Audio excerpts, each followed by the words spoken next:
effortless, efficient, safe,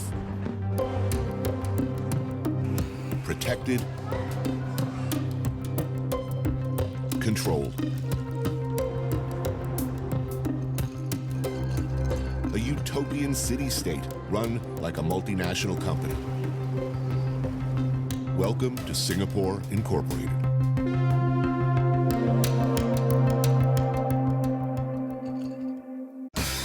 I took a walk through this beautiful world. Felt the cool rain on my shoulder. Found something good in this beautiful world. I felt the rain getting colder.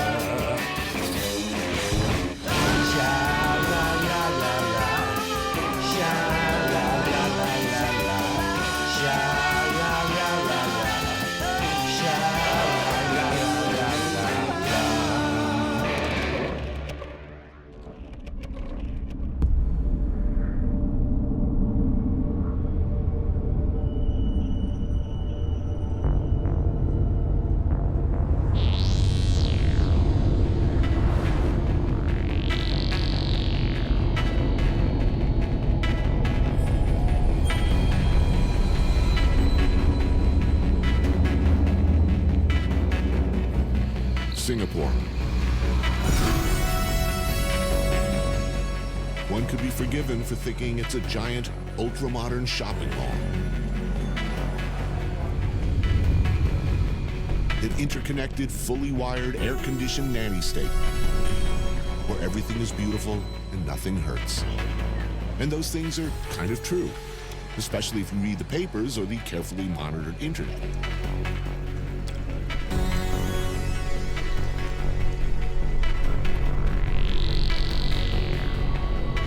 Look around the litterless streets where everything seems to work just fine, and you think, or you could be forgiven for thinking, gee, maybe a one-party system is just what we need.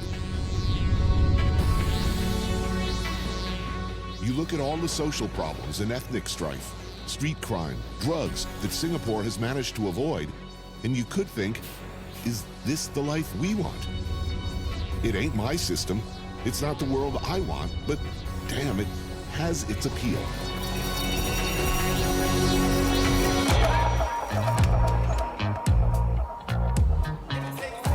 Hi, this is Singapore. You like it? Jam-packed in between the carefully feng shuied architecture, the skyscrapers and office blocks are rich, deep, very old, and deliciously funky remnants of the old world. Chinese, Indian, Malay, and a culture that still cherishes the joys of a simple, good thing. A lot of national foods you can get in Singapore. What's your favorite? My favorite is, in Malay, I think you don't know, we call it mee goreng. That's your favorite, the Malay dish. What's your favorite Chinese dish? Chinese Hokkien mee. Hokkien mee? Hokkien mee. Sometimes chicken rice. Chicken, of course. Yes. And how about favorite Indian dish? Definitely nasi biryani. You know that? The biryani. Yeah, biryani rice. You got it. Sungai Road, right? Yes, yes. Yeah, that's the best lot size on Sungai Road. It's funny, I recognize every place here by food. Tony, how are you? Looking good. My brother. So what blows you back to Singapore, man? You know why I come here. I come here to eat. I live here to eat too.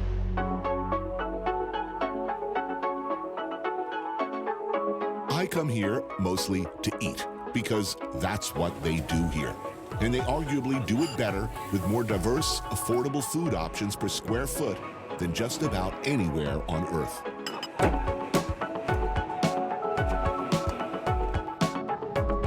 My godfather and mentor for Singaporean street food has always been and remains KF Sito, the guru behind the Makan Sutra food guides and an advocate for the kind of democratic, affordable, casual chaos of the hawker world.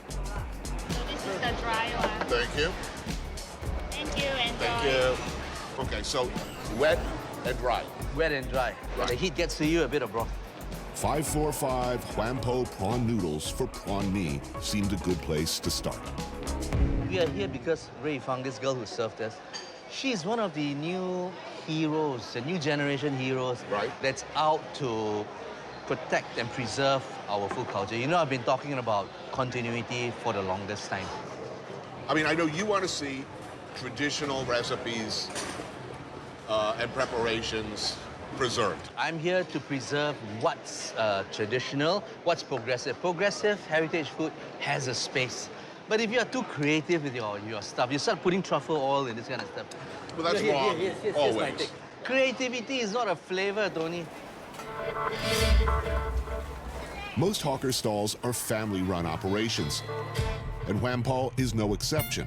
What's unusual is that Li Rufong left her white-collar job to work alongside her parents, bucking a trend that has left the hawker centers with an aging workforce, unable to replenish generations of expertise with new blood. If you look around, Tony, you look at all the hawkers, more than 70%, 80% of them are 50 and above.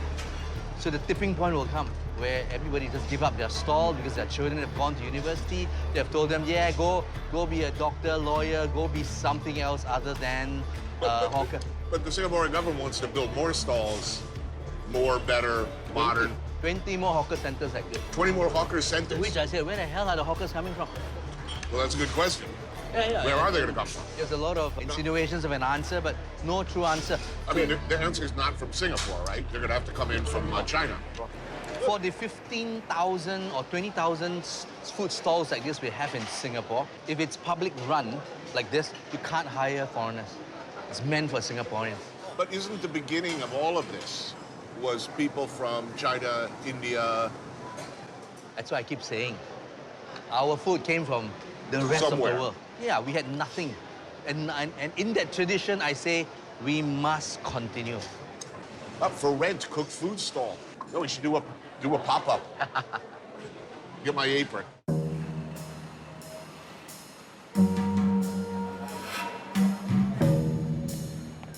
Stamford Raffles arrived in Singapore in 1819 with the British East India Company, establishing it first as a trading post for the British Empire. Soon thereafter, Singapore grew, quickly becoming an economic hub and regional capital for the British Empire's new colony on the Malay Peninsula. After World War II, Singapore clamored for independence, first becoming a part of the Malaysian Federation, then a fully independent state in 1965. Helmed by its first Prime Minister, Lee Kuan Yew, tiny Singapore famously went from a third world outpost to a first world nation in a single generation.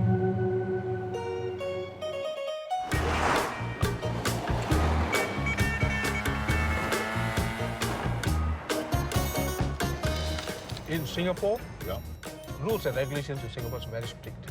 We have to follow them. Like I'm driving taxi, I can't break any law. So the camera catches. Yeah, everything is in camera. So it's very important for everyone. We have to follow the rules and regulations. That's the reason Singapore is very good. Same time, Singaporeans are very hardworking persons. As human beings, what we need, food to eat, clothes to wear, place to sleep. You can get it in Singapore. So, in other words, we have to continue work. We work and we'll get something. Once lazy, we are out. By some measures, Singapore is a welfare state, taking care of the less fortunate. But at its heart, it's a cold-blooded meritocracy. You follow the rules, and there are many, work hard, and you'll have a good life. That's the message.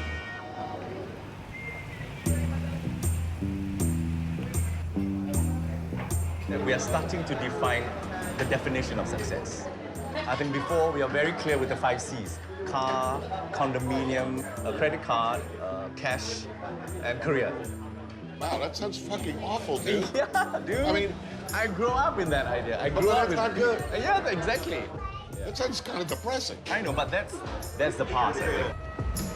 The Muslim Quarter, just following afternoon prayers. I'm here with Najib Ali, the Singaporean Malay entertainer and producer. Yeah, okay. Oh, looking good.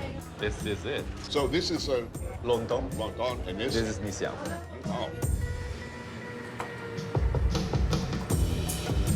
We're having lontong, rice cake, coconut gravy, vegetables, and a hard-boiled egg.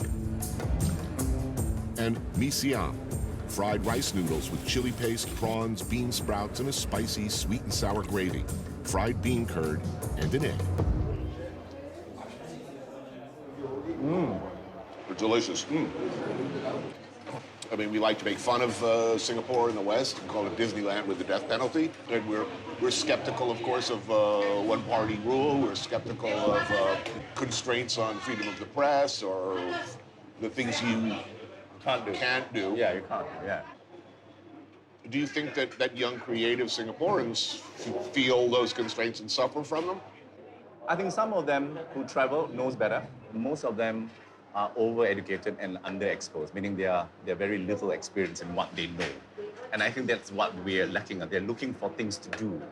And the problem with this is always that we're living in a small country and we have nowhere to go, and where do we experience these things? If you're in New York and you don't like the city life, you say, shit, I'm not gonna... You say shit on the show. I'm gonna take this. I think we have 2 more on this hour. I'm gonna get out of the city. So you go to Minnesota, you go to Texas, you take time to think about. And even in Malaysia, when you are in Kuala Lumpur and you go to Terengganu, you go to Kelantan, we have nowhere to go.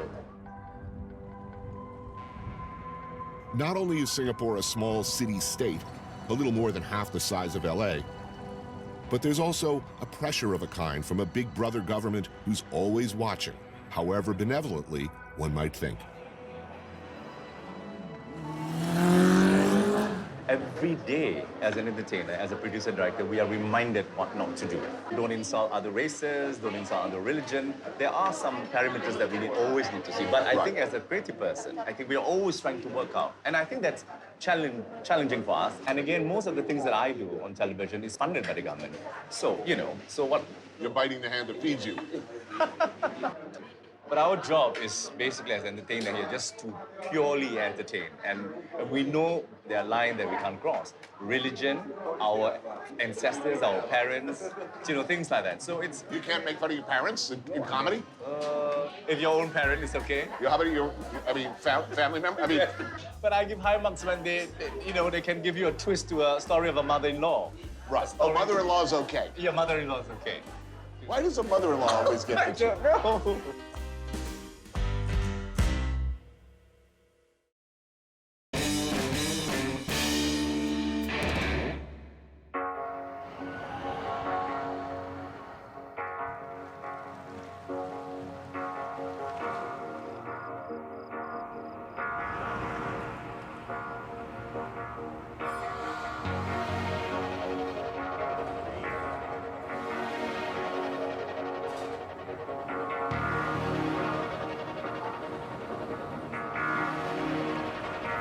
So on the basic level, Singapore works in so many ways. Security, your family, education. Housing. So housing. So in a way, you're kind of numbed into thinking that, everything's wonderful. And then you start to wonder after a while, is there another way of life?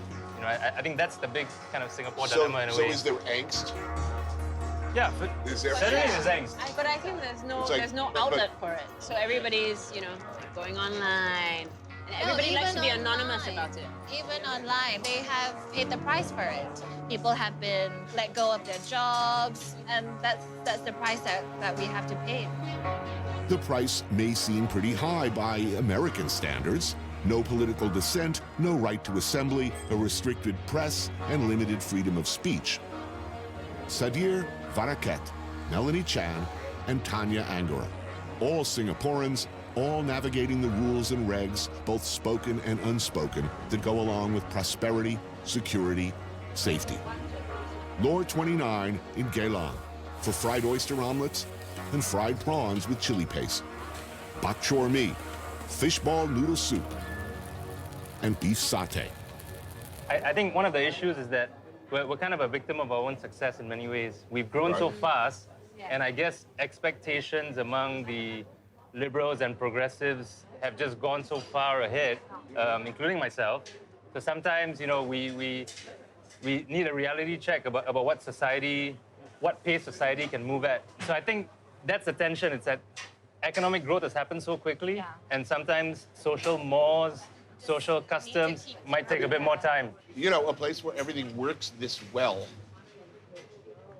and a system so seemingly different than the one we are taught to venerate.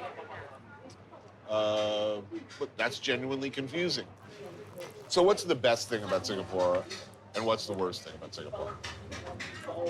I think best things are tolerance and efficiency. But you know, if you just look around us right now, right, you know, there's like a mosque over there, there's a Buddhist temple over there, there are like a bunch of brothels over there, prostitutes walking the street legally, they're regulated by the government, and everybody has kind of accepted this quid pro quo situation, and it somehow works.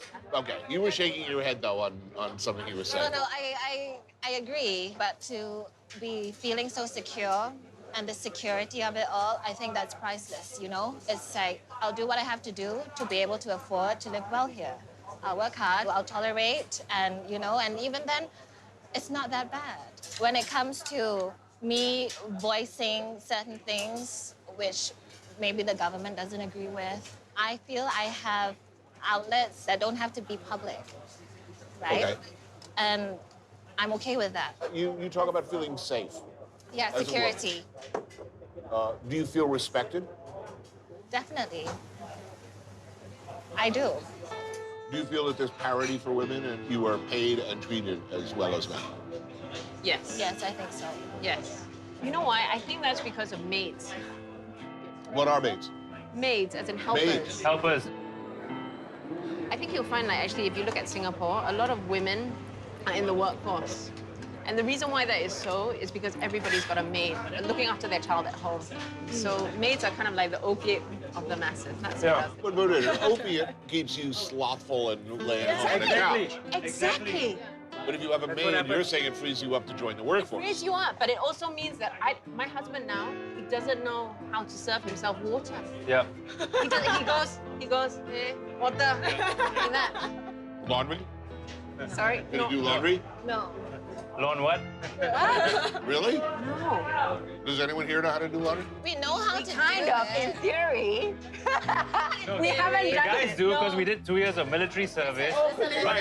But the girls are pampered. Oh, please! When's the last time you did laundry? When's the last time you Listen, did? my maid was awesome. 4 days ago. 4 days ago? Yeah? I What, you sent it enjoy. to the butler? No. I enjoy doing laundry. Yeah. I live like by myself in ironing New York. I live by myself in New York. Yeah. And I have to tell you, maybe it's a sickness, maybe it's a weird thing. I enjoy throwing my clothes into the washer and then moving them to the dryer. It's a process that makes me feel very satisfied with myself. Therapeutic. No. I feel very self-reliant. You know, listening to you people, I gotta tell you, I wanna like go out and join the Communist Party. It's like bourgeois, man. You're living off the labor of an oppressed underclass. Yeah. I'm gonna start my own cell. I'm just fucking with you.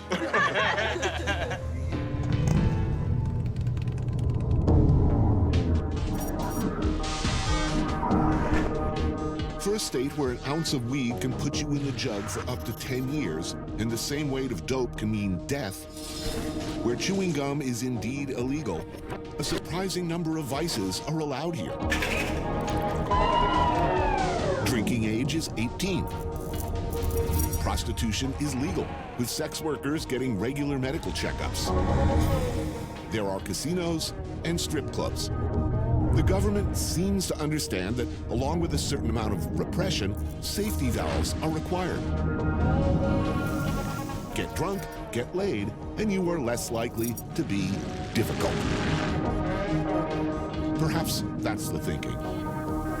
Or maybe it's just business.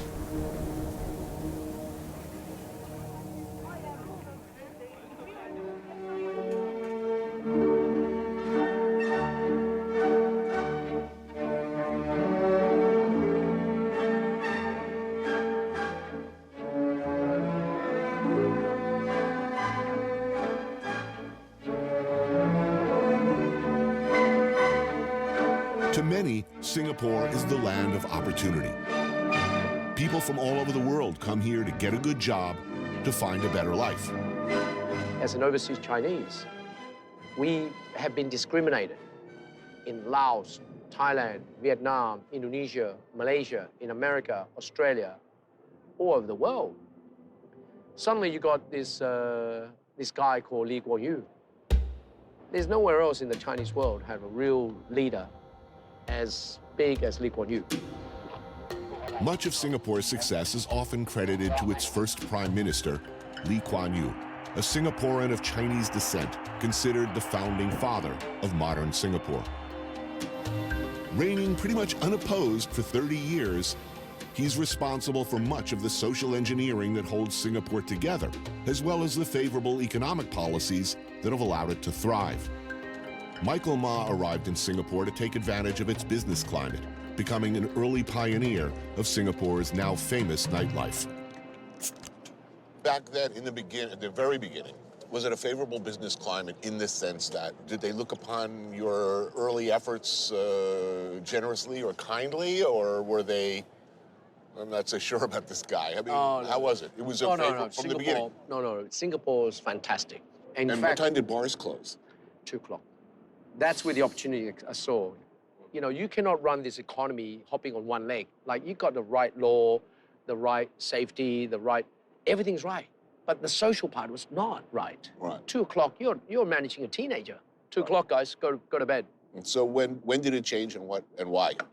I started my bars and restaurant in 99, yeah? Yeah. And the Prime Minister of Singapore at that time went, what is Singapore doing? 2005, 10, 20, 30, 50. This is before all this. Right. I suggest partying all night type of thing.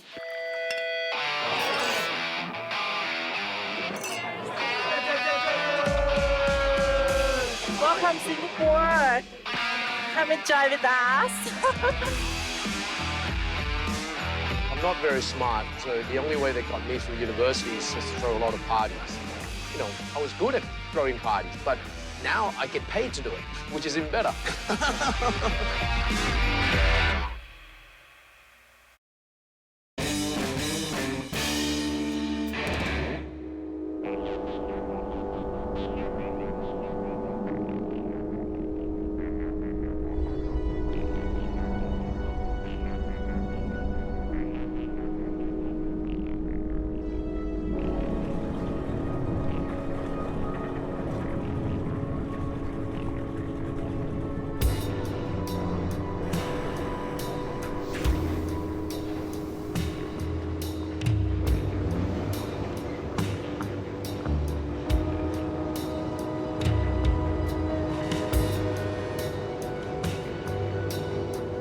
One-fifth of the world's shipping containers move through the port of Singapore.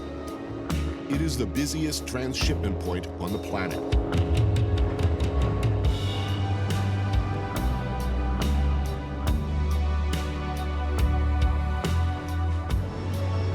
Singapore has fully embraced globalization, and that's proved, in their case, very rewarding.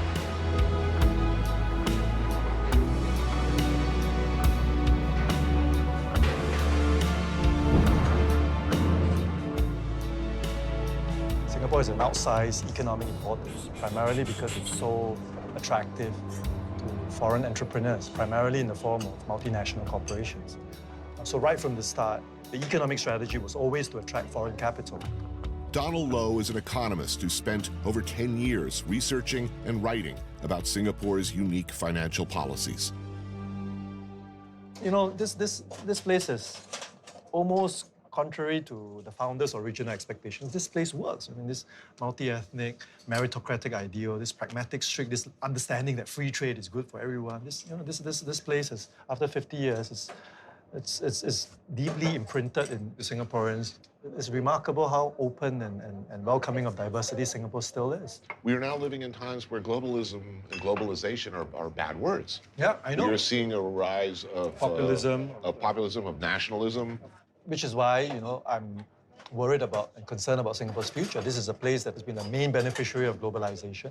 And as the world turns against globalization, as the world becomes more inward-looking, as countries in Europe and the US becomes more concerned about protecting their own borders, literally in the case of the US, there is a high probability that Singapore will not thrive in such a world.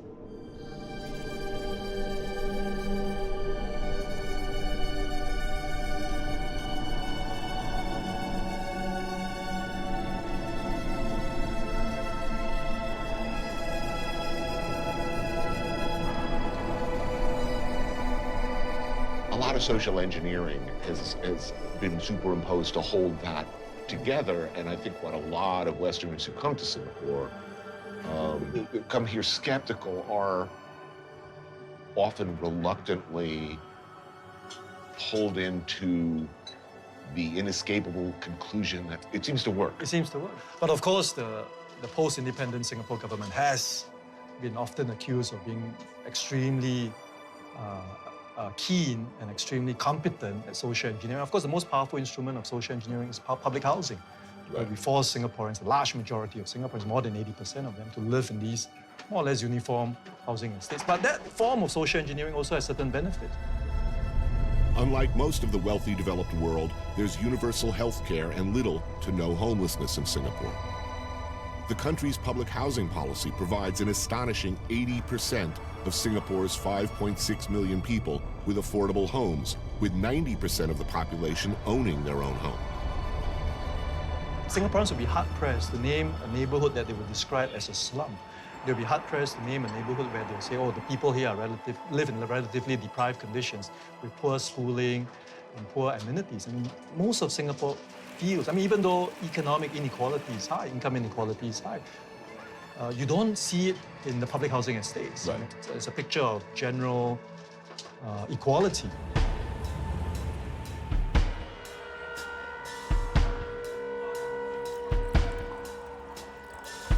By ensuring its citizens are safe, housed, healthy, and for the most part economically successful, the Singaporean government has been effective at keeping the masses placated enough, willing to accept curbs on their freedoms and civil liberties. Do you think that the Singaporean success story is a rebuke to American Western values in some respect? No. Is free speech overrated? I don't think we succeeded because of the absence of free speech. And to a large extent, look, the values we spoke it's a about, free factor. trade, the values of free trade, the values of a liberal global order, these are Western ideas, right? Singapore did not invent them, the Asia did not invent them. It shouldn't work. Harmonious society. It hasn't really worked like this anywhere else, and yet it works. No, I think, but my objection or my discomfort with the lack of democratic freedoms is that I think we can allow a lot more of that without hurting Singapore's prosperity and stability 1 ounce. Right. What would we lose if we had a freer press? What would we lose if we had more democratic or opposition representation? in Singapore will make for not just a more livelier debate, will make for a better debate. We may well arrive at the conclusion that the current dispensation, the current order, represents the best possible society for Singapore. But let's have that debate. I mean, it's a horrifying thought. What if, It's possible that the human mind, that the average citizen cannot deal with that much diversity, that we need these curbs and restrictions on our freedoms. What if free speech is bad? It's like a drug, right? It's too much of a good thing.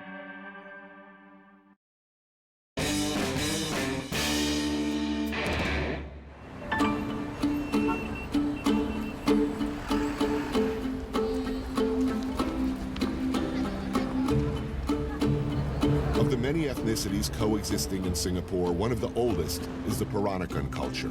Straits-born Chinese who immigrated to the Malay Peninsula in the 16th century.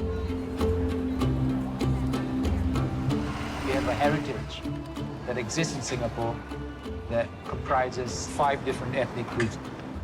So you have your Chinese, you have your Malay, you have your Indian, you have your Eurasians, and your Peranakan. And this makes the cuisine here very, very special.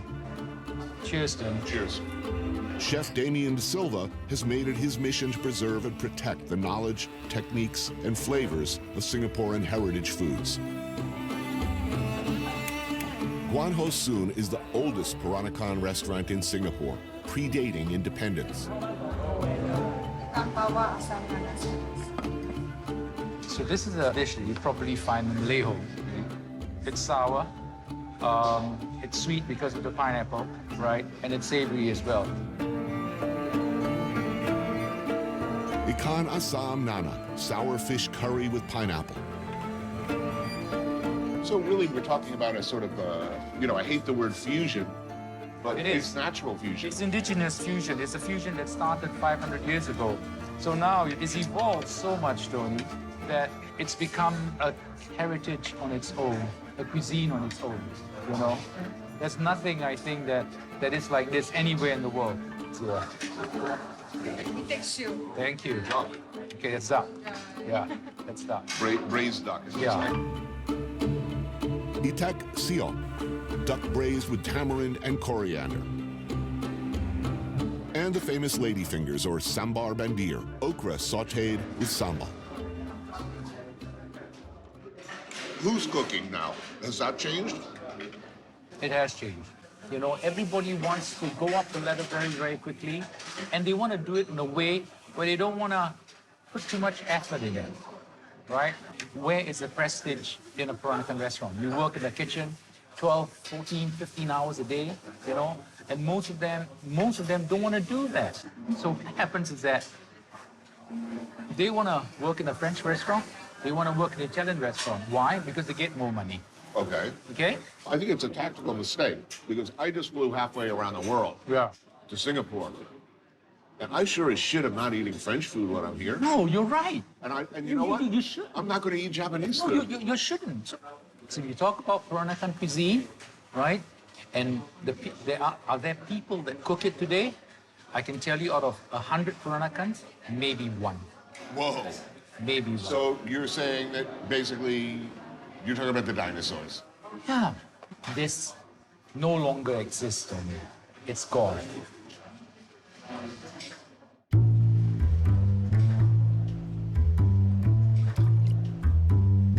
One of the things I admire about Singaporean food culture is that people are very passionate about food. They value a fancy French or Italian meal as much as they enjoy a really good chicken rice. Right. They're just not willing to pay for it. Exactly. You know, that's the public that we have to educate. And it doesn't make sense, Tony, because we're a first world country. You know, how can food be so cheap? How long more is this gonna last? That we pay $3 for chicken rice? It's insane. I have the solution.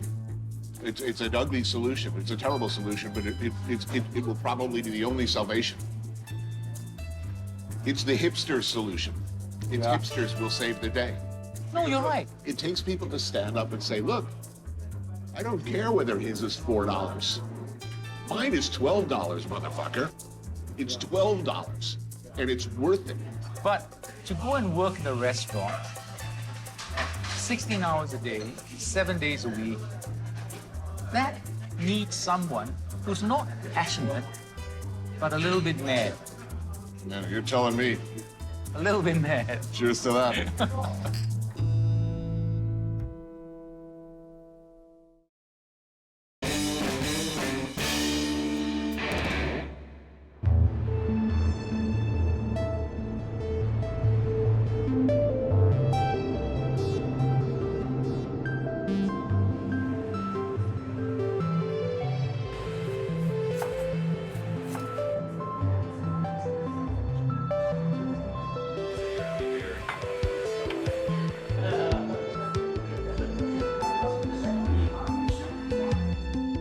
Okay, we'll just let you know what we are doing. This one of dish, right, is my dad's recipe, Hakka recipe. So it's pig trotters with black vinegar. Yes. And this is my mom's recipe, Hainan mixed vegetable. Meet the Lius, Choi, Ko Liang, daughter Geraldine, and sons Paul and Wayne. The family behind long-running, much-loved eating house, Keng Eng Ki Seafood, in the Alexandria Village neighborhood. And your parents met in the restaurant business. Yes. We only knew about this story when we get older and the media start to interview them. Say, oh, that's how they know each other. We are typical Chinese. They never talk about how they met. Yeah. In the beginning, when they're working at your mother's parents' restaurant, and then in the beginning of their eating house, how many hours a day did they work? And how many days a week? How many days vacation? 2个礼拜就是一天哦。2个礼拜时间，一天做几个小时？一天啊，差不多12小时吧。大概12小时。12小时。12 hours per day, and then he gets 1 day off every 2 weeks. That's hard. Sauce must work with the rice will be perfect. Thank you. Oh, it's fantastic. Wow, that's good.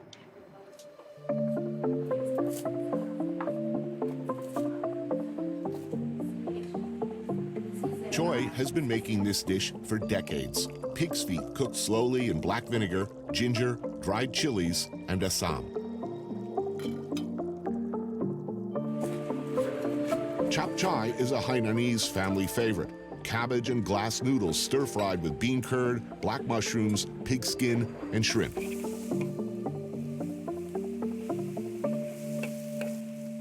Now, I've been speaking to a lot of people who talk about how Singapore loves its hawker culture, it loves its food, but the general story is the first generation starts a hawker stall, they get successful, they send the kids to school, and they tell them, do not work hard so you could go in the restaurant business.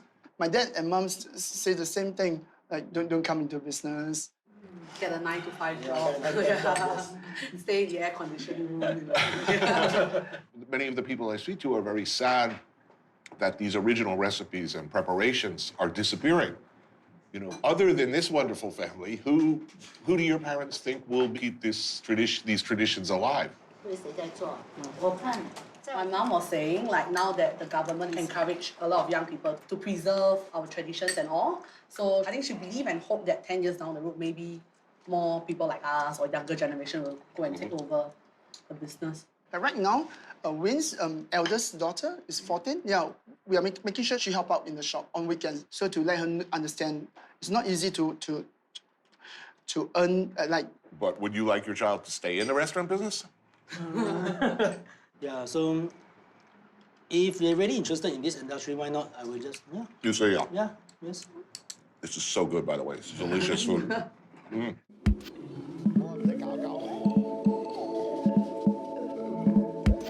Now, Singapore is a rich country. A lot of rich people live here. Why can't you charge as much money for this traditional food as the French charge for French food? What do you think? Why won't Singaporeans pay?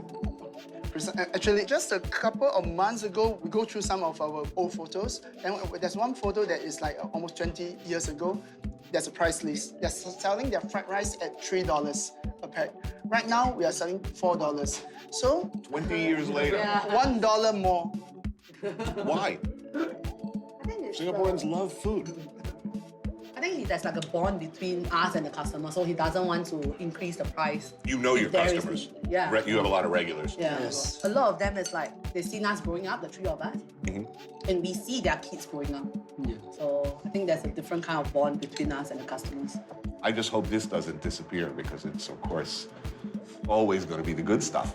It's important. I want a little more, maybe a little more. Delicious food.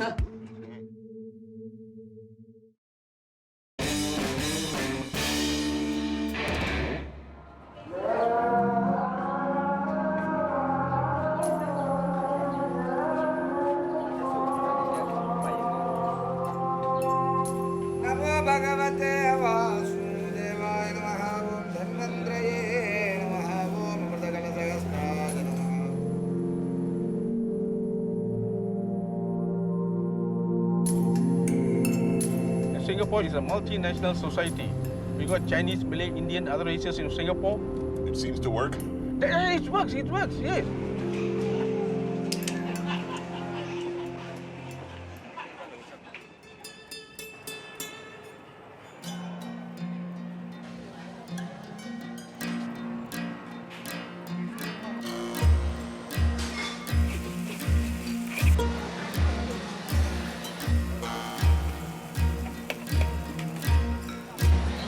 One last trip straight back to where it all started for me.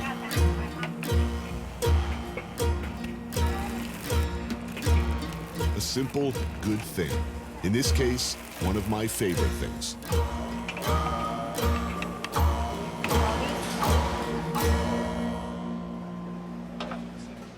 Here it is, the mighty char kway teow. Ordinarily, this is a breakfast. I eat it every time I'm in Singapore. It's just about the unhealthiest breakfast you can have. I mean, it's literally like lard, crispy lard bits, healthy cockles, shrimp paste, and a whole lot of noodles. And it's like legendarily fattening. Originally created for to feed laborers. So It ain't pretty. Not the healthiest of breakfast. Delicious. Mm. You're looking to fit into that silver lame Speedo. This would not be option one. Oh, man. Problem is, you eat this surrounded by all these sort of wonders of Asia in the food court here, and after this, you're kind of done. I don't know how anybody works after this, frankly. Once in a while, you hit a little piece of crispy pork fat. Well, my work is done here today. Why?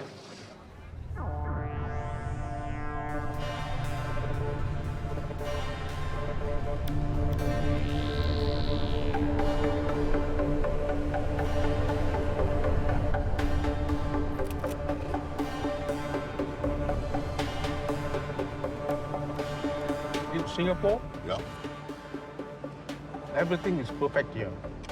This is one of the safest countries in the world. We are gifted to be in Singapore. It shows a good example to the world.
Prosperity is productivity, not just hard work. You can be very hardworking and still be broke if you are not productive.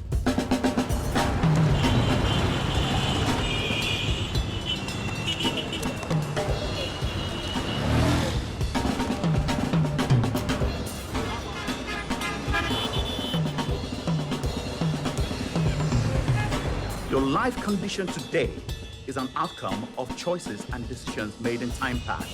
Good choices, bad choices, easier choices, or no choices at all.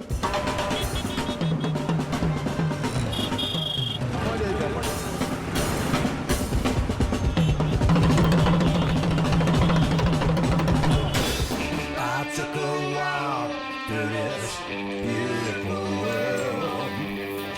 Felt the cool rain on my shoulder. Found something good in this beautiful world. I felt the rain getting colder. Sha la la la la, sha la la la la la, sha la la la la, sha la la la la.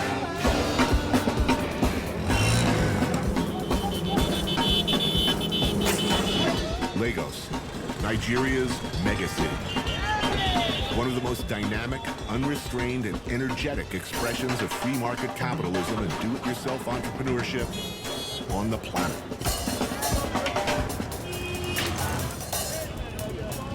When you have a place of 20 million people, they have to eat, they have to wear clothes, they have to do all sorts of things. I mean, Lagos is a testimony to the resilience and to the ingenuity of the Nigerian spirit. Buy, sell, trade, hustle, and claw. Make your own way, any way you can. Nobody does any one job in this I mean, country. they say you have to have 3 hustles. Yes. You see people making watches from scraps. There are people who make shoes. I'm wearing something that's made by a Nigerian. I provide my own water. I provide my own power because I have a generator, I have an inverter. There's an energy in Lagos, the hustle and the bustle. Nigeria, it's your boy MC on this one. With a ridiculously overburdened infrastructure and a history of egregiously bent leadership, they long ago learned that ain't nobody gonna help you in this war. Pick up a broom, a hammer, buy a taxi or a truck, build a bank or a billion-dollar company, and get to work. I will push myself, I will do what I need to do, I'll do whatever it takes to take care of myself and my family.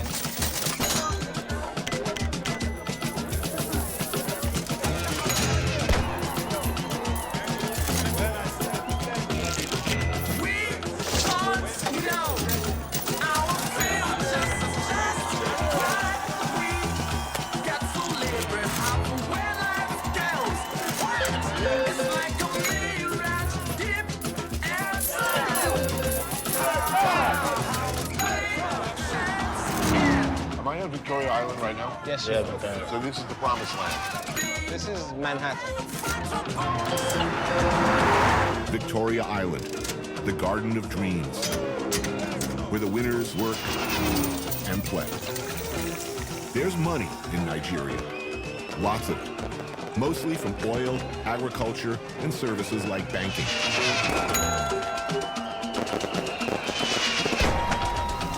Lagos alone is the 5th largest economy in Africa. 9,000 millionaires and billionaires, many of Africa's richest people, live here. 50 years ago, there were 300,000 people in Lagos. There are now Almost 20 million. Around 20 million. Yeah. There's a whole lot of people leaving wherever they were, Yep. coming to the big city, looking to get a job, looking to make it big. Absolutely. The smartest, the fastest, the best, the brightest, make it over here. Yep, it's that place. It'll make you or it'll break you, sink or swim. Sheena Peller owns Quillox, one of Africa's most exclusive nightclubs. I built the nightclub by myself, my construction company. Banky Wellington is an artist and businessman. I'm a record label owner, I'm an actor, I'm a director, I do videos and TV commercials, I'm in advertising, I'm in real estate. I'm training to be a chef. Why work so hard? I mean, you don't have to hustle. Life is good, business is good. Why are you doing so many things? That is just something that is common in Nigeria, There's the eternal Nigerian optimism that tomorrow is going to be better Where than does that today. come from? Why are Nigerians so optimistic? I think that it's born out of necessity. You're either going to make it or you're going to be screwed. You almost don't have a choice. You need to be trying everything possible. I must make it. I must be successful.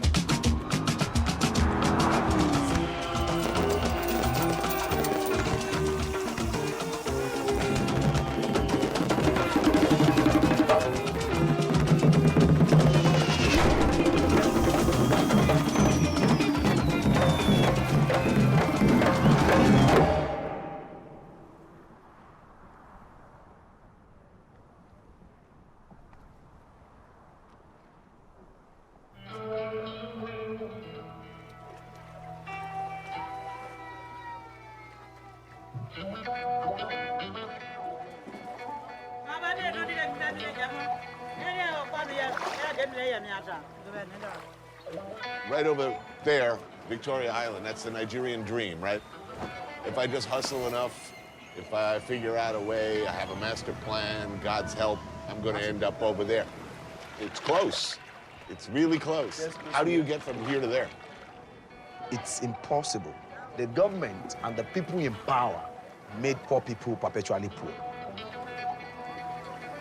This is the other Lagos, Makoko, a city within a city.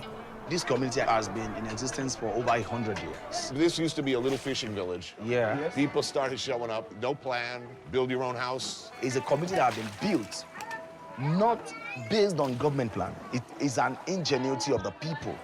How many people live here? The whole waterways. The whole waterway. The whole waterways will be about 100,000 people.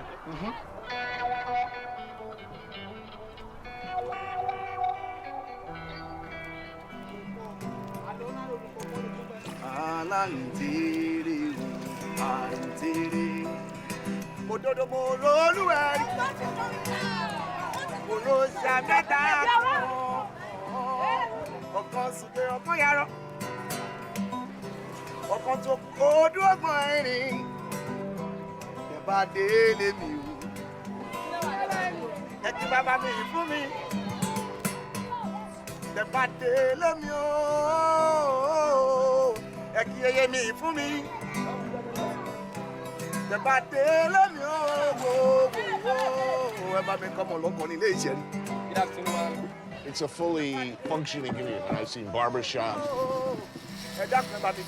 restaurants, groceries, hotels, hospital, private schools. Self-made, self-run, self-policing, independent of everything. It exists because it has to.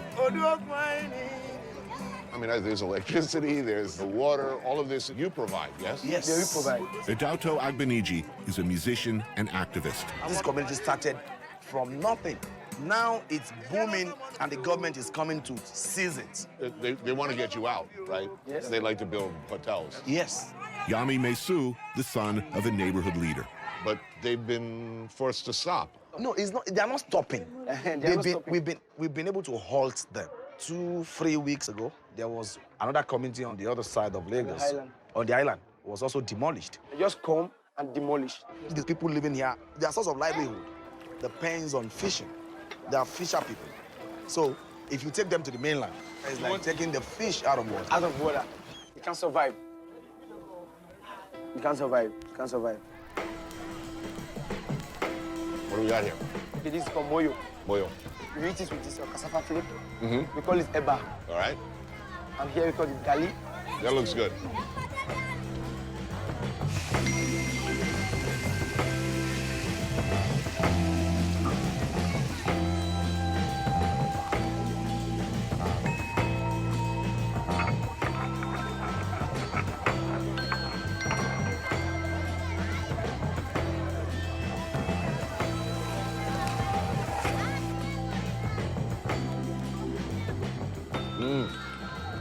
Good. Delicious. All the children I see.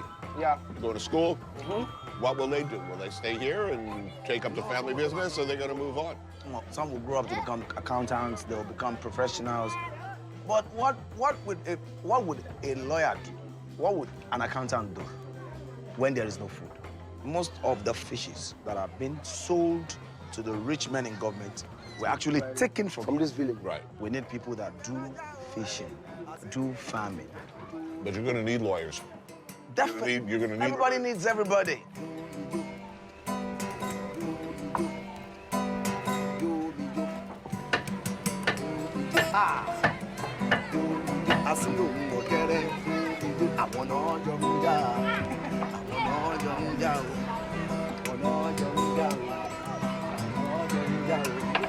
Àwọn mi ń bẹ lọ́jà o, àwọn mi ń bẹ lọ́jà o, àwọn mi ń bẹ lọ́jà o.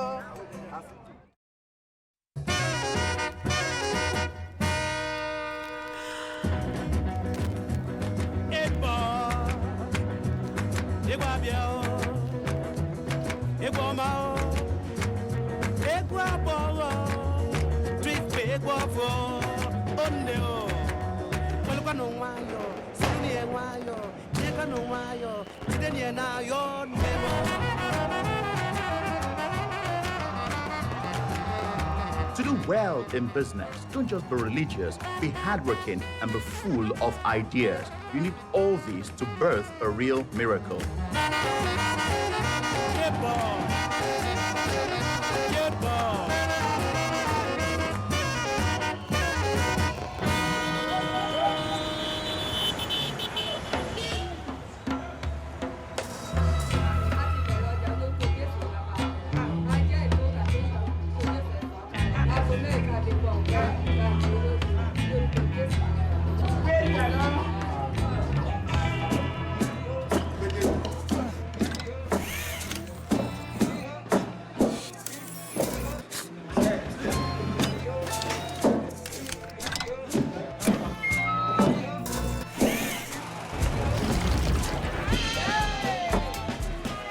Where are we? The Computer Village. Yes, this is Computer Village. It's your tech hub. They sell everything here. Mobile phones, computers, any kind of digital equipment you're looking for, this is where to find it. It's said to be a $2 billion market. Public money is generated in Lagos not so much by oil, but by the free market, a Wild West free-for-all of private enterprise. It grew organically, not by government intervention. It just happened. It just happened. Everything is cramped into this small ecosystem. You have one small store, somebody selling mobile phones right in it, and in front of him you have another guy who's selling applications for the phones, a repair guy, he's right there, and it works. That's the amazing thing about it. Tunji Andrews is a journalist, radio host, and an expert on the Nigerian economy. The guys who fascinate me are these kids sitting there with phones all opened up. Like, if I want my iPhone repaired in New York, I have to go to the Apple store, I gotta wait online, I gotta say goodbye to my phone for a while. But here, they know how to take apart my iPhone, fix it, and put it back together. This is how the Computer Village ecosystem works, right? A young boy trying to make a better life for himself finds his way to Lagos, and one of his brothers, his uncles, is working here, and then he starts to learn how to repair mobile phones, right? Right. And sometimes I tend to think they do it with trial and error. So your phone might be just a practice. Right. Yeah. But they get there eventually. They get there eventually. And that's the success story of almost all the people you see here. Most of them came into this particular market with nothing. Okay, this is Stella's kitchen. Oh, yeah, well, let's get some food. Exactly. Pounded yam is the ubiquitous starch of Nigerian cuisine. Here served with egusi soup, a stew of goat meat, melon seeds, fish stock, and chilies.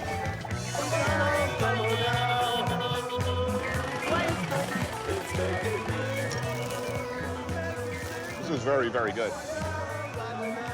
So I've heard this market described as the perfect market. Now, what does that mean?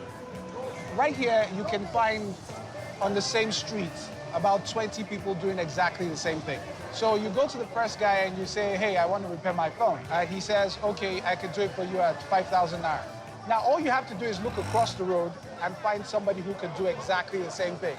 And he knows that, right? So he starts to think to himself, I better give him the best price I can possibly give him, right, so that I can get his market.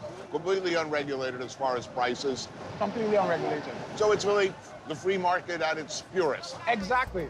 Lagos has been able to grow and expand its borders, and that comes from the sweat of people on the street. Right. Once government interferes in private activity, more often than not, they make it more complex, and they move it towards extinction.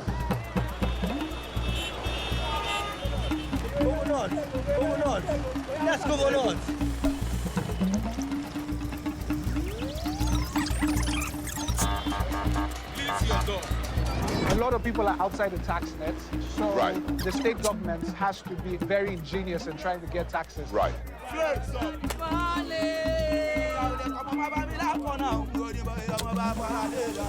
Who really runs the streets? The de facto front line of law and order are area boys. The government tries to get people on the street, like the foot soldiers. An area boys crew levels street taxes on, well, everything.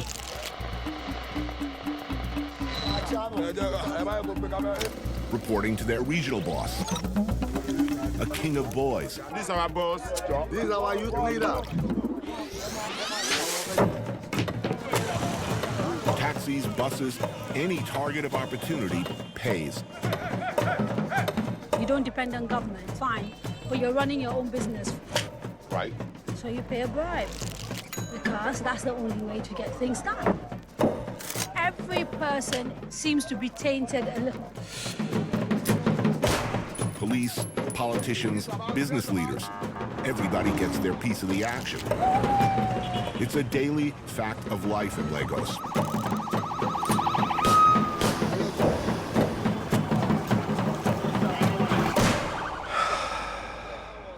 This is a big oil-rich country.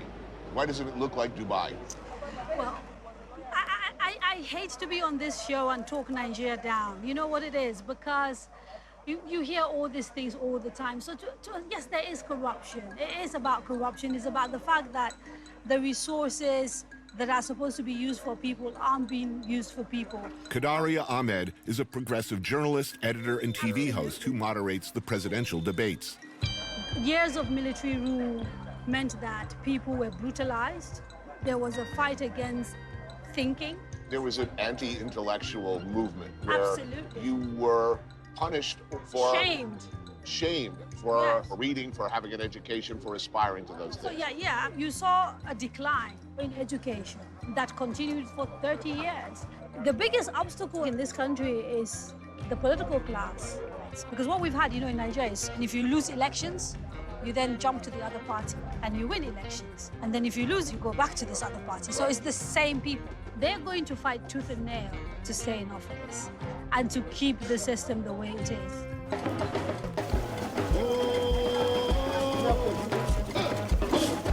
Pepper soup is the food of the night in dark places. It burns. It burns real good. Delicious. This is a very IT-savvy country. Nigerian internet scammers are world-renowned now. They're a tiny minority, I must tell you. It may not be a legitimate enterprise, but you've got some very smart, hardworking people. They're very talented. Imagine if they were all well-educated, if they had access to finance.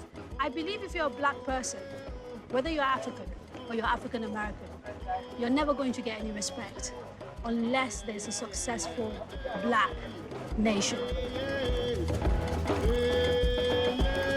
It is unwise to hold other people, your employer, or even the government accountable for your success. That is the only way people are going to respect you. You must do it Yourself.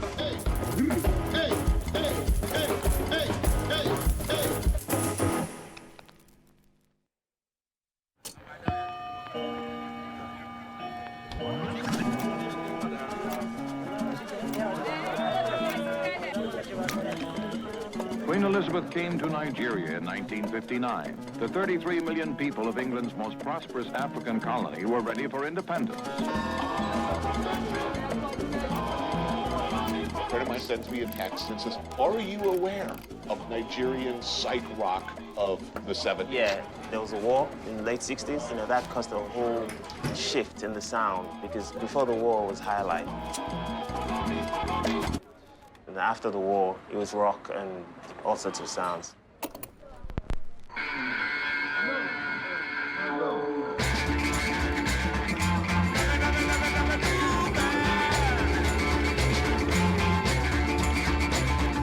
This is mind-blowing, like amazing stuff. This was a game changer.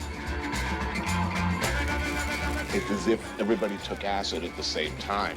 It was less the acid and more, let's just freak out. These new sounds, mutations on funk, jazz, and rock, marked an explosive change in Nigerian culture. How did it do when it came out? It was wildfire. Really? Was it? It was a massive hit. Temi Castro is a collector and aficionado.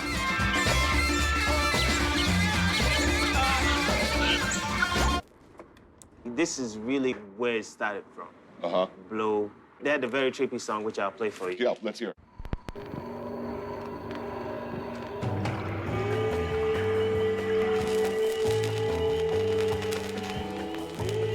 This is freaky.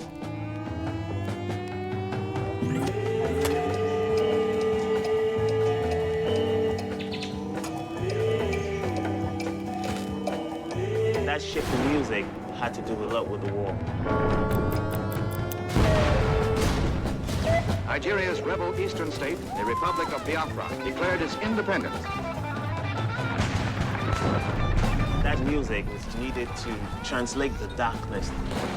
Soldiers of the breakaway province suffered heavy casualties and ultimate defeat. 1,000 Biafrans a day died of starvation.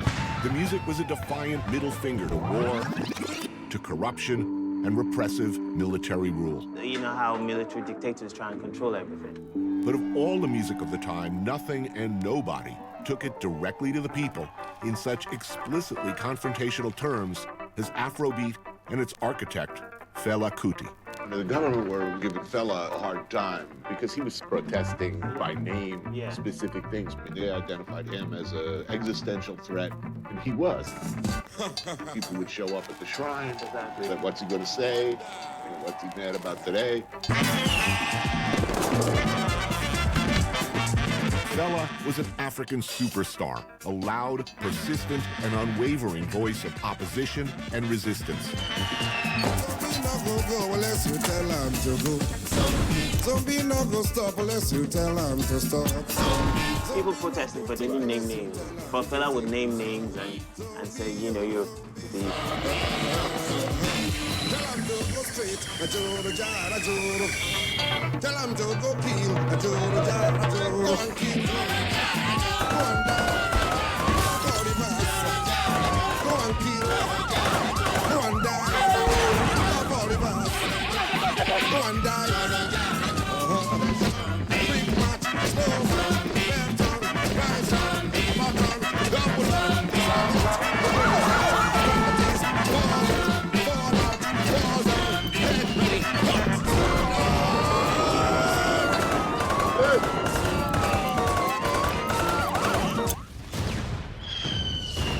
For one decade, Fela's voice was the only voice here, opposing the dictators.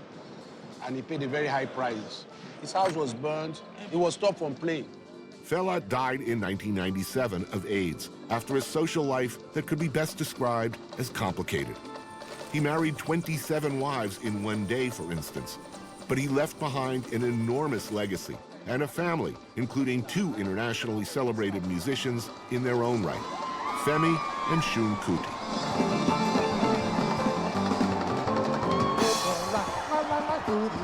Like a bit of from like what I was from. I was a liar. I was a liar.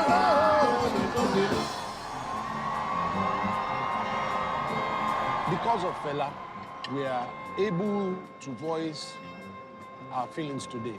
If things are not right, you can't just gloss over it. There is no reason why this country cannot be 10 times better. Daughter Yenny runs this place, the New Africa Shrine. We have more money, we have more oil, but we have bad leaders. Both a musical venue and political pulpit, with a vital position at the epicenter of Nigerian music.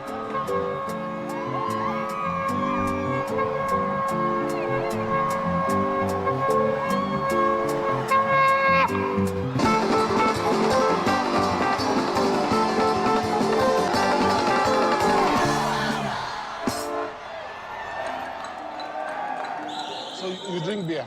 Especially when Anthony is drinking beer, I'm drinking beer too. How can you say because he's drinking beer, you're drinking beer? I'm a fan. Of him drinking beer? No, of him. No, I'm a fan of beer too, but you know, he's drinking beer, I'm drinking beer. You grew up at your dad's compound, and I know at one point he wanted you to become an area boy, and he thought that would be good street cred. That's to put it kind of mild. He just wanted me to be like from the streets. We've been running into area boards constantly through this week. I kind of want to know how the structure works. If you wanted to go for election, for instance, you will need to see all the area boys. You'll have to give a lot of money for him to get all his gang members to vote for you. And if you do a good job in dealing with this, you probably would win. That's not quite democracy, though, is it? No, it's not. Nigeria is not really a democratic state.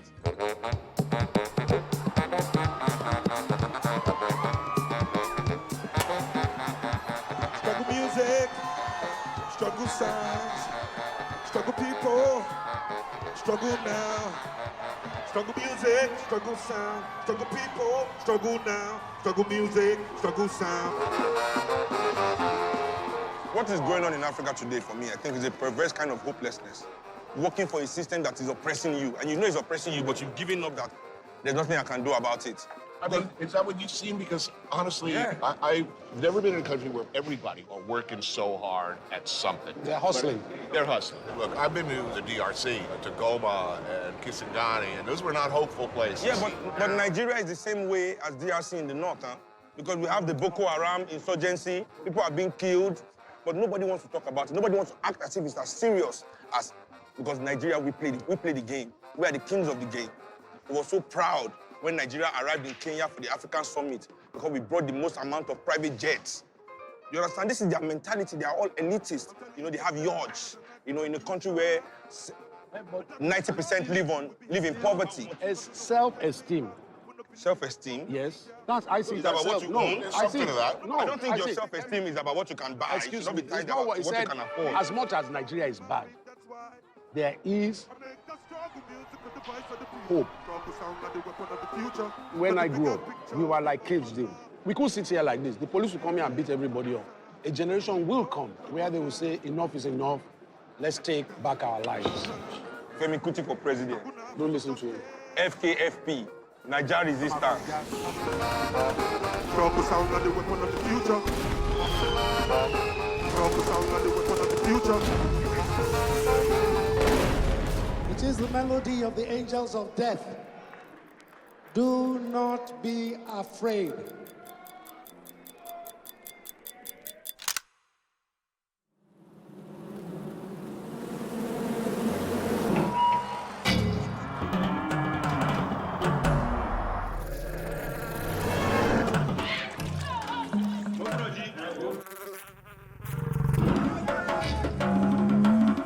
The Hausa are the largest tribal group in Nigeria. Known originally as cattlemen, they have become powerful politically as well.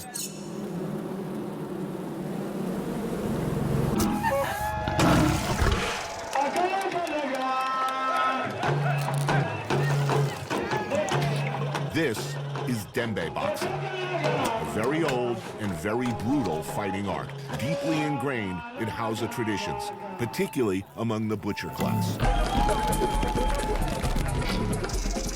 It is a way for tough young men to earn a few bucks.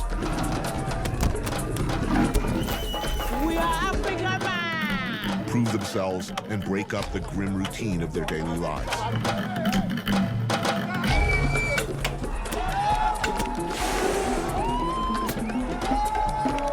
All Hausa versus Hausa. Yeah, Hausa versus Hausa. You hit with one hand. Yeah, the other one is to block.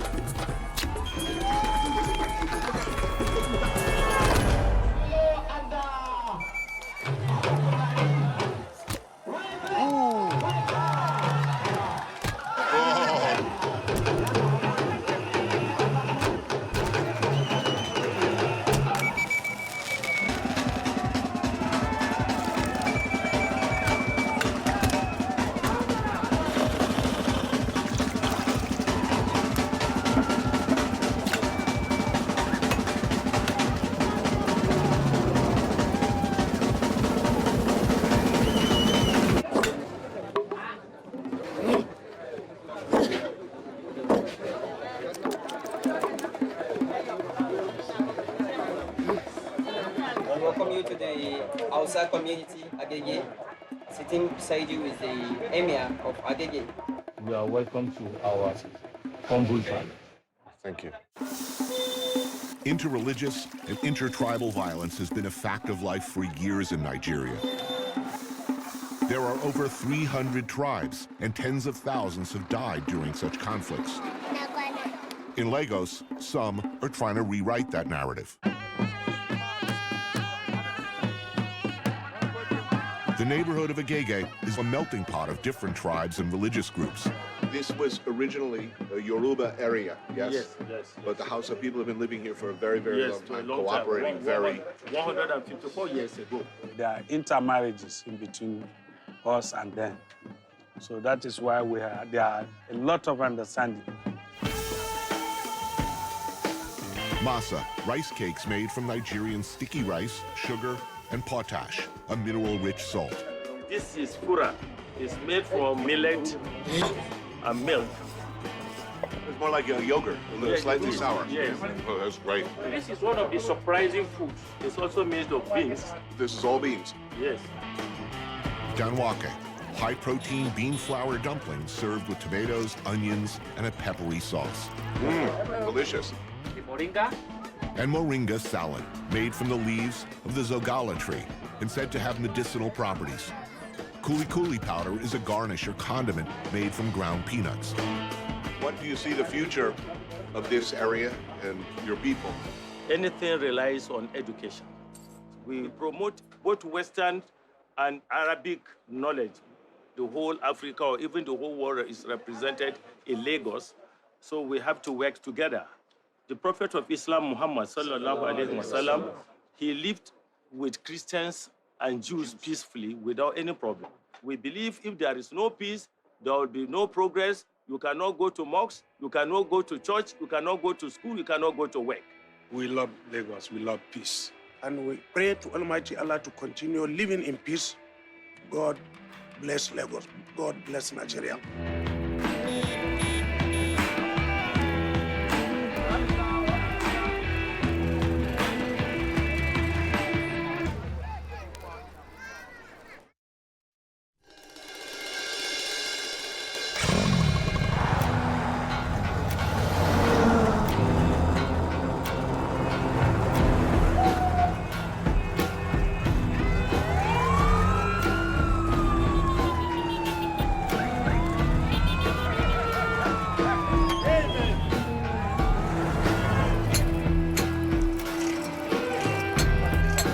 Cooking takes time.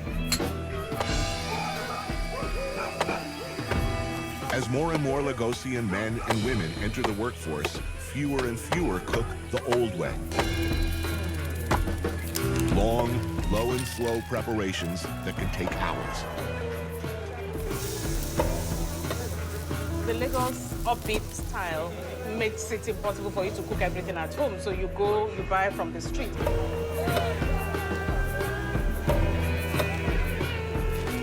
So who blogs about food here? We all do. We all blog All about. of Yeah.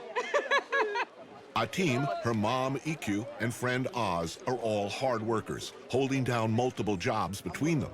But they hang on to their fierce love of food and cooking. Who were your readers?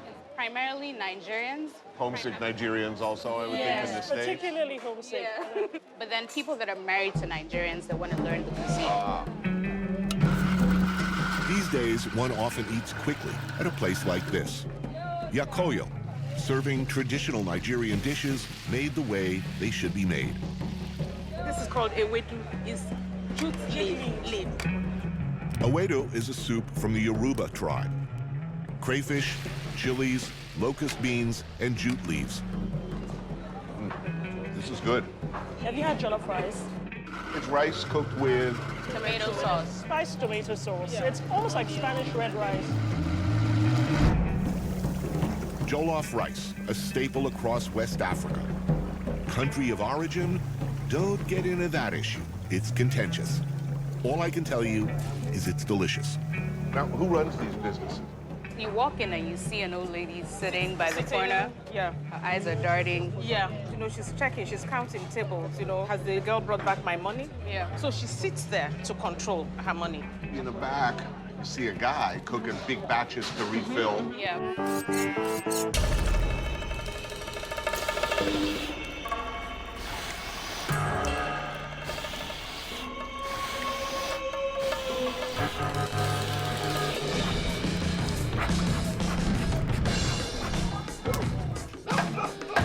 Goat meat, okay.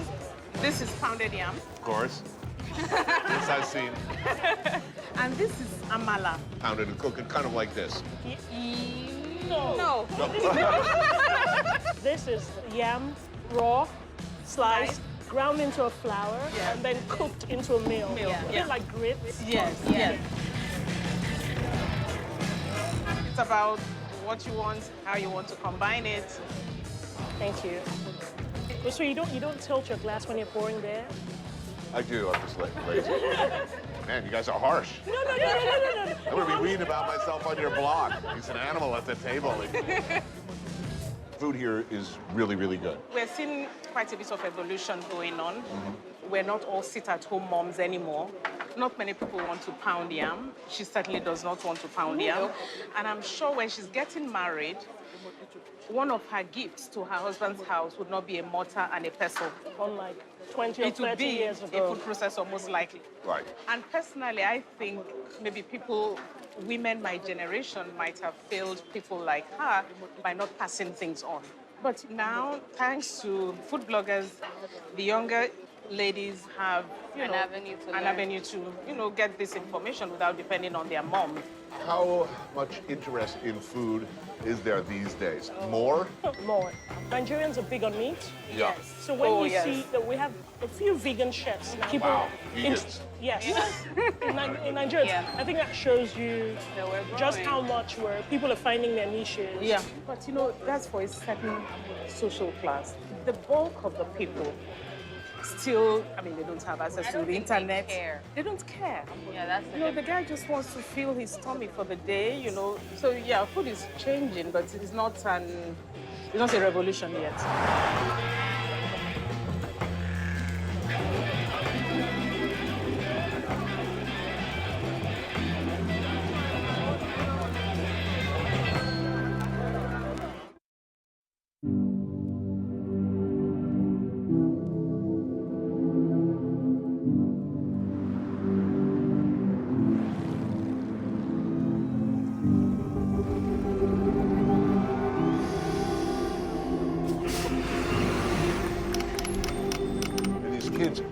Education. Now they're fixing iPhones. And imagine if they were all well educated.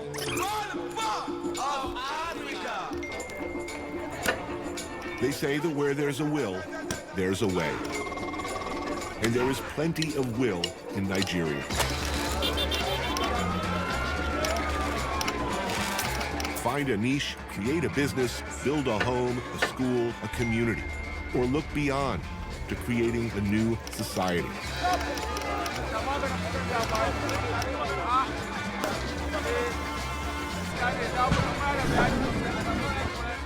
Andela, co-founded by Ayanolawa Aboyele and run in Nigeria by Seni Suleiman, is a rigorous training program that teaches coders and engineers with the goal of creating no less than a continent-wide ecosystem of high-value software developers. My mom had a mobile shop, something like what's in Computer Village, and that's where I grew up. She'll sell mobile phones, they'll fix it there, and she just used to run that. I tried to look for a job, but the jobs I got, I'm like, no, I don't want to be a salesperson, I don't want to be a secretary. So that's why I got into programming. Shalom and Blessing are trainees in the program, people who will someday rewrite the way Africa works. As you can see, there are a lot of issues in Nigeria today. The average Nigerian is struggling to just food, water, clothing, shelter. We all believe that this will change, and we all believe that we'll change that. In the US, for every software developer that's looking for a job, there are 5 openings, which means there's a massive opportunity to get these awesome people who are really smart and really driven to be ready to take on Africa's challenges. But that's what's special about this place. Most people are kind of resigned to the reality that they have.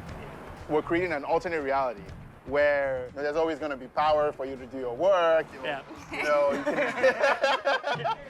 Africa, it should be stressed, is home to 7 of the 10 fastest-growing internet populations in the world, with a huge, young, and mostly untapped labor pool of eager and ambitious people. The impact in very short period of time is incredible. Before we started, people would rarely hire African developers, and now they can. Many of us have been products of multinational experiences. So I grew up in Nigeria, spent time in Paris, went to the US, and eventually I came back home. We're all connected. We know what's happening around the world. And you ask yourself, if that's happening literally just a few hours by plane away from here, why is it not happening here? But technology is going to change this continent. There is no other place in the world where you have the opportunity to build the future from scratch. It's for me and you to run for revolution now. Revolution now. Revolution now. Where will Lagos be in 10 years? Or 20? Change is inevitable. The problem's enormous. But the desire, the hope is there. To change not just Nigeria, but the world. We've got all the conditions for a revolution.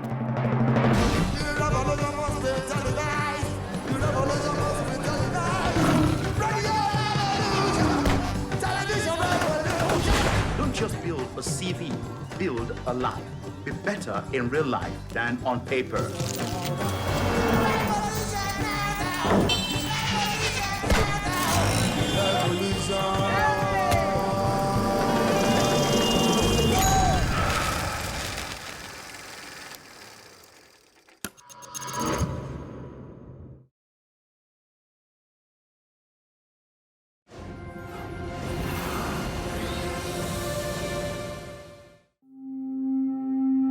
In September 2017, Hurricane Maria devastated the American island of Puerto Rico.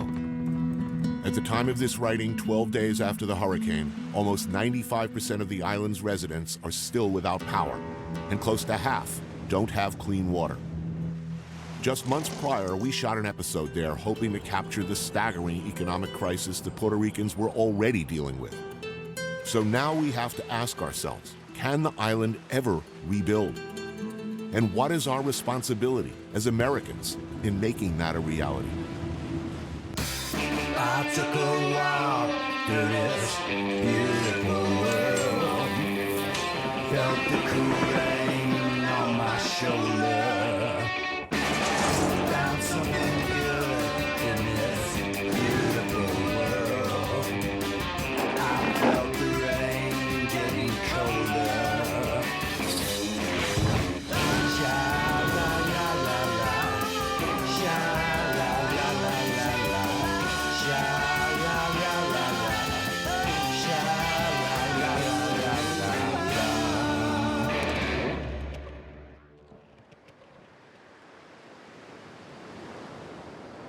It's the American dream, right?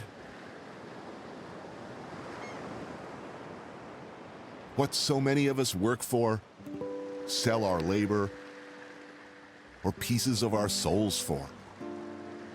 An island in the sun. Preferably one where they speak English and the dollar is accepted everywhere. Puerto Rico, it's America, right? It's ours, and we've held on to it fiercely at times since 1898, after taking it by force during the Spanish-American War.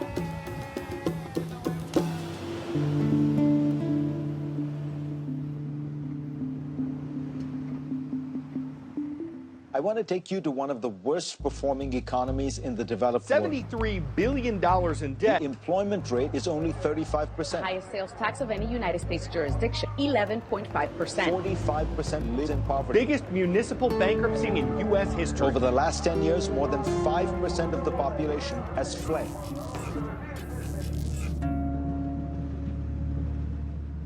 But what's it like for Puerto Ricans? For the people who live here, whose families have lived here for generations? Many have left for an easier life in the States. More keep leaving, but not all. What do you write about most of the time? What do you cover? Right now, I'm covering a lot of politics. Journalist Hermes Ayala is one of those diehards who's sticking it out. The more I've done investigative and political journalism in Puerto Rico, the more I feel a responsibility to stay here and help out my nation.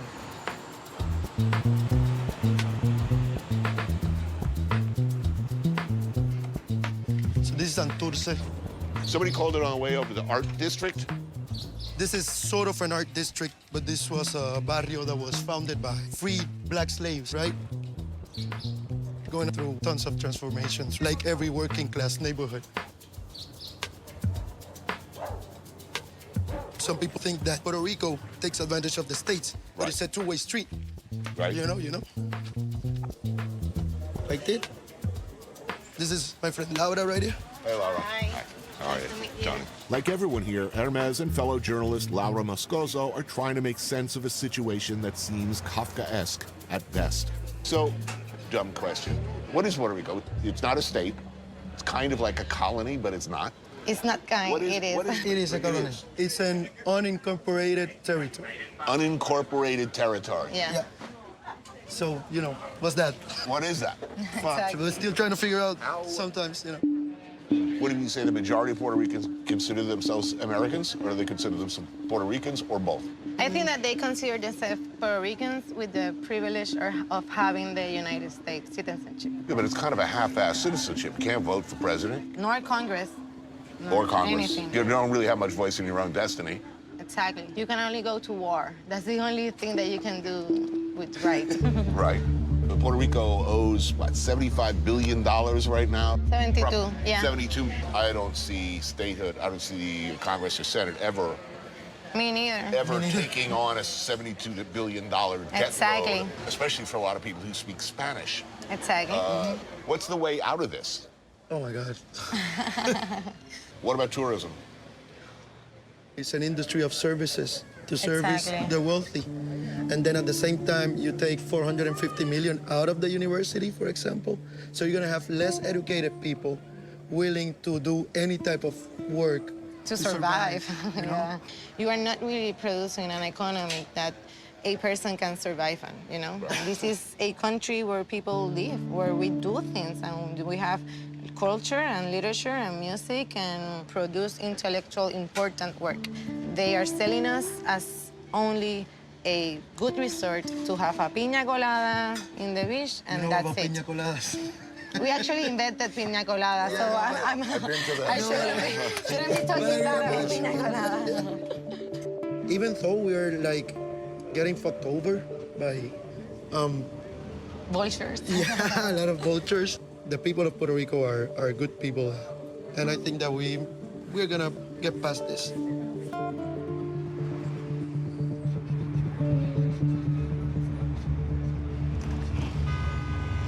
The situation here is truly grave. So how exactly did Puerto Rico find itself so deeply and seemingly irrevocably screwed? In the early 70s, things were looking pretty good for Puerto Rico. A tax incentive was introduced which helped lure dozens of major companies to the island, employing significant numbers of people. But when that incentive expired in 2006, concurrent with a major recession in the States, those companies packed up and left. Thousands of Puerto Ricans followed, looking for jobs that no longer existed on the island. The tax base shrunk drastically, creating a dire need for cash to shore up basic needs and services. So along came the municipal bond, a big, fat IOU that appeared to be salvation for a near-broke government. They're sexy for investors, triple exempt from taxes, and bond owners buying Puerto Rican debt would have to be paid back before anyone. That's anyone. Hedge funds, or vulture funds as they are often referred to in these cases, had profited from similarly desperate situations in Greece, Argentina, and Detroit. As the situation worsened for Puerto Rico, you could buy up more and more bonds for pennies on the dollar. This was a fire sale too sweet to pass up. And the resulting insurmountable debt? It means drastic austerity measures determined by an unelected board who have near absolute power to raise taxes, empty teachers' pension plans, close down schools, hospitals, basically squeeze every dollar out of Puerto Rico to pay back the funds. Every Puerto Rican is being made to feel the pain. I mean, I know schools are closing, yes? Last year, 240 schools closed. Last in year the last alone. 2 years. This year, there's a list of 300 schools that are in risk of shutting down. Born in Puerto Rico? I was born in Chicago, Illinois. In Chicago. My family came back mostly because our family was here. Puerto Ricans want the family to stick together. If you can live close to each other, the better. I decided to stay because I wanted my kids to grow up here. Better times. Better times, of course. What changed? The government took too much loans and couldn't pay them back. So they kept putting taxes on the people, the working class people like me, and we cannot pay them. Like many professionals here, Liza Fournier Cordova would likely have an easier time of it in the States, but she chooses to stay. With the crisis here in Puerto Rico, mostly I think about my kids, where they have the options to stay here and work and have a family.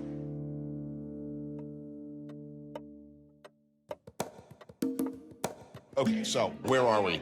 We are at Casa Vieja in Ciales. This is the typical 1960-50 grandmother's house. And the food is grandma food? It is grandma food, actually. Those are corn fritters with ham, typical Sunday after a Saturday party. Hangover food. Delicious. Thank you. So this is like a plantain soup. Oh, that's good. The specialty here is pastel al caldero, pork marinated in bitter orange, taro root, green plantains, squash, and garbanzo beans, slow cooked. And morcilla, blood sausage. One of my favorite things. It's good. It's fantastic. Teachers here are being asked to pay into a pension system that has been described as a Ponzi scheme. You pay 10% of your income into your pension plan out of every paycheck. The money you're paying in now is being used to pay The ones that are retired right the ones now. who are retiring right now in a pyramid scheme, the top of the pyramid. But by the time it gets down to you, who've been paying in for your entire life, There's no money left. I worry about my future. I don't know what I'm gonna live off. I have 2 jobs in order to pay my bills, have my car, have my house, pay for my kids' education. Right. There's no way with 1 job as a teacher I can do that. So how do you continue? I know I could get paid triple in the States, but I don't want to give up on my country. My kids see how their parents struggle.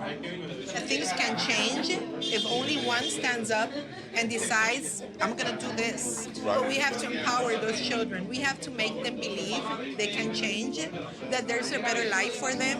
And I'm getting emotional because sometimes I feel that I failed. I cannot save all of them, that's the truth, but I can save a lot, and that's my job. So that's what I'm going to do. I have hope, I have faith. I'm taking a jump of faith. Perdona nuestras ofensas, como también nosotros perdonamos a los que nos ofenden. It's Semana Santa, Holy Week before Easter. Clearly not a casual affair here. This is a predominantly Catholic country still. Pounded in deep after 400 years as part of the Spanish Empire. A ti suspiramos gimiendo y llorar, ea pues seguro. Y bendito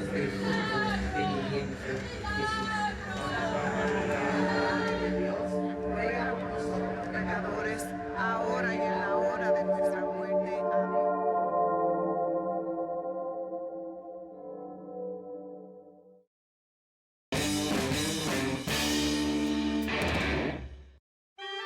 Today, the flag of the Commonwealth of Puerto Rico waves proudly beside Old Glory. American citizens all, Puerto Rico has come into its own, a real democracy.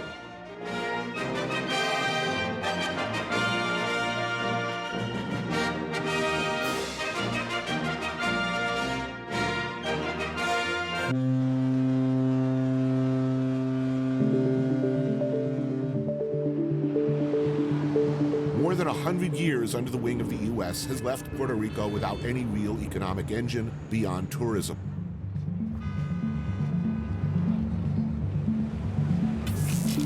The old industries are no longer wanted, needed, or are no longer economically viable. Agriculture, manufacturing, trade have all shrunk drastically, and the island is dependent on U.S. exports for just about everything.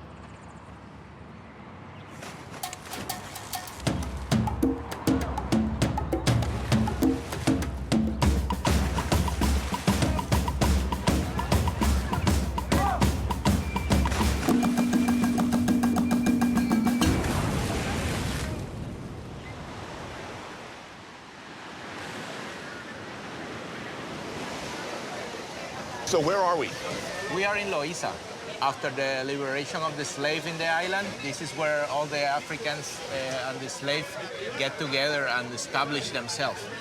Despite, or maybe because of the economic turmoil, Pedro Alvarez Cortez saw an opportunity to make something.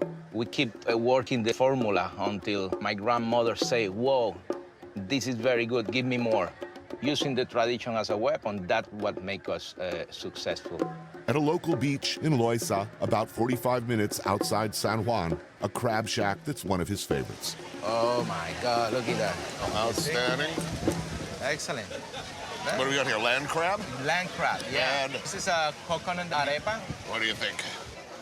Just bang the... Yeah, just knock it and open like a lobster. There you go, you see? Oh, there we go. They're very sweet, the meat. They just leave it for a few weeks in the cage, feed it with grains to take away the flavor of the mangrove.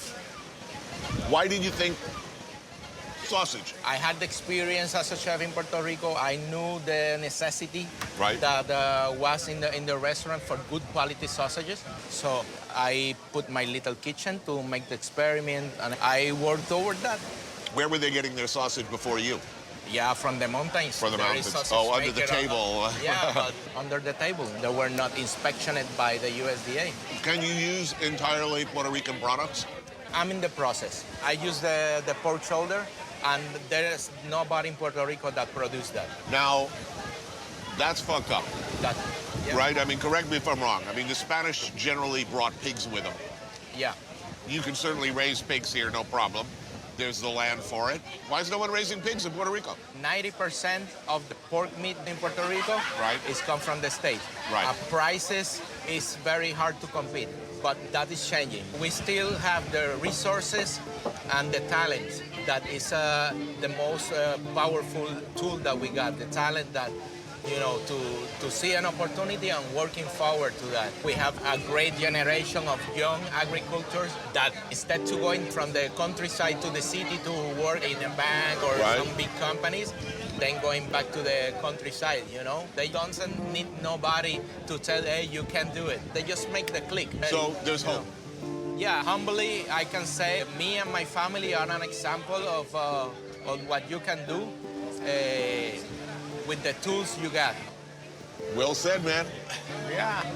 These are delicious. You can squeeze palito like that. Yeah, believe me. That used to be my job. I used to have to squeeze all the lobster legs with a rolling pin. Oh.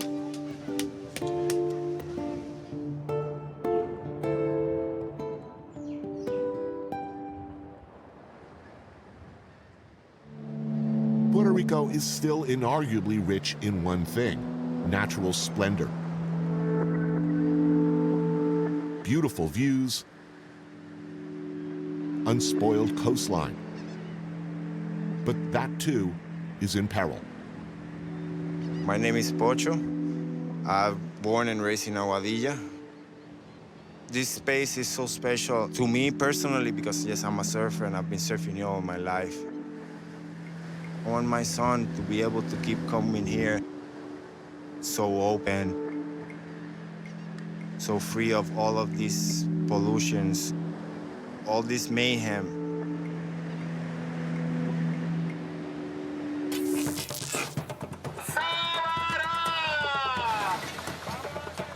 Pocho and his fellow activists have occupied Playuela, trying to serve as human shields against the encroachment of a planned development that would transform this place into a massive resort, named appropriately or inappropriately enough after Christopher Columbus. This is a resistance camp. Just a hypothetical question. If the beach is public, well, what's the problem? The project. It's not a building. It's a mega project. It's a 5-star hotel, 120 villas, a mini mall, the biggest casino in the Caribbean. That's how they sell it. And 2 parking lots 4 stories high. We're talking like poof, poof, poof, poof, poof, poof, poof, poof, poof, you know? It's not sustainable. If they roll in the bulldozers right now with a whole bunch of police, what do you do? Civil disobedience. We go stop in front of the machines. We're giving time for the lawyers to do their case in the court and whatnot and whatnot. Oh, you got some lawyers here? Yeah, I got all the lawyers. Lawyers go to the beach? Yes, man. Hey. The chef is making sancocho, a stew of beef, veal, and sausages. And there's some fresh-caught grouper and red snapper.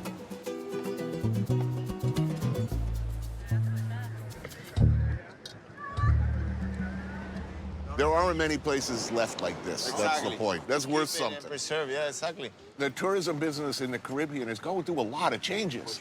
In the short term, developers and construction get paid a lot of money for pouring concrete. But everybody's going to be going to Cuba in a few years. Let's put it that. Why? Because it's unspoiled. They haven't fucked it up yet. So that's why we have to start talking the same language. You said it, profit. They talk profit, right? Let's show them that there is profit in nature unspoiled. That reef back there provides us with millions of dollars worth of services: fish, tourism, protection from hurricanes, annually. That produces a service to us as a community. So if you all of a sudden destroy this, you start losing money. Could you conceivably settle for a revised project? Meaning, okay, no casino, no giant hotel, an eco-lodge for super rich people. In Nicaragua, they have a lot of these things that are developed around communities. Costa Rica, you know, and places like that, you know, the government is conscious about the environment and the amount of money that that environment and the ecosystem brings to the economy. Do you have any faith in your government at all? No. Oh, no. We are a colony. We are an island surrounded by water, and we don't produce almost like 90% of the things we consume, which makes us needy. It makes us a third world country. Third world country which belongs to the most powerful nation. There's a lot of motivation in the people of Puerto Rico right now. It's not about independence or not. It's about what is right, what the people needs. It's coming out of the comfort zone and realizing that if you don't do anything right now, we're just gonna get run over. All the Puerto Ricans who wanna quit, they can leave. Yo no me quito. I won't quit.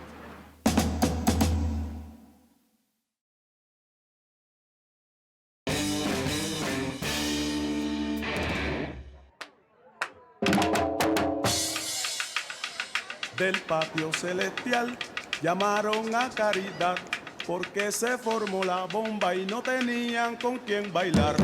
Del patio celestial. Puerto Rico is, of course, easy to love. I sure do. Firstly, because Puerto Rican culture as a New Yorker since age 17 was part of the cell tissue of the city I've lived in so long.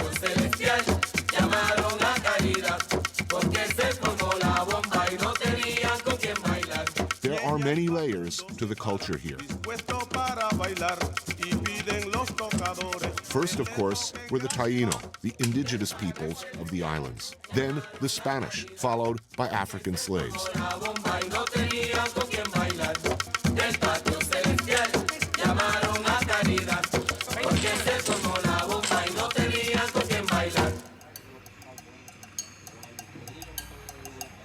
This tradition probably goes all the way back. Look at that. As old school and as awesome as it gets. A timeless classic. Something that's been good forever. The baby's in the house. Pretty. Beautiful, huh? A great idea that will never be anything less than great. Put a pig on a stick and turn him slowly, slowly over a low fire.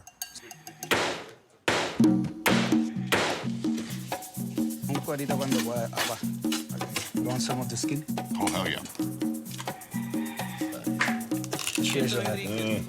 25 minutes up into the hills from San Juan, an institution that celebrates pork. The whole damn pig, in ways that can only be described as spiritual. This is a Puerto Rican samurai. Is incredible. Lechonera El Rancho de Apa is one of many such places. But this one is special. Apa Ramos has for nearly 50 years of his life been perfecting the art of the perfect, slow-roasted suckling pig. He starts work at 4 a.m.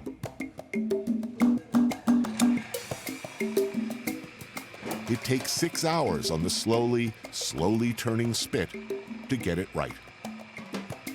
Pure knowledge. Rotation, fire, time, mastering the heat because there's no thermometer or anything. And you can see it, like it's really crispy, but still really, really juicy. It's incredible. Whoa, what's that? That looks good. That's got stew. Right. I use all the inner parts. It's one of my favorite. Apa's sister, Rosa Maria, begins her day making gandinga, a traditional stew made from pig's heart, liver, and kidneys. That's really nice. Now, how's business as the economy has been tough? Do lechoneras feel it, or people are always going to buy that? Everybody has felt that. Lechoneras, restaurants, food trucks, everybody. But whole hog is like more a family gathering. This is something so classic. I think that they're the least that they're gonna feel it. Chef Javier Pacheco favors Puerto Rican dishes and ingredients that have been largely forgotten. When you go to another place and they tell you, yeah, I went to McDonald's when I went to Puerto Rico. That sucks, I hate that. Because we have a lot of really good stuff here. And it's our job to keep it alive and show it to the world. And say, hey, we are more than a fast food. We gotta go back to farming. Because you don't want to be buying everything from We should, imports. of course. My restaurant, I started 6 years ago with just 2 farmers. Now we have more than 15, 16 farmers. It's like a chain. You go to many farmers and you ask them like, this type of root vegetable. And they don't have it because people stop buying the local root vegetable because the imported one is a whole lot cheaper. And that's all they have in their mind. But if you go to a farmer and you tell the farmer, I'm gonna buy your product, the farmer is gonna start having the product. Paying more is a hard argument to make when people are struggling. But if we don't change our mind, Tony, I don't know what's gonna happen with the island. Do people listen if you say, look, it's not particularly patriotic. You're not helping your country by eating McDonald's or shopping at Walmart? Yes. Yeah? But like I tell you, Tony, we have a lot of different types of Puerto Ricans. We have this Puerto Rican that, yes, I love my island, but they don't think more ahead. They simply think, I'm happy with what I have. That other type of Puerto Rican, they know that it's going to be hard, but they want to grow, want to keep running, want to stay here, want to develop what they have in the island. This is a good argument for it, man. This is incredible. Yeah. We'd eat this all day.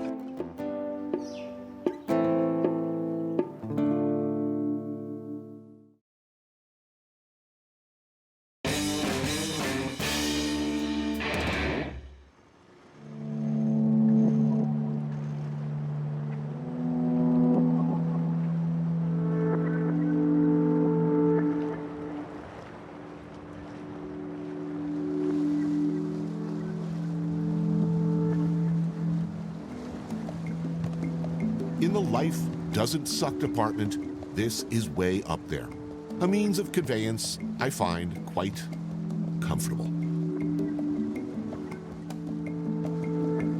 Barefoot and a bit drunk, pleasantly burned by the sun, lunch approaches.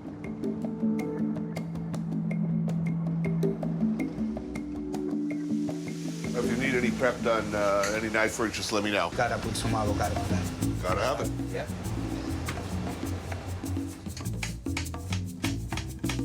First time using a knife? It's been a while. You got talent. Yeah, if this TV thing falls through, I can always work at Denny's.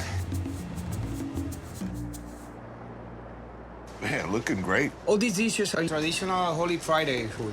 This one is salted cod, marinated on coconut milk, and then we seared it with some root vegetables and boiled eggs from our farmers. Here we have the escabeche. The escabeche, yeah. So like fried fish, marinated or it's pickled. Fried local mackerel, and then I roast all the vegetables and cure it for at least a week. Oh, so saltfish is good. Yeah. The coconut milk really takes that salty. Mm-hmm. Damn, who made that avocado salad? It's awesome. No, the chef is awesome. Yeah, I don't know.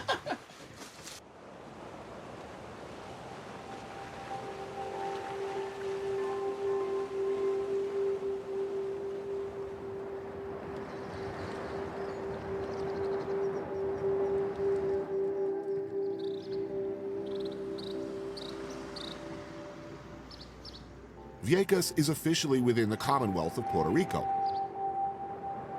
the main island a mere 8 miles away. It is phenomenally peaceful here, but it hasn't always been that way. For over 60 years, the island was used as a bombing range for the U.S. Navy and for training exercises. The soil is rich with depleted uranium, Agent Orange, and the kind of good stuff left over after 60 years of explosives raining down on it.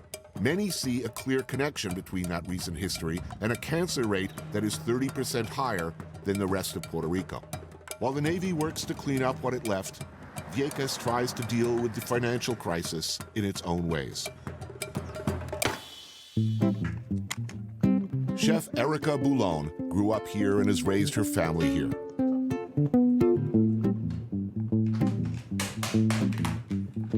She invited me to a meal at her home. Joining us are her mother and son, Carlitos, her 2 nieces, and her best friend, Elda. Now, where was the bombing range? Pretty close here. 2 miles after this? Maybe less. Yeah. This was part of the Navy land. When did the Navy stop using Vieques as a bombing range? 2003. 2003. Well, that's not that long ago. Yep. So you be eating lunch and you hear boom, boom. Basically. So, yes. yeah, sometimes. And still, they detonate bombs. This is leftover ordnance. Yeah. This is like the cleanup process. They gather the unexploded munitions and then they detonate them all together. And the house moved with the bombing. It's like middle of the war. And I'm sorry, you've lived here for how long? All my life. Me too. All my life in Vieques. I've been drinking a fair amount of this lately. This one is flavored with? Acerola. Acerola. All right, who's joining me? Yeah. Adults only. Salud. Salud. Good. Good. I'm not driving after this. Lobsters with mashed yaltilla and yuca from the garden, conch salad, and coconut arepa. It's really beautiful here. This is not San Juan. This is much more lush. And Lights, no fast food. born and raised in paradise. Beautiful beaches, awesome sunset. The whole world wants what you have already. How's the economy here? Como si se quiebra. Bankrupt? We are like the colony of a colony. Basically, the biggest employer is the municipal government. Wait a minute. The number one employer on Vieques is the government. Yes, the municipal government. The local government. Yeah. We also have this dynamic that people that study and make a profession, 10% come back, and that's a high number. There's no jobs for them. So our population is getting older, and it's formed by retired people. Right. Where are they going? Main Island or United States. What's the plan when you guys grow up? What do you want to do? I want to be a A chef. chef? Good for you. It's hard. Your dream restaurant, where would it be? The Main Island. You see? So, in 20 years, That's scary. who's going to live? Not our kids, Who will own Vieques? I mean, who will be in charge? not locals, not people that studied here. The land is too expensive for the local people. So this will be vacation homes for wealthy people from other countries. Yeah. So, yeah. Who will save Puerto Rico? Who will save Vieques? It ain't going to be Big Daddy America. It's ourselves. How? How? I don't know. I don't know how.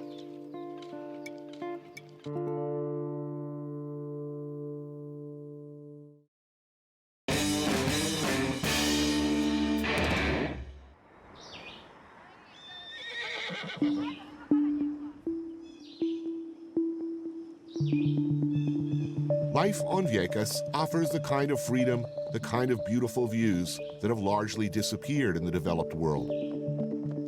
But life can be difficult.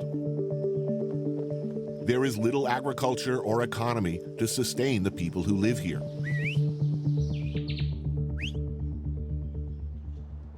At one of the highest spots in Vieques, the sea visible in the distance, is Finca Conciencia, a small but sustainable farm founded by Jorge Corapena, intent on providing locals and area restaurants with fruits, vegetables, honey, and medicinal herbs.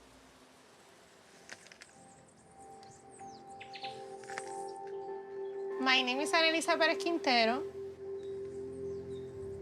I live and work in La Finca Conciencia. We run a productive and educational agroecological project. We farm. We have the land and the resources to produce food that is economically viable, that is self-sustaining, without a lot of investment. It's liberating.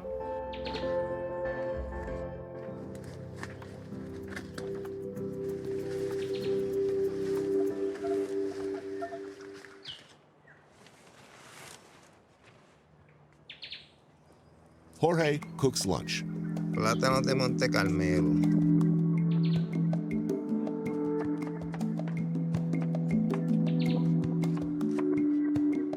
Mero, or grouper, stuffed with lobster and white eggplant.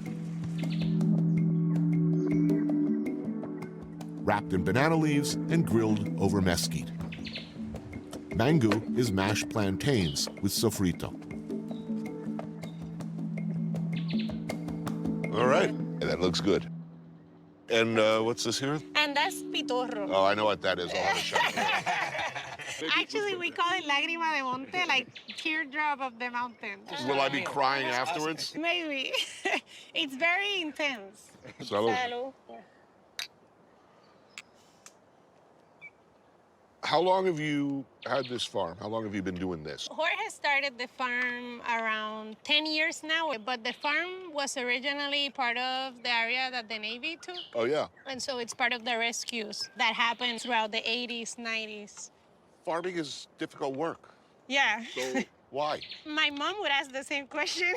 She was like, what are you doing? Are you quitting your job that in Puerto Rico it's really hard to find a good job? But I think that farming is the most practical thing that we can do in the midst of a crisis. That is something that is going to create work, it's going to help the economy. It's a blunt question, but can you make money farming?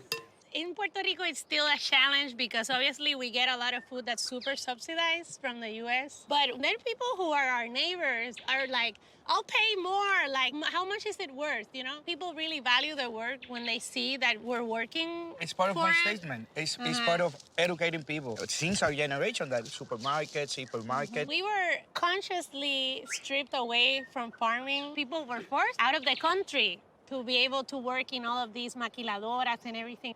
Kids here were completely disconnected from, and my generation, from where things grow. Like, we do an exercise with local schools, and kids here draw a plantain growing like a lettuce. I mean, the last thing in the world the States wants is for Puerto Rico to become sustainable, because that means you're going to buy less stuff, less snacks, less Pepsi, less American products. We don't like that.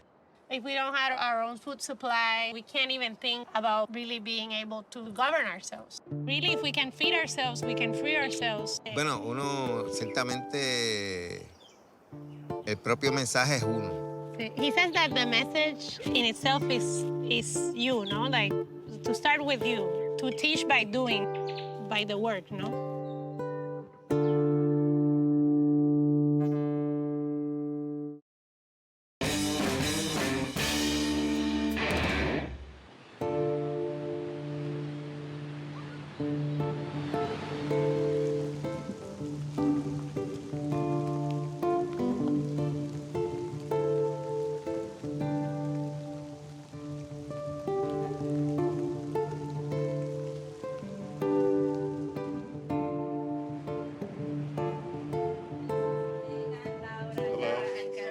Hello, hi. My friends. Hi. Nice to meet you. Hi. Hello. What's up, man? Yeah, sure. So beautiful here. Thanks for having me. Tito Alver is a beloved singer-songwriter. Cristina Rivera Miro is his fiancée. He lives on the outskirts of Vega Alta, where he grew up. I've been playing for 20 years now. I write very specific songs about my town, my country. I'm not trying to sell any dreams, but I tell everybody that we have it inside of us to make it to the other side. You want to come inside and meet the chefs if you want to? I mean... In the kitchen, they're putting together quite the feast. How are you, man? My bass player and chef. I've got someone in the band who can cook. That's I know, right? On the road, that's not so bad. essential.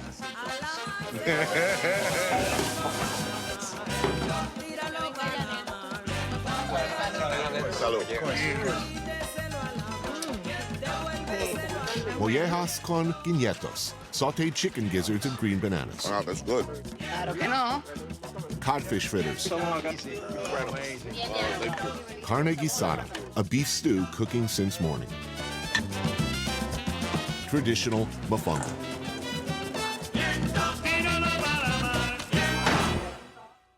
This is like a blue-collar food, you know, and these guys do a nice twist to it.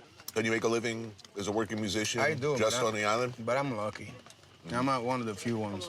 You can play around the island, but it's really hard to get heard. Everything comes from the outside. Radio stations don't support local music. Do you have any faith in your political leadership? No. Nobody. Every time I ask this question, nobody pauses. We don't No, feel they about no. it. It's no hesitation. Zero. No. You know what, Tony? What happened with us is that you don't know where the blame is. You don't know if you want to blame Washington for this. You know, you have to blame our leaders for that. Why would a bank front $70+ billion into an economy that had been in decline for quite some time? Did they ever really have any reasonable expectation of getting their money back? Or was this a cheap way of buying a country? Yeah. Yeah. Thank you. Yeah. That's what I'm saying. We need money, so develop whatever. We're giving it all away. It feels like they're selling out the country and they're pushing us out. That's what it feels like. What about move on and, you know, this, I'm going to Florida. I still want to live here. I still want to have that view. I still want to breathe this air.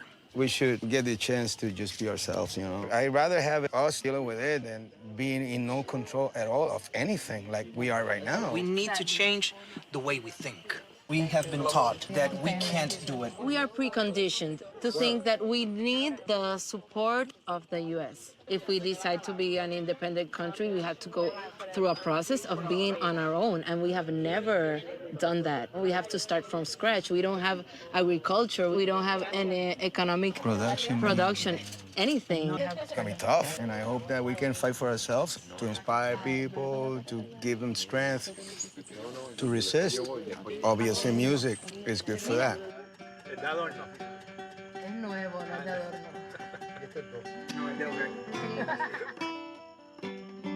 Salimos de aquí, de la orilla del camino.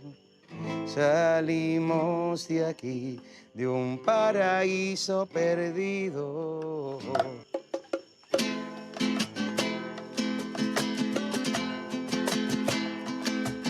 Salimos de madrugada, de una cuna reciclada, recitando oraciones que aprendimos sin opciones. Y hoy regresan en canciones, en saludos y discusiones, y en las miradas de tu cara, en la forma en que te paras. Y hoy toda la brisa sabe a mi Puerto Rico. 1, 2, 3, ya. Salimos de aquí, eso no es de donde quiera. Salimos de aquí, te lo digo sin problemas. Salimos de aquí, salimos de aquí, salimos de aquí, salimos de aquí.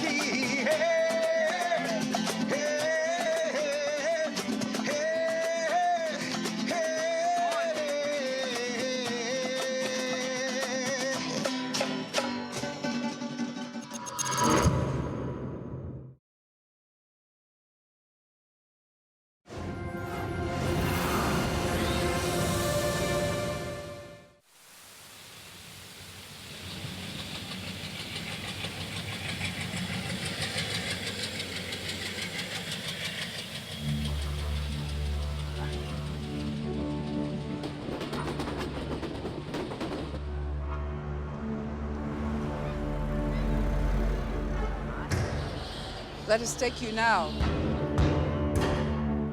to the island of short memories and the small village of fat hopes. It hardly featured on any map, but thanks to the civil war of lies, the small village of fat hopes had grown in importance for all the wrong reasons. They spoke in color in the village, as they did in most parts of the country.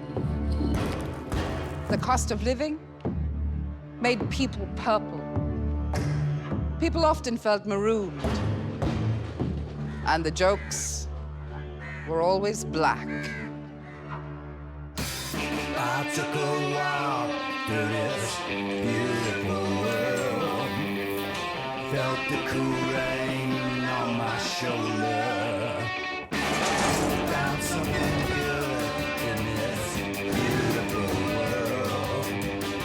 I felt the rain getting colder. Sha-la-la-la-la, sha-la-la-la-la, sha-la-la-la-la, sha-la-la-la-la.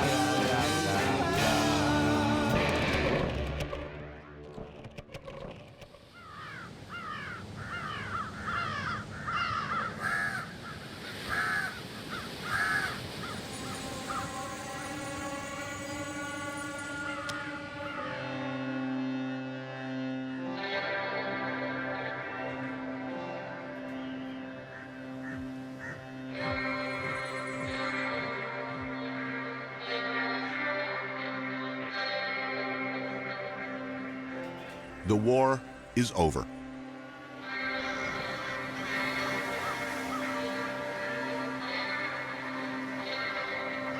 At the old hotel, the .50 caliber in the tower next door is wrapped up and attended by one sleepy guard. The main enemy today is not the soldiers, guerrillas, fighters, and suicide bombers of the LTTE, but the black crows who hover ominously over the breakfast buffet on the veranda. A man with a slingshot patrols the lawn, driving them away with an occasional shot.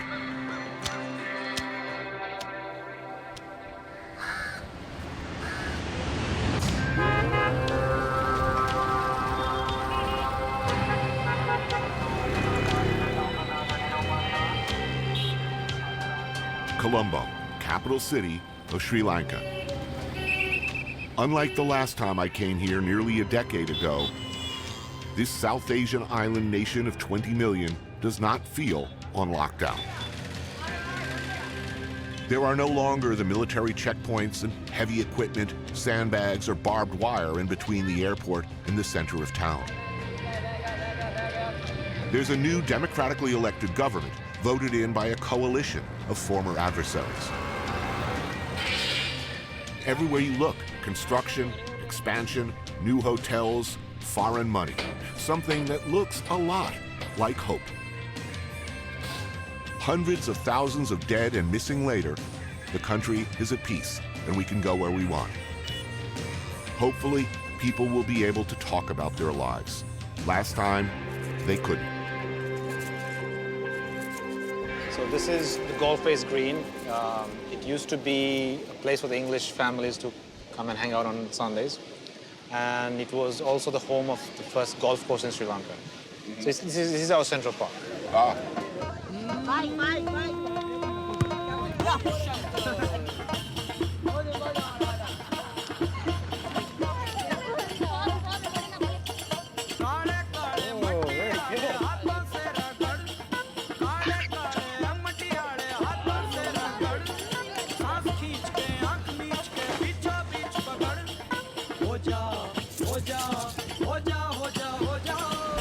What are we eating today, by the way? What's good here? So this is all Sri Lankan street food. All these kitchens are run by Muslims, so there's no pork dishes here. A lot of seafood. Darshan runs several popular Colombo restaurants, including the Ministry of Crab. And when not catering to the needs of his customers, he enjoys simpler fare.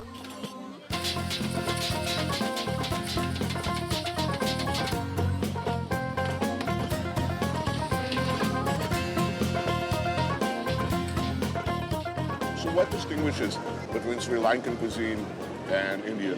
I think our curries are lighter. And I think it's the access to seafood.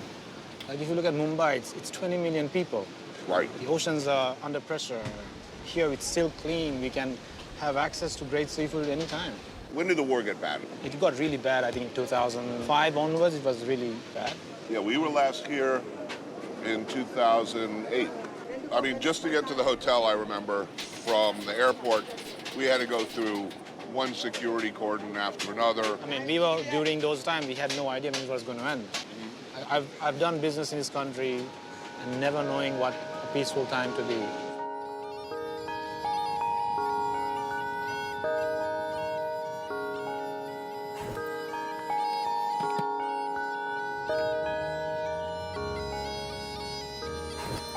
How long have things been quiet? Well, the war ended in 2009. It's been 8 years. I think it takes time for things to happen. Things have happened. The city's not overgrown. We're not overpopulated. Oceans are still clean. Whatever the underlying problems were, do you think they are being addressed or will be addressed? I think they are being addressed. Maybe a bit slow, but I think you'll find a difference. So the world has changed, and it's great to see stuff like this.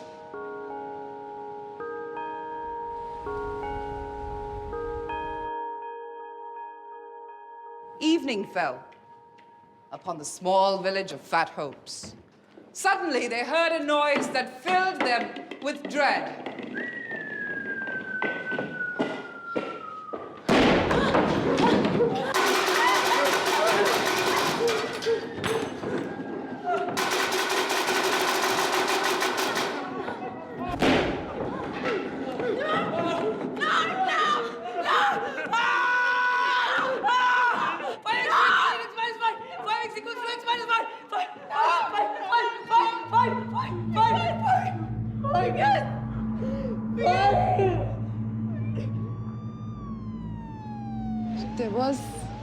honestly such a culture of fear.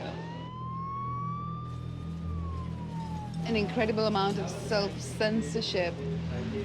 We had death squads, people, journalists, so many being disappeared.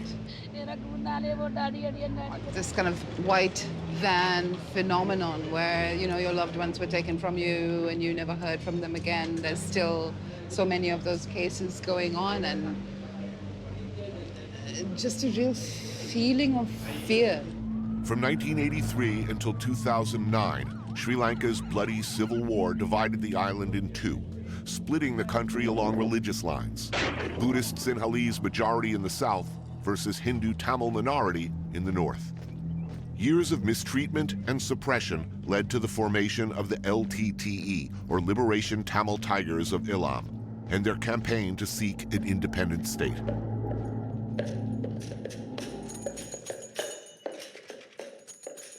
The conflict ended in 2009, but an enormous number of internally displaced persons, or IDPs as they're referred to, remain in refugee camps. Ladies and gentlemen, appearing now and before it is too late, the traveling circus of refugees.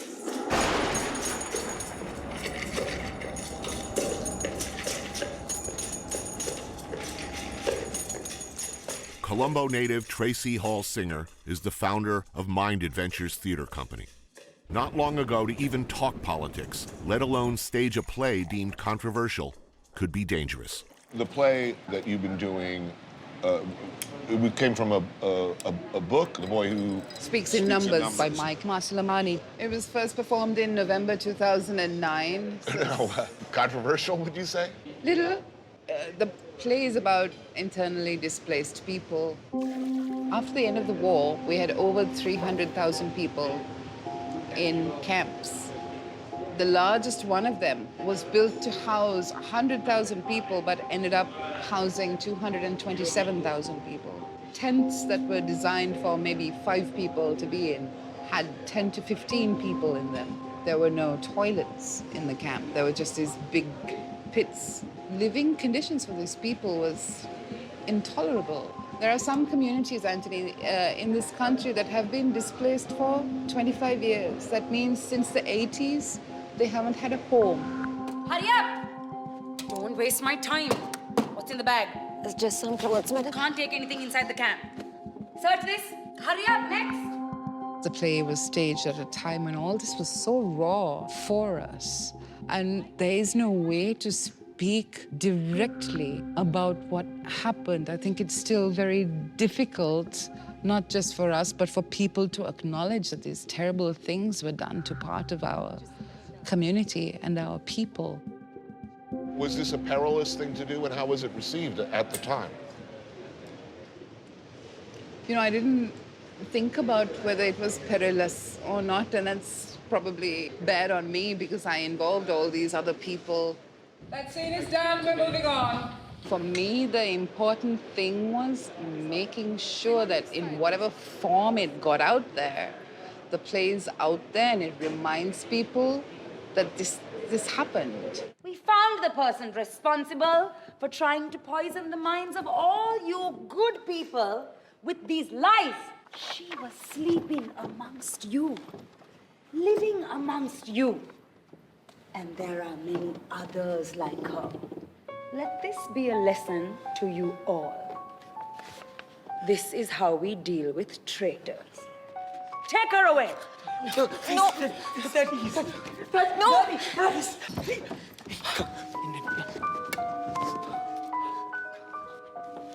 So, are things getting better? I would say in one sense, we're not so afraid. You're not afraid to speak out. But also, I wouldn't say everything is wonderful. It's not. I think things are slowly being pushed, but it's too slow. So, 20 years from now, are you optimistic, pessimistic? What do you think?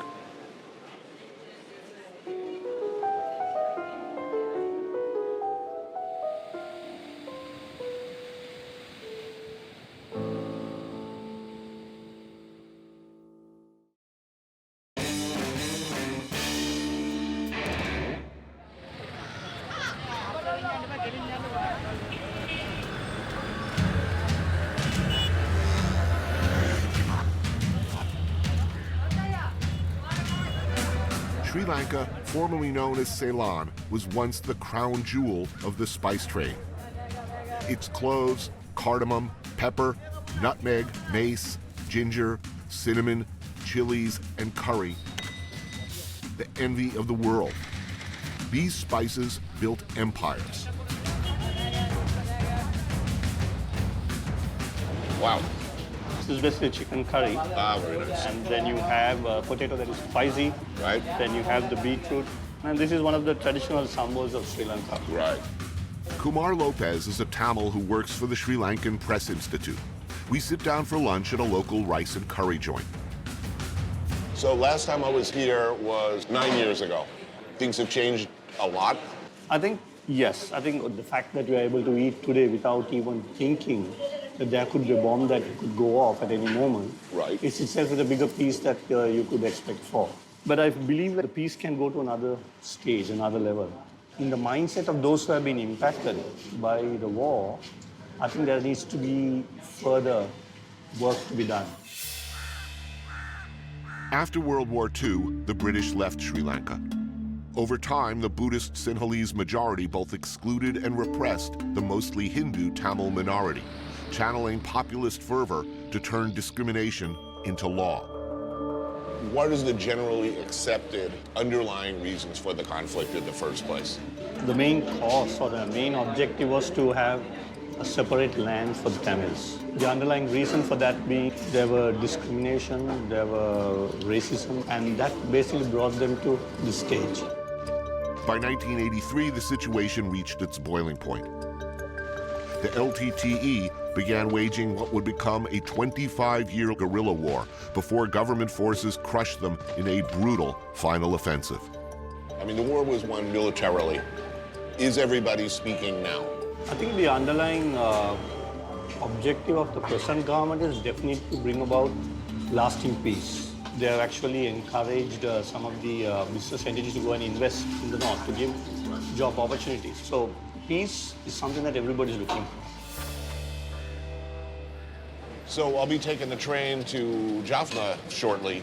This is a big deal. Oh, it was not running probably for the last 30 years. Whoa, hasn't been running for 30 years? It cannot be running for at least the minimum 20 years. Because of the conflict? Because of the conflict. Wow.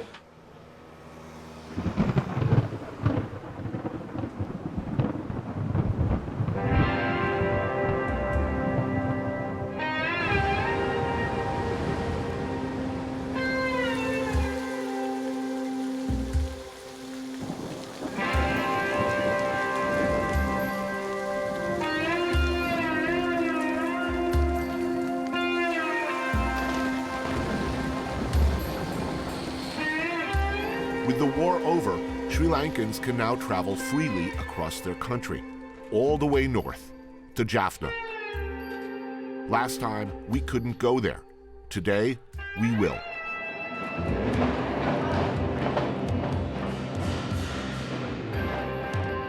Early morning, Colombo Station.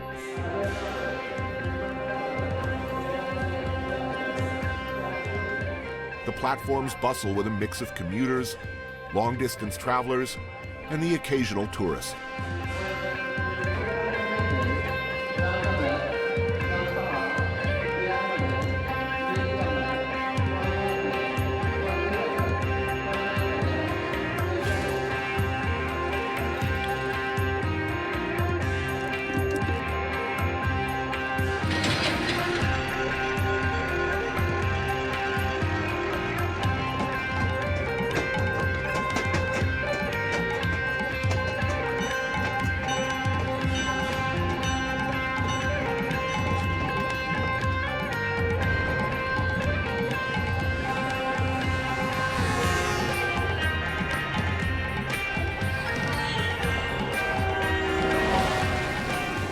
Breaking free from Colombo's gravitational pull, the landscape opens up.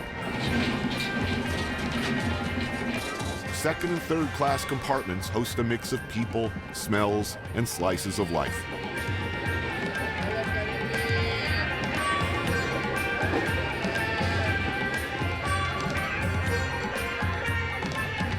Commuters get on at one station, off at another. Others, like me, are in for the long haul. 10 hours to Jaffna.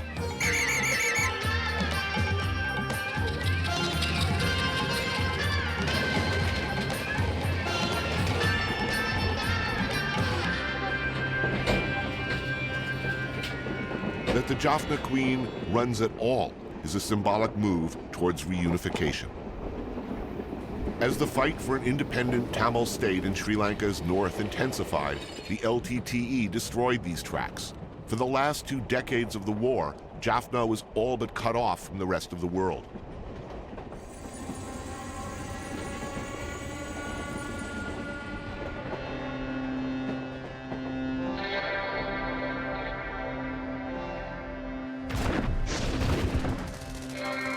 The LTTE, unable to match the military might of the Sri Lankan army, fought their war by other means, every means they deemed necessary.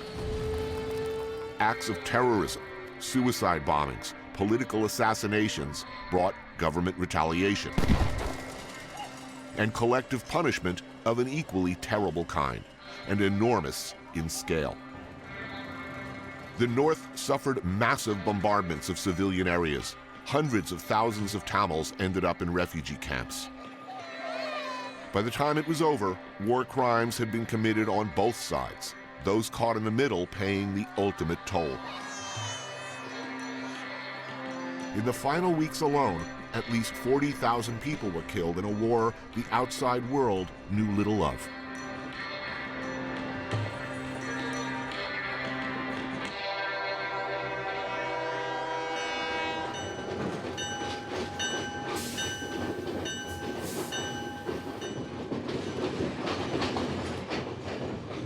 Nearing the end of the line, weary passengers await to find themselves in a different world. Out the window, the air is thick with the smell of salt and sea.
Jaffna is about as far north as you can go without hitting India. This is the homeland of Sri Lanka's Tamil ethnic minority, and during the Civil War, base of the LTTE Tamil Tigers. Remnants of the conflict are hard to miss.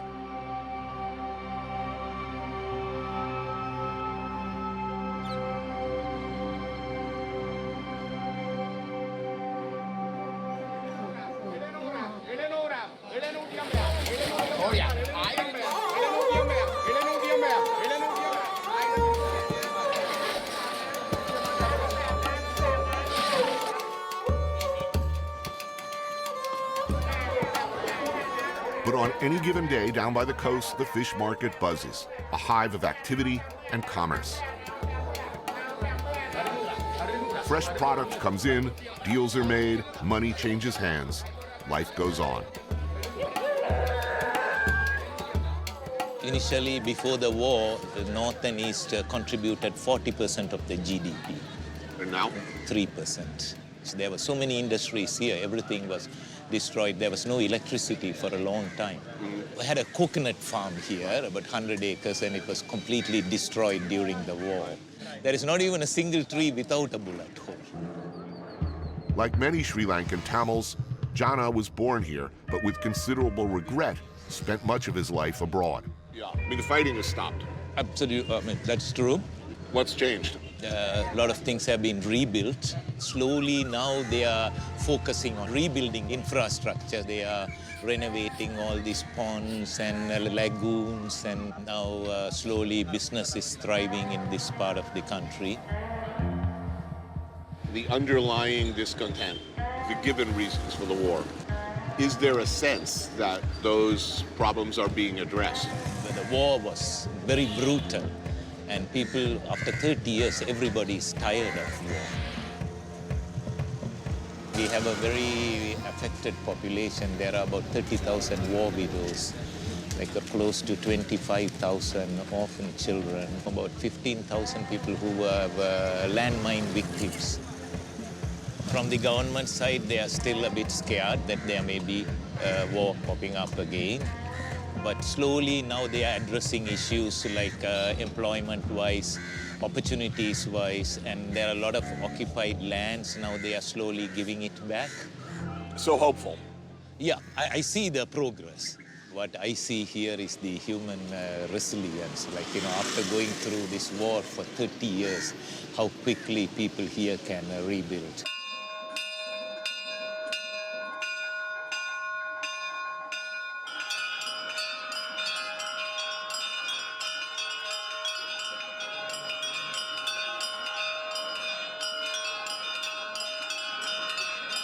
So what's happening today? First of all, where are we?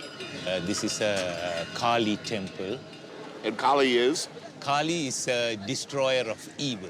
People go and pray and have Kali temples in villages because it destroys evil power. Both good and bad? Yes. Protector? Protector, destroyer. And destroyer. Yes. Because Kali is also known for courage and valor. Like when people go to war and things like that, they go and pray to Kali to give them the confidence and the courage to go and fight.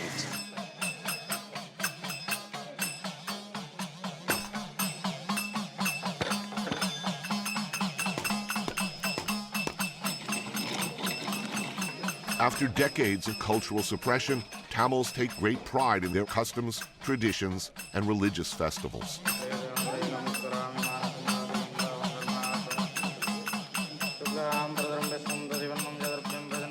Around here, the Madai festival is the most auspicious day of the year for Hindus to balance their spiritual debts. Believers show devotion through suffering, enduring acts of great pain and hardship called cavities, or the burden dance.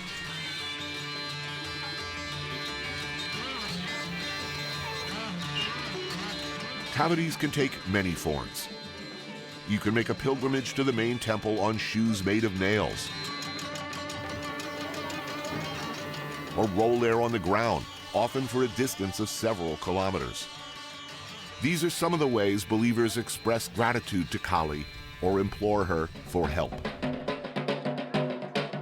Ritualistic body piercing is another such expression.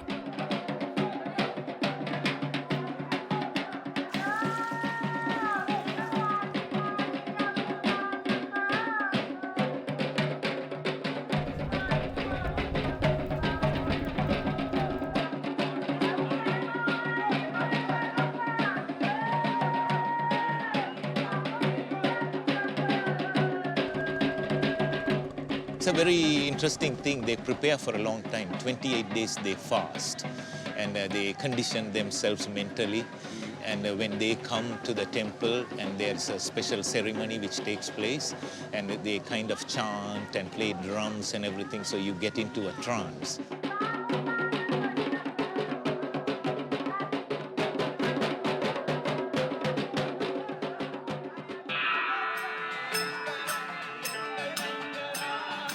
The greater the pain, the greater your dedication to your higher power.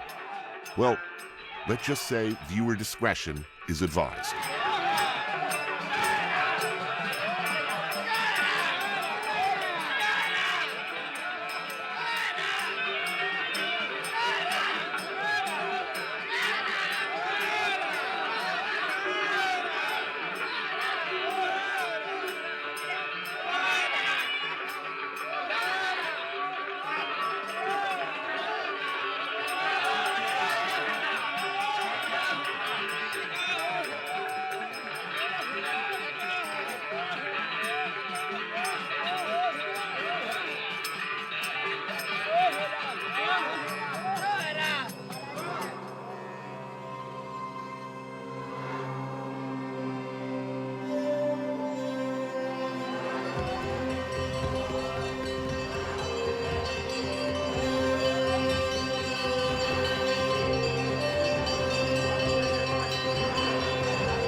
Islands off Jaffna's coast were holdouts during the Tamil resistance and saw heavy fighting. The people who remained, like the landscape itself, bear heavy scars. This was a conflict that left more than 80,000 women widowed. Well, the whole island is very quiet. I mean, I do not see shops filled with people or children playing in yards or people in fields. It felt very, very, very quiet. Is that a good quiet or a bad quiet? So it's an area that has been severely depopulated, as you would have noticed when you came here. Now, when you say depopulated, people fled, people were killed, people were disappeared. இங்க இருந்த ஆட்கள் யுத்த காலத்துல இங்க இருந்து வெளியே போனாங்களே. 1991 இங்க அதுக்கு earlier-ஆக 22,000 people signed here this village. Within 3 hours in 1991, the entire area was evacuated of its population. People have only started coming back to live here relatively recently. A very small percentage of the original population that has come back here. In Tamil society, as in much of the world, women have few rights. No official system to look after or support them. The North Ceylon Community Project seeks to address that problem, providing a home and training for women who might otherwise be living on the street. Gowrie is from this area and one of the organization's benefactors. Culturally, a woman who's a widow who has lost her husband is a total social outcast and become terribly vulnerable to all other types of abuse because they have no source of income, they have no one to protect them, no one to look after them. So this organization has grown to be a safe haven.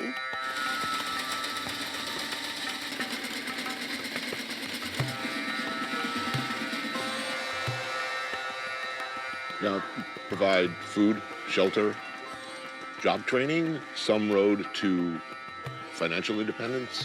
When they come here, they are given a place to stay.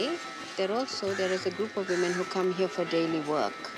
And there are different projects that are skills training projects for the women. And within this space, they're given the strength, the skills, and the opportunities to change their lives.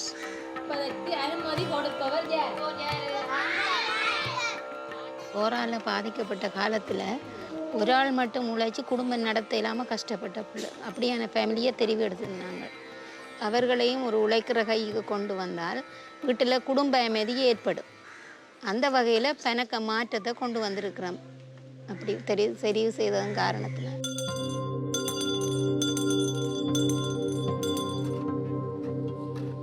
So why stay? I mean, it's an obvious question. So many have left. Why stay here? Where you come from is very important. So I think in this culture, it is about where your roots are, where your family history is. What about these kids? When they're 16, 17, 18? They are going to finish their education and then they are going to be looking for jobs.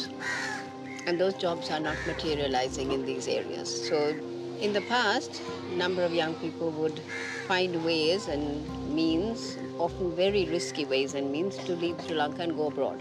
So unless there is some really serious efforts to revive economic activities and investment, life is going to be very tough for these kids.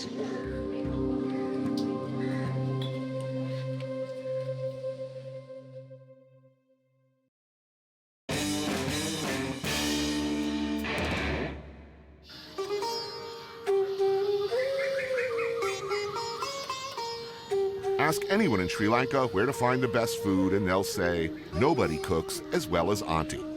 And it's true, trust me. Often possessing the strength of 10 men, Sri Lankan aunties are a force to be reckoned with.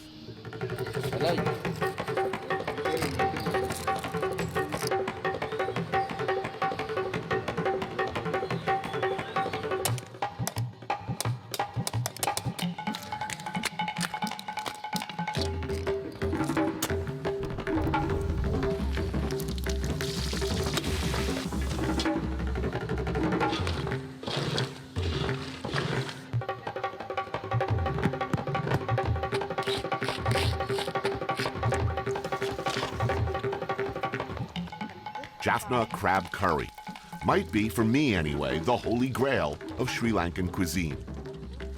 Spicy and fiery, in a cuisine known for being spicy and fiery already.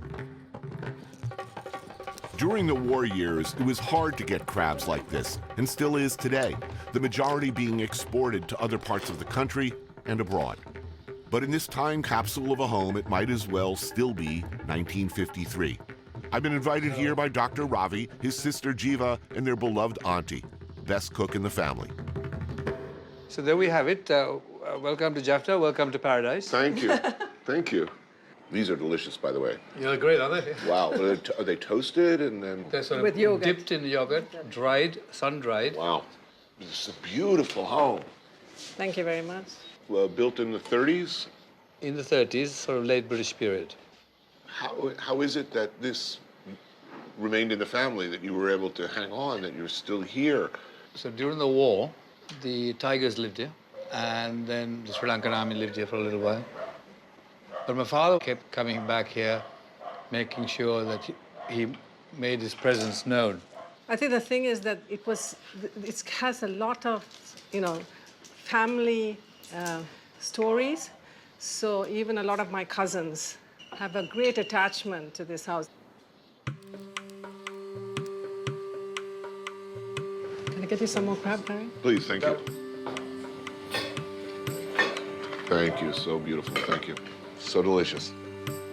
I've been to a lot of places just after really awful, awful conflicts. Some nations, there's a simmering and boiling sense of injustice, rage, humiliation, particularly when you have large groups of young people unemployed wandering around. Do you think that there's any possibility that if everybody doesn't get the recipe right, that we could see, another generation of adversaries? Generally speaking, I think people want to get on with it. Because my generation, they certainly don't want to go back to that. I think the generation that might are the 5, 6-year-olds at school now would have forgotten the horrors of war. And you go back to your AK-47, my 6 months in the sun. I think I am optimistic, but I think that one of the first things that we need to build, is to build the trust amongst the people. There are lots of IDPs still in camps, and if they could be given back their lands, that might be useful to also jumpstart the economy. It should be a paradise, yes? I mean, look out the window. Yeah, absolutely. Potential is incredible.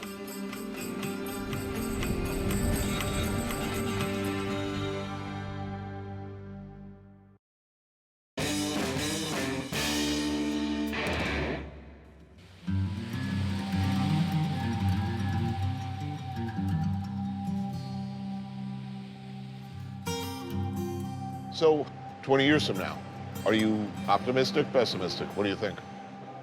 Have to be optimistic. You have to be. Empathy is everything. It's part of what makes us human. That's where we have to connect and understand each other. It's all very idealistic. I know that.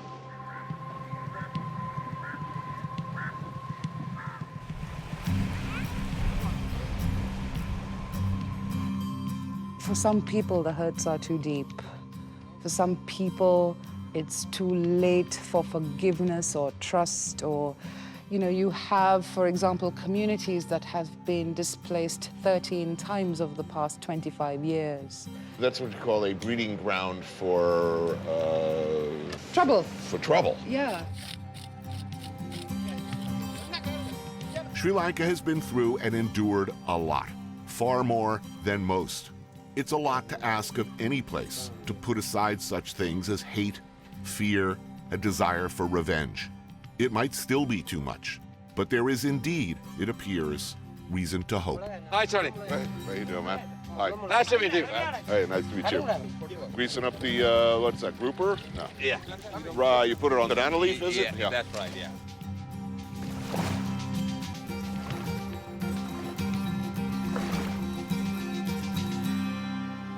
Any fishermen here? Yeah, they're all fishermen. Okay, so what happened during the war? Could you fish? Yeah, the biggest. Straight through? They only have to get the permission, and then they're limited for 1 kilometer. Did people feel safe anywhere? to do what they did. Any time, nobody felt it. Curfew was installed here, 4 o'clock, otherwise you can be shot.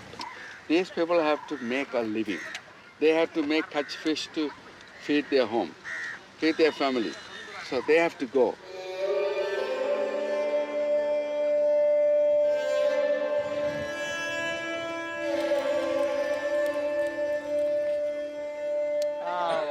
All right. Hey, what's up, bro? What's up, young man? Most of the world, when you've been through a struggle like this, so painful and so vicious, usually at the end of the day, people cannot say, look, I'm exhausted. Nobody wins here. We all want to live in a world where we can take care of our children. Are we at that point in Sri Lanka? Jaffna people never beg, but they will fight. Please look at the future. Don't let the young people again to go and take up arms. Invest, develop, give them some guidance. These people that ran a war, these guys have had torpedoes, submarines. Ingenuity. They were also keen about destroying the war, terrorism, destroying the terrorism. They never value the strength of the people.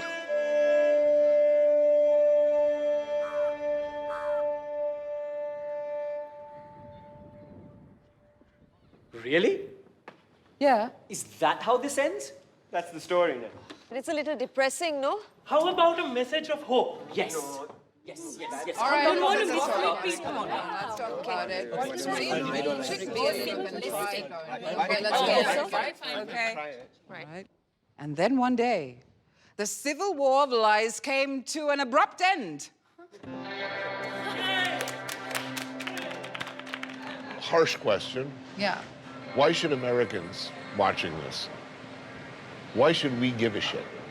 Why should people care about Sri Lanka? I guess I don't know why Americans should care. I just want Sri Lankans to care.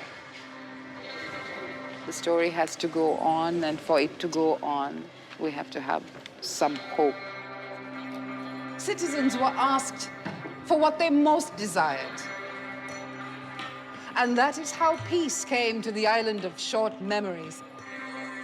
The warring parties fast realized that it didn't matter who won or who lost, because in the end, they were all on the same side.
Pittsburgh is a city of neighborhoods, each with its own rites and rituals.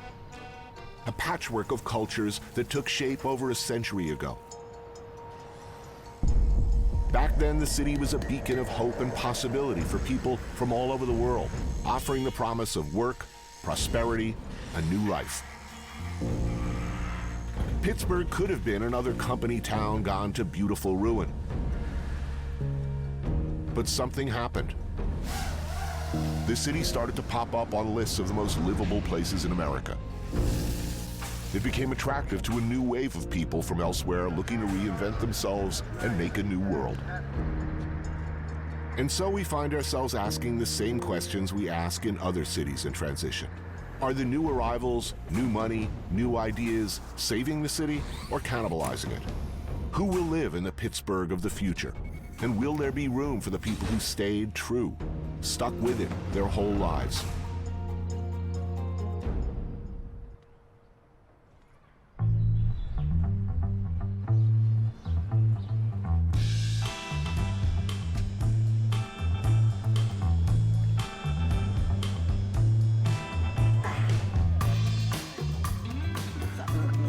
Oh, man, I'm very happy about this. Sausage and peppers, one of my favorite things. All right. Bocce, the ancient game of kings. Throw the little ball, try and get the other balls close. Closer than the other guys. Chinatown. Gene, Uncle Gene, this is Anthony Bourdain. How do you do? 103 years old. 103 years old. Looking good. He goes up and down these bocce courts faster than anybody else.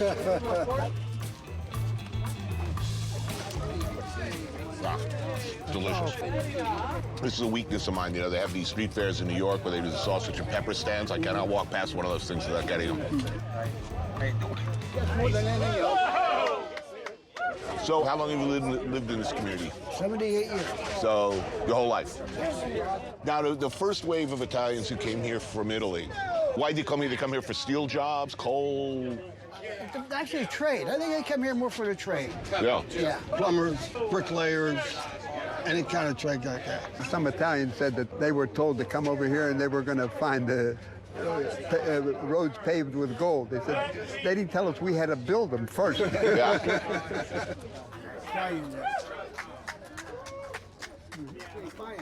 How's the neighborhood changed over the years? Still predominantly Italian-American, or? Yeah. It's not as much as it was, but it's still more Italian than anything else. Well, for 35 years or so, it was a tough time for Pittsburgh. Why'd people stay? Family. Familia. I tell people, when you come to Bloomfield, don't talk about anybody because we're all connected somehow. All right. On you, sir. Yeah. Okay, go ahead.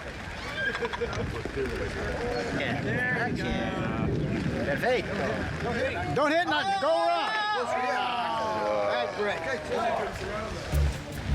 Ball! All room for four. Hey. Uncle Eugene can take care of it.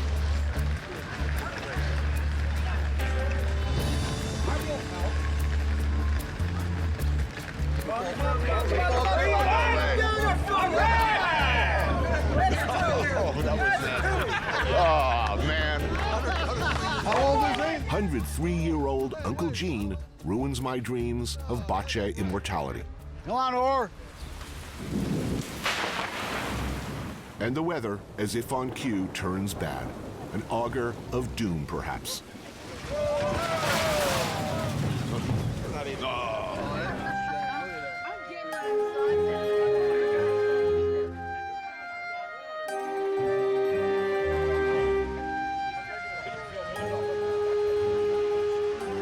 That's a shame. And God himself appears to align himself against me, hurling all that beautiful zalzich and meatballs onto the cold, wet ground. They're still good. That's still good. Yeah.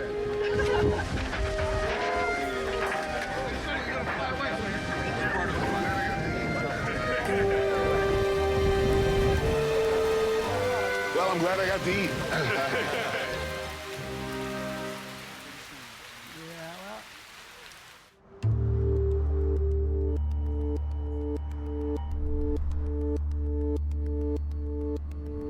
Oh, Arlene said, as they passed the old Nabisco plant, cleaned up and advertising condominiums. Have you heard how much they're asking for a one-bedroom? How much? $1.2 million. That is highway robbery. Who would honestly pay that to live in East Liberty? They're calling it East Side now. Who's calling it that? No one I know. It's a boondoggle if I ever saw one.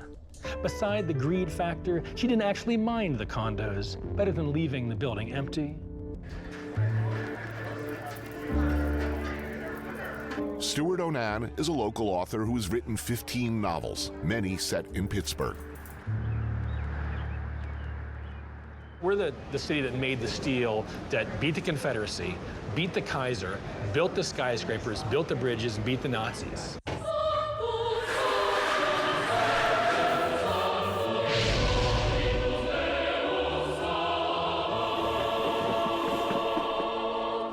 Who came in the very beginning, lured by jobs in steel and... Most of the people that came here, once the steel industry was in place, were people from Central Europe. They were blue collar, they worked long hours, they worked hard, dangerous jobs. They made the money to send their kids to schools to become white collar. At one point, I believe we were the 6th largest city in America. We're now 63rd. Now, wait a minute. 6th largest in America, now 63rd. 63rd. So, yeah. What happened?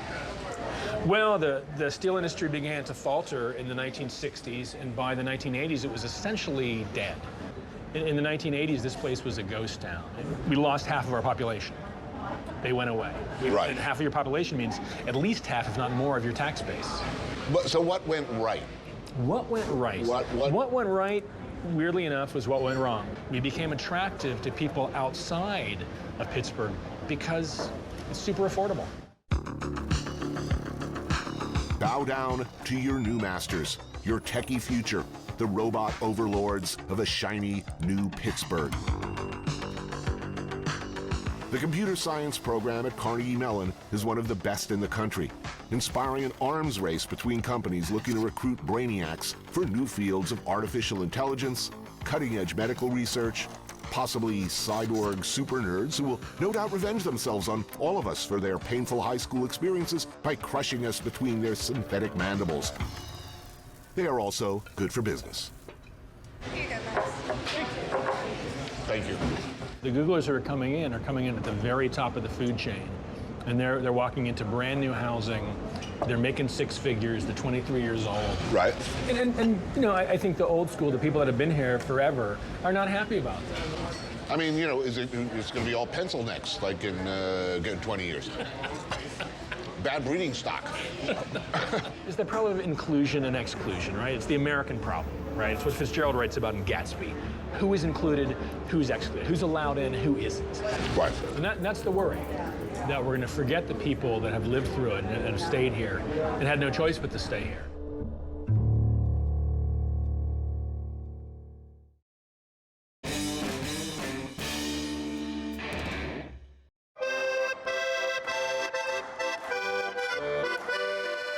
Pittsburgh's Deutschtown is home to one of the oldest German clubs in the U.S. Immigrants founded it in 1854 to preserve a link to their motherland. Today, a new generation is leaving their mark on the city.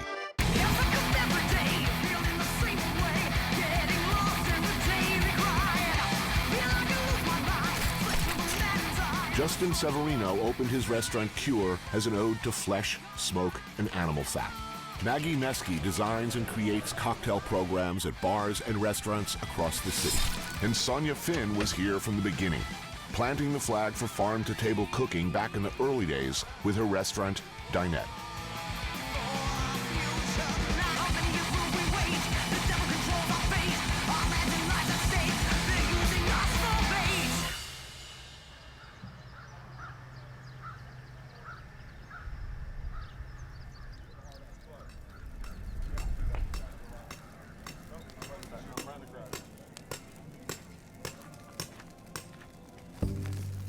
The countryside around Pittsburgh is beautiful, another world.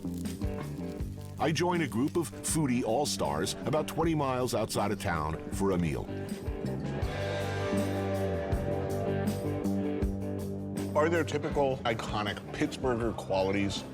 So you probably worked here and brag about working here. You complain about millennials. You complain about the people on the street harassing you. You don't like anything new. Right. At all. You're describing me. The menu is looking good, right in my happy zone. Racks of pork rib, grilled hearts of escarole and turnips, a sauce made from the pork drippings, and 4 types of sausage. They're not now. Look at this. Whoa. This is amazing. That's Titanic. I don't want to speak about Pittsburgh in a dismissive way, but it was not known for being what it is today. People are talking a lot about the food scene here. It was not always so. So what were people eating before? You know, steak and potatoes. You know, living in San Francisco, as a young person in your 20s, you were going out to eat. That was really important, and we all knew about the restaurants, whether you were in the restaurant business or not. Right. And that wasn't Pittsburgh. And when I opened Dinette in 2008, you know, I'm expecting people like me to be coming in. I'm 29. That's who I'm building this restaurant for, and everyone was 56. my parents' age or older.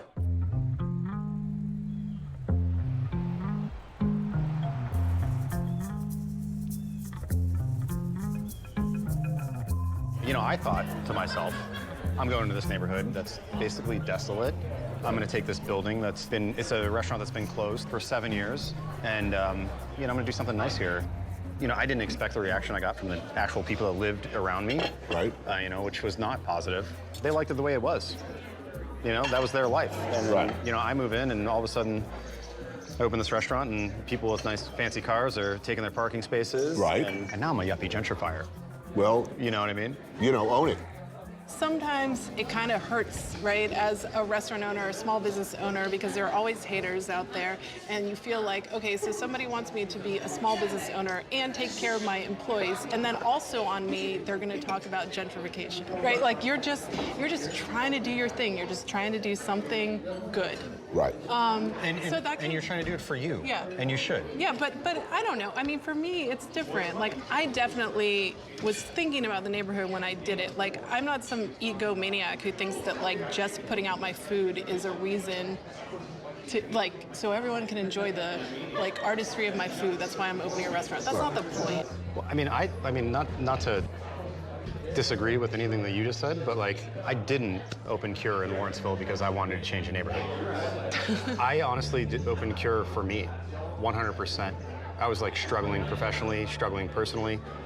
Cure was all about satisfying me, like 100%. If I'm running a high-end restaurant in Pittsburgh, who am I employing as porters, dishwashers? Honestly, like students. Our dishwashers they're white kids. No way. Yeah. Pittsburgh, Pennsylvania is a big, bright, shining star of an example of what blue-collar America, I think, was 100 years ago.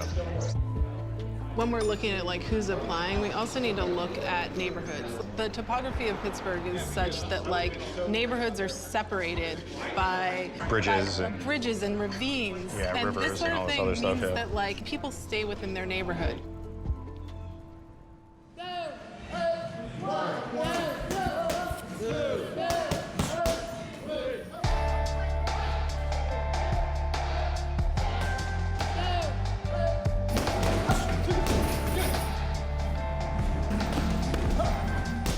Everybody's talking now about a Pittsburgh Renaissance.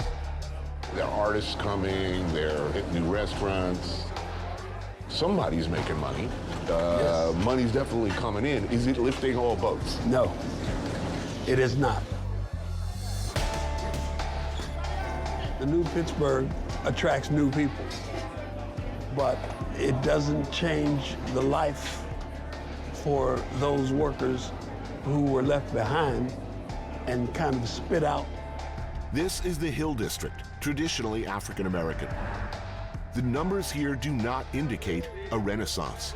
Black homes take in half the income of their white neighbors, and African American youth are 6 times as likely to be arrested, go through the system from which many can never break free.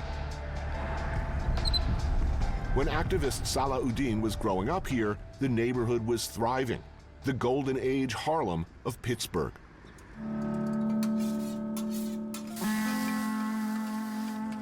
They used to call this city hell with the lid off. The mills ran 24 hours a day. I grew up at a time when most adult men in the neighborhood, in the morning, I saw them getting up and going to work. My dad, for example, dropped out of school, but was still able to find work that paid enough to raise a family. My mother had 12 children. And your dad was able to raise 12 kids. That's right. On that. Wow. That was a very different America. That was a very different America.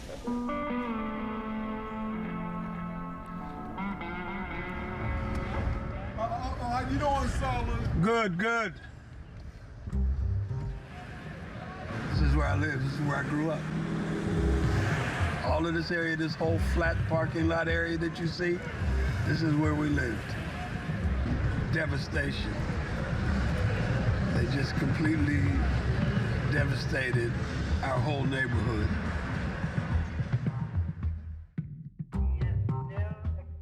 In the 1950s, the city came up with a plan to revitalize the Hill District by leveling large swaths of it. 8,000 residents, including Salah, were displaced. And instead of new housing, the land was used to build a hockey arena. Difficult, painful memories of what used to be, and now we see suburbanites coming in to have a good time, visit the Penguins. They don't live here, they just play here, and they don't know the pain that this playground caused.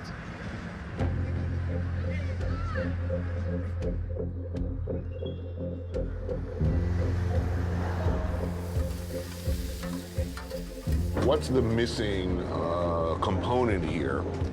What's missing is an economic plan that includes everybody, not just the techies and the computer geeks, but regular people.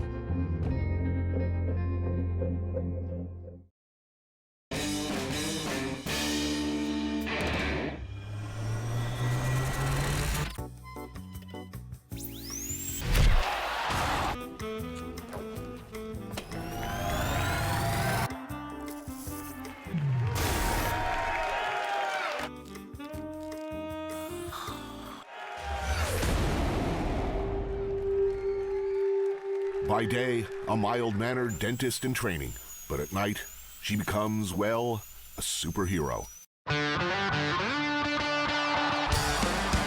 Brittany Baker is a star of the International Wrestling Cartel. Tonight, she defends her title in a battle of the Wrestling Titans. Boyfriend Adam Cole hopes to win a championship of his own. Why do you think it's big here? In Pittsburgh? Yeah, what is it about Pittsburgh that... Pittsburgh is a big sports city in general. We have the Penguins, the Pirates, the Steelers. They're so proud of their sports teams. They are. They're also very proud of their wrestling organization. Everyone's independent. No one's like contracted. You work where you want to work and how you want to work. The big town, small city vibe. So the fact that it's not WWE is a point of pride. Yep. To me, wrestling fans are the most passionate fans of any form of sport or entertainment. I will confess to you that I took a dim view of professional wrestling. Like I thought, okay, yeah, it's not real. It's like these outrageous characters. I don't get it at all. And my daughter started to get really into it with her best friend.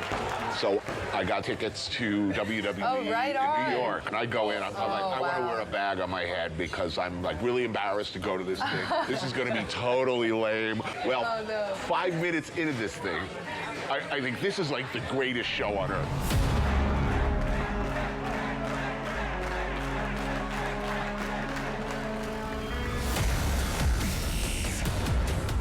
It's physically very, very demanding, and more to the point, it's super dangerous. Yeah. Oh, yeah. I mean, most wrestlers get really busted up.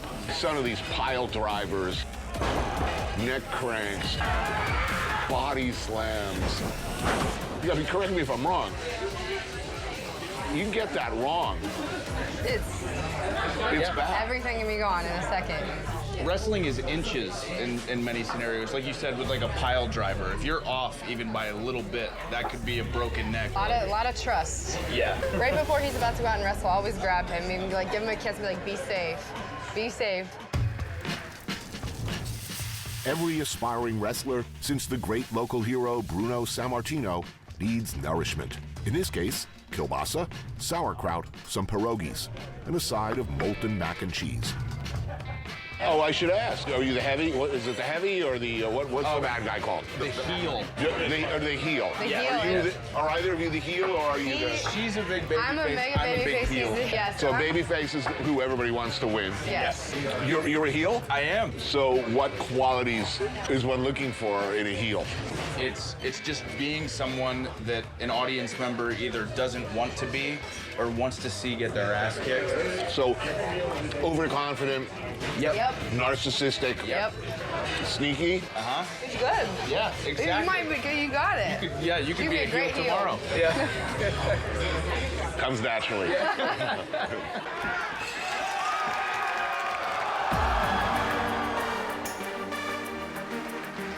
Is it a sport or is it more of a cathartic emotional experience? Because it goes beyond sport. There's nuance there. There are tortured souls who are struggling with the good and evil in themselves. Wrestling is live theater, it's sport, it's a rock concert, it's all this stuff wrapped into one. I think when people realize that pro wrestling has more in common with Game of Thrones than it does UFC, they accept it more and they appreciate it for what it is.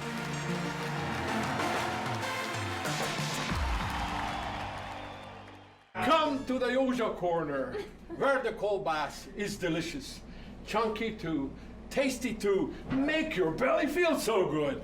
Everybody, come to the Yoja corner. Come to Alexander Yoza Bodnar fled Hungary during the Soviet Union's crushing suppression of their revolution in 1956. At Yoza Corner, he runs what's not really a restaurant in the classic sense, but a house party with food. Classics from the old country like chicken paprikash, langosh, and kobas. Cheers. My dining companion is part of a more recent wave of immigrants. Jamilka Borges moved here from Puerto Rico in 2007 and began working in what was then a restaurant scene that was just getting started.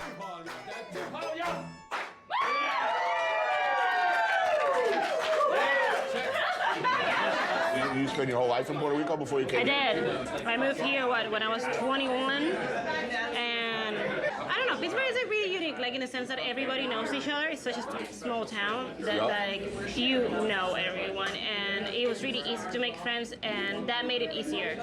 What about culturally? How different? Oh, cucumber salad? Cucumber salad. Beautiful. It's very much like a really white town. Like, you go to every single restaurant and like, it's white males. People not even understanding like the relationship that we had as a country with Puerto Rico.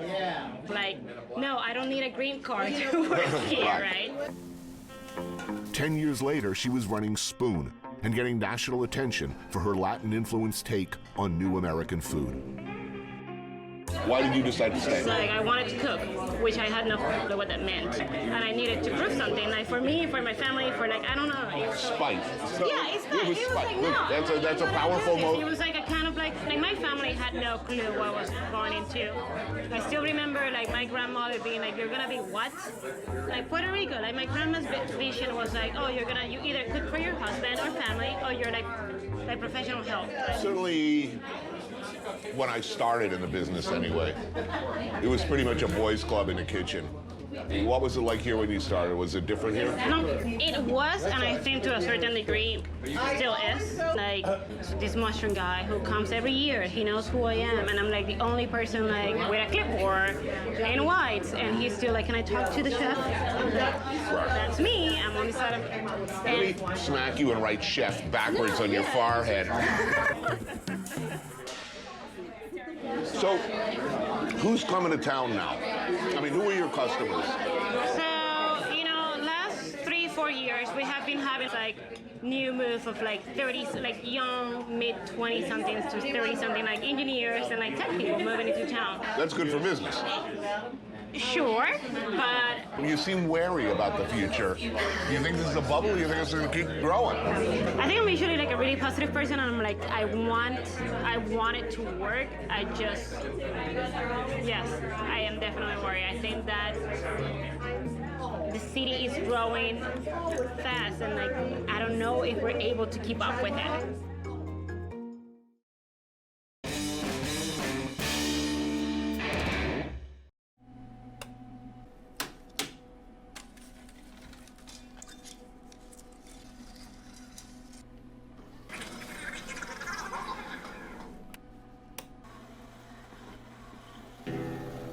This is not my town anymore. When I was young and growing up, we're shooting craps and chased by the cops. Now I'm sitting around with a bunch of people talking about hops. This is not my town anymore. The town of Braddock is where Andrew Carnegie built his first steel mill in the 1870s. By the turn of the century, he bought another one up the river, the Carey Furnaces.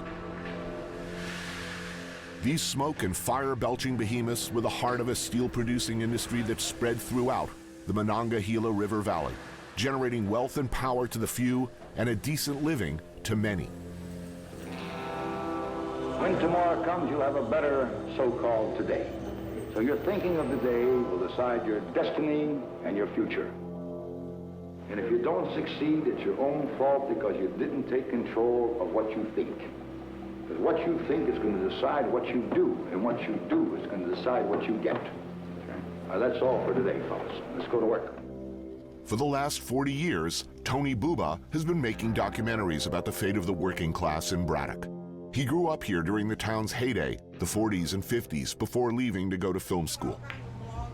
Why'd you come back? Why'd I come back? I was going from like 68 to about 75. Then I came home and I saw everything's decaying even more. And the people I hung out with, like this Sal, Carilla, and other guys, they were these really characters. She gonna push the button on me. No one's gonna push the button on me. Nobody. Nobody. The only guy who can do that is that guy up there, JC. JC, my man. He's worth. A lot of World War II people that were starting to die off. And I was really like, this is going to disappear. And the industry's going away. So I didn't know what else to make films about, so I just started documenting. And I just wanted to capture it and get some of these characters on film and make them mythical. But you stayed in Braddock because Braddock was your subject. It was my subject, and I thought, okay, what if I move? If I move to Los Angeles, maybe I'd get a job in industry, but what if I got stuck working on a Love Boat my whole life? You know? Well, yeah, that would be the nightmare scenario. I mean, yeah, exactly. In the mid-20th century, the population of Braddock was 20,000. Today, it's down to 2,000. More than 40% of whom live below the poverty line. No, this is where I went to junior high school. Closed? Yeah, closed. So who's moving in? Is anyone moving in now? Nobody's moving into Pittsburgh, actually. Well, I thought you had all these tech jobs coming in. Yeah, Google and Uber. And... all that stuff is coming in, but they sort of do this upbeat bullshit about people coming in. If it wasn't for some 30,000 immigrants, the population would have dropped even more. Now, this is the brewer. Right. Yeah, they've done really well with this place. Well, who drinks there? I mean, are they locals? No, it's too expensive, $7 a beer. There's people coming in on bicycles, grabbing a beer, getting something from the taco truck, and they want to sort of have the Wire experience, you know? Yeah, I was in Braddock having a beer, you know, sort of giving a little cred to their lives, I don't know. And it's all sort of, you know, white businesses. In 1988, the state classified Braddock as financially distressed, their term for bankruptcy, a status it still holds today. This is still working? This is still working. It's the only plant working in the whole Mon Valley. This is my dad worked for 46 years. The last time I was there, it looked like a spaceship. It was also modernized. There's probably 500 people doing the work. You know, when my dad was in there, 5,000. So what do you think it's going to take? Or do you think it's just going to die? I figure we're in the last stages of capitalism. But you're talking socialism. Yeah, I'm talking socialism, yeah. When the magical workers' paradise arrives, will Braddock be here? Will Braddock be here? Wish there was like a simple answer to all this. I'll die before I actually see what happened. I'm not going to know the story, and it really bothers me. It's the only thing I hate about the thought of dying, is I don't know what the story's going to be.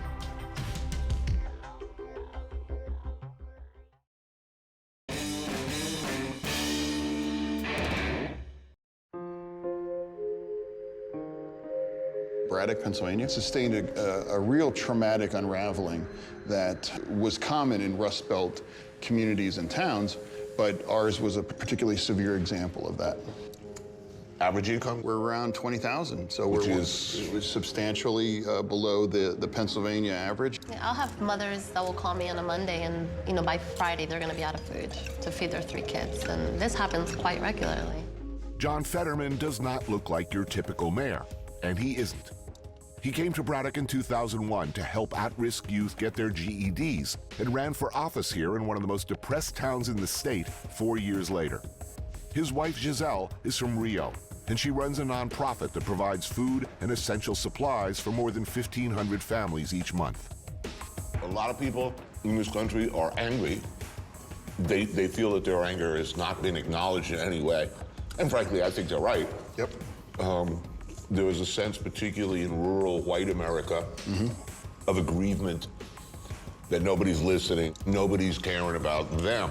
Well, I mean, Western PA played a pivotal role in helping elect Donald Trump, and he turned Pennsylvania red for the first time since '88, and did it so with a margin of about 44,000 people, a lot of whom, as you referenced, are disaffected Democrats. Somebody phrased it to me where it's like, if the economy's not going to work for me, then I don't want it to work for anybody. How does that manifest itself on a local basis for you? It's an honor to be involved, and I hope whoever it is that's next realizes that you need to go outside your community's borders to bring help in, and that's what I've tried to do. That means people like 4-time Super Bowl champion Franco Harris. And if you're wondering how he could help, you might be surprised by the answer. Franco and I hope to be growing medical marijuana about a block from here. We put in an application for a large grow facility here in our community, which would be a real economic shot in the arm, and it's been a real honor to partner with someone like Franco. Why is this a cause for you? I'm a believer in medical marijuana because of pain management. And I've run into many ex-players who deal with pain management. And right now, the alternatives don't look good, and we're having a lot of problems with the alternatives. Yeah, there's no doubt about that. That they've had. You know, Western PA has been ravaged by the opioid crisis, Right. and it positions us for the eventual legalization of marijuana, and It would also pull Braddock out of Act 47, so we would no longer be fiscally bankrupt. Braddock lost its initial bid for a medical marijuana license, but there are a few other madcap entrepreneurial efforts in town. Lone dreamers with a plan. One such dreamer is chef Kevin Sousa. Kevin was one of the first of a new generation of chefs to bring national attention to Pittsburgh when he opened his restaurant, Salt of the Earth, in 2010. What are we looking at here, Chef? All right, so we are landlocked, so seafood is tough. This is Lake Erie walleye pike, some new potatoes from the farm, some of the crackling from the fish, took the skin, crisped it up, it's nice and crunchy, and then just a lot of little farm herbs. Now, after some bumps in the road, he's improbably turning this building, a former Chevy dealership, into his latest restaurant, Superior Motors. Opening night is less than a month away. do I have to eat this? I mean, it's too pretty. It's too pretty to eat. Jeez. The fish was amazing, by the way. Oh, thank you very much. Where were you born and raised? McKees Rocks. Close to your roots? Yeah, in locality and in spirit. Is the restaurant business any, I mean, because I know it's been bumpy for you. It has. You overexpanded? Overexpanded with no capital. I just thought we were going to open the doors and everyone was going to go apeshit for whatever it is that I served, and I learned. As serendipity would have it, I met John, asked if I'd be interested in going for a walk in Braddock, came out to Braddock, fell in love. With Braddock now. With Braddock. It reminded me of McKees Rocks, and McKees Rocks, has suffered much in the same way as Braddock has. Kevin says he has ambitions that go beyond turning a profit. His restaurant hopes to provide tuition-free training, and they're partnering with a local urban farm that employs high school students to grow produce in the shadows of the old steel mill. And though we are talking a swank, high-end restaurant designed to attract the moneyed classes from out of town, locals will be offered steeply discounted meals. So this is beautiful grass-fed beef short ribs sitting on a bed of lightly blanched milkweed buds on top, a bunch of overwintered sun-choked chips. Awesome. That's the compliment. Yeah. So what happens if everything works out the way you want it to? Meaning people are driving from all over the state, they're flying into Pittsburgh from all over the country. The parking lot is full of places, packed and fully booked every night. Then what happens? You're moving towards the G word, and which word? No, not yet. Braddock is gentrification proof, essentially.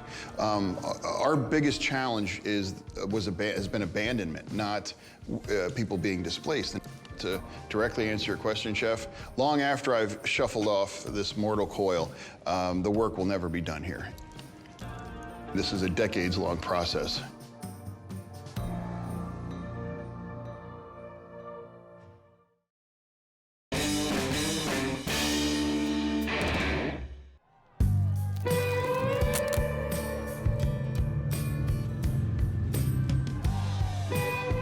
If you head east 30 miles from Pittsburgh, you'll find yourself here in New Alexandria.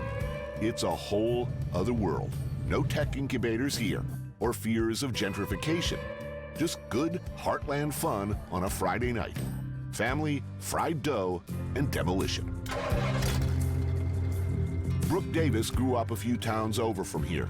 Tonight, she's driving in the modified class, which means these cars ain't exactly street legal. The winner gets $900. So how long have you been doing this? Like getting into it, like 6 years. And how did it all begin? Well, my dad, him and my uncle, ran back in like the 80s and 90s, and it's just been something I grew up with, so. I mean, the only other thing we really do for fun is we four-wheelers, razors, side-by-sides, and hunt. Chris Quensler is a welder and considered one of the best demo mechanics in the area. What are the rules as far as the vehicle itself? I mean, can you build, theoretically, you're allowed to build some monster road warrior, thing with some guitar dude on the front and special hidden reinforcement and spikes No, and it's shit? not Death Race. It's not Death Race. But Brooke is one of the best girl drivers, female drivers that I've seen. Wait a minute, what's the difference between male and female drivers? Is there any? There's not very many females that actually compete with the guys. Yeah, but wouldn't it be great to see some big meathead fall to his knees sobbing after you just totally destroyed? Depends on some who guy's they been are. talking shit all week. Okay, yeah. I mean, come on. Yeah. That would have to be good. Yeah, it would. So tonight, are you going to Probably I'm the only girl that's running out there with Well, the guys. let us hope that tonight is your night. I'm going to give it another shot. Yes, cheers, thank you.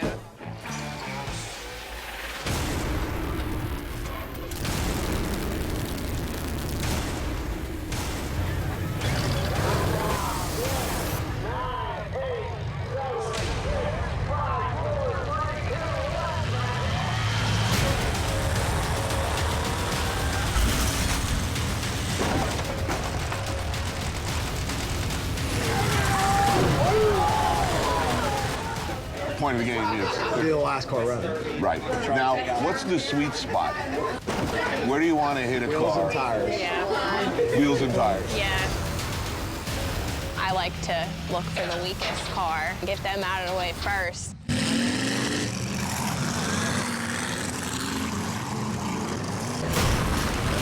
I'm running with guys that have been running for a really long time. Sometimes they think I'm an easy target. Maybe I might get scared, quit.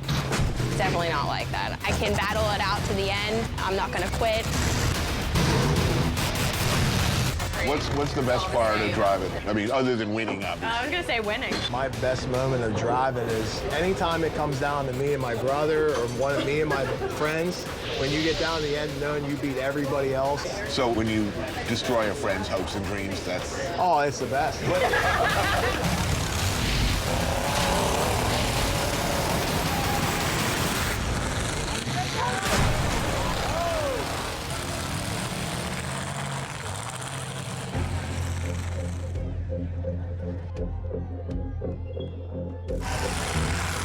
By the end, most cars are worse for wear. Brooke comes in third place, so she doesn't walk away empty-handed.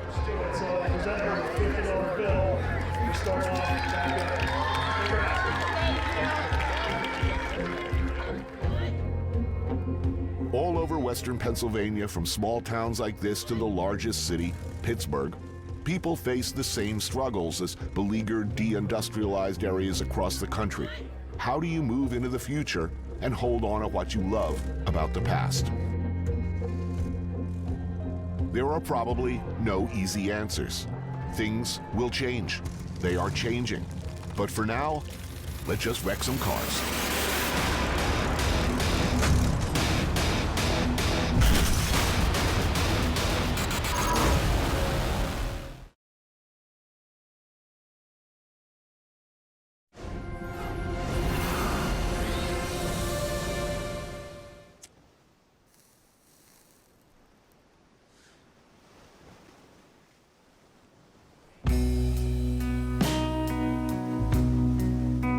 Seattle, a city with a collective identity constantly in flux, always changing. But what it's always been and continues to be is a magnet for creators to come experiment and to make their own. Oh, and weed is legal here. I took a walk through this beautiful world, felt the cool rain on my shoulder, found something good in this beautiful world. I felt the rain getting colder. Sha-la-la-la-la, sha-la-la-la-la, sha-la-la-la-la, sha-la-la-la-la.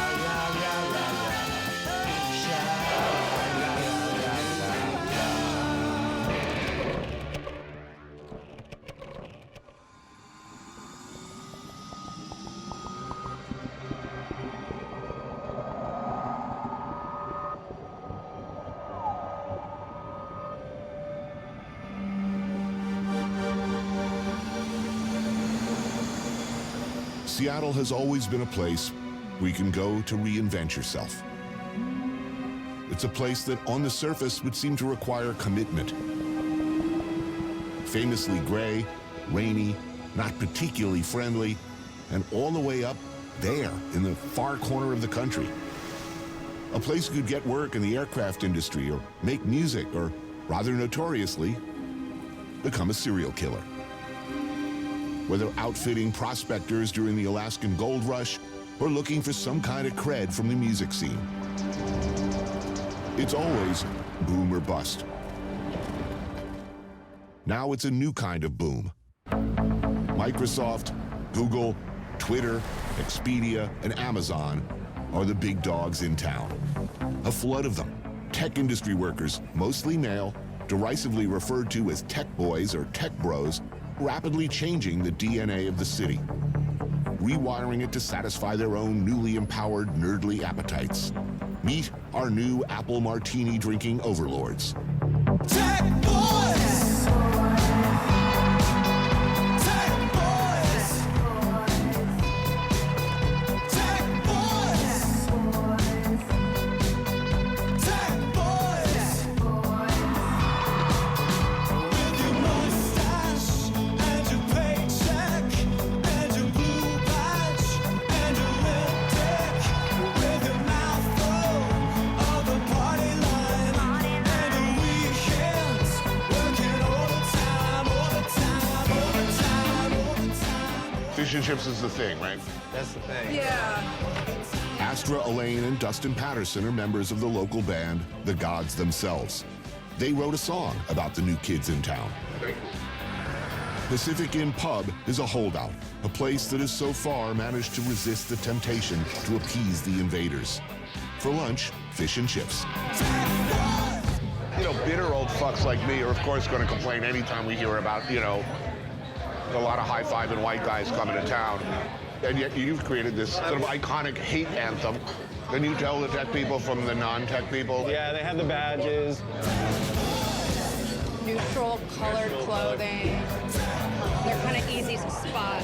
They have a walk. They have a walk. Yeah. They're just all the same.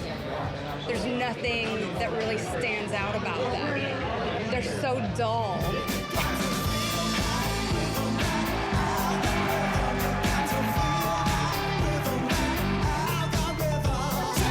You know, dating apps are really big here. I have a few girlfriends who have dated a couple of tech boys. Is there personal hygiene an issue? Like the nerdier tech boys will have that smell, that mildewy smell. Like, you know what I'm talking about? Wow, you really have a low opinion of these people. Well, we're generalizing now, Tony. Yeah, I'm all for that. Everybody in Seattle's a musician, a serial killer, or a chef, as far as I'm concerned, so.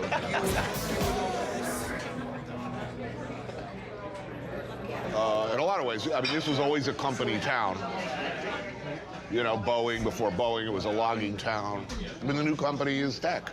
And it is flooding money into the place. I look out my hotel room window, and I mean, it's cranes as far as the eye can see.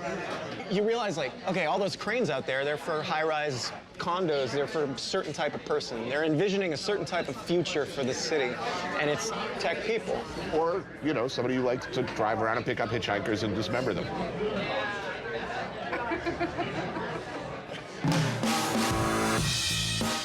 Capitol Hill is Seattle's established neighborhood, going back to the mid-1960s.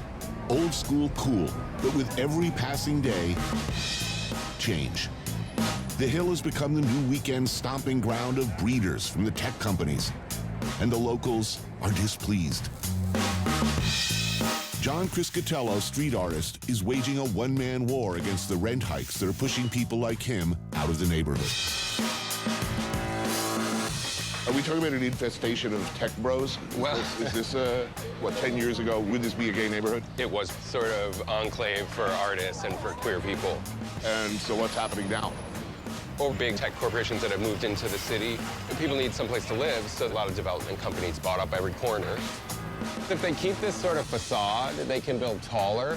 So this was just this, and then they plunked this down in the center. So they're keeping the character of the neighborhood They sort call of, it kind of. façadomy. I've heard it termed façadomy. Problem, of course, is that rents double. So what you used to be able to get a studio apartment for $700, now all of a sudden the entry point is $1,500, which is considerable for artists, anybody. You know, that's the sort of lament now is, where are you gonna go? Where are you gonna go? Yeah. Where are you gonna go? Right. So all these outsiders are coming in, renting expensive apartments. What kind of businesses are opening to accommodate these new arrivals? Well, in this neighborhood, that construction over on that side is a Whole Foods. Oh, no, that's a sign of the apocalypse. That is the end. That's the official indicator that the neighborhood is fucked. That's it right there.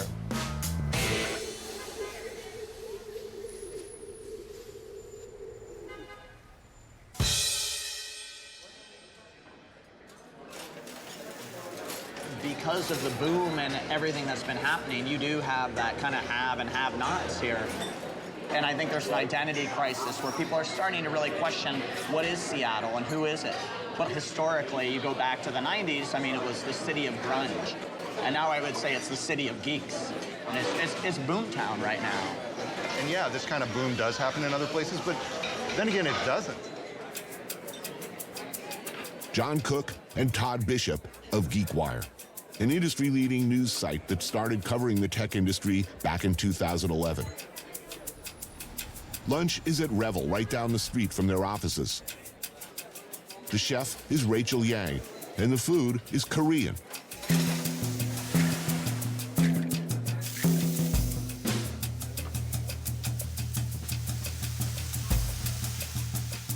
To eat, cilantro noodles, yu choy, and thinly sliced flat iron steak.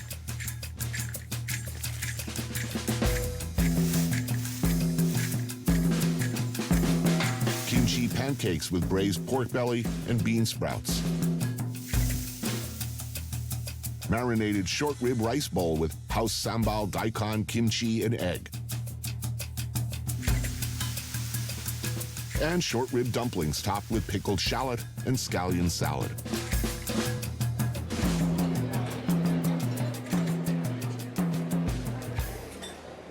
Of course, I'm hearing from a lot of people who are bemoaning the loss of the old Seattle. Right. This invasion of outsiders. Certainly the community is going through a lot of growing pains, and there's an element of the city here that is rebelling against the progress, especially as we talk about a company like Amazon that controls massive amounts of the downtown real estate footprint now.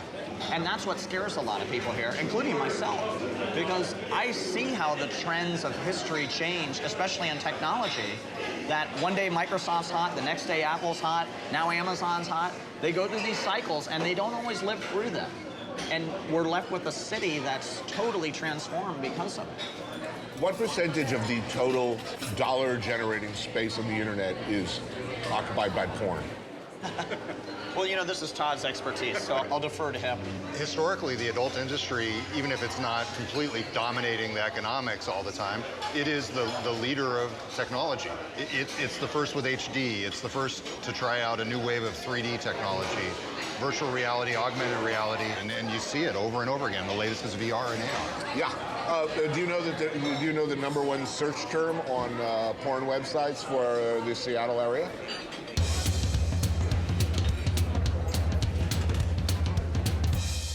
Stepmom.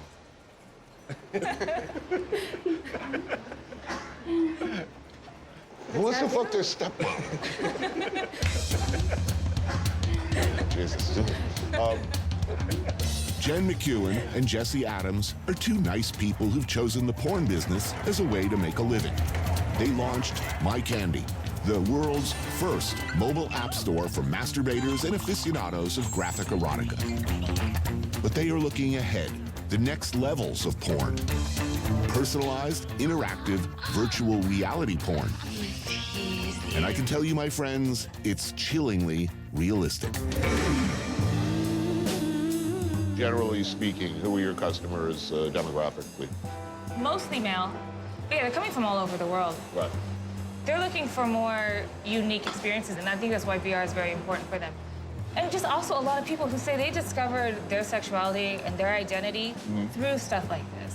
What the adult industry is really good at is whatever your specific interest is, we'll find the exact person for you. Well, the exact piece of content. Like Amazon does. Yeah. So Tony, based on your previous purchases, you know, we can recommend the following stepmom-related materials.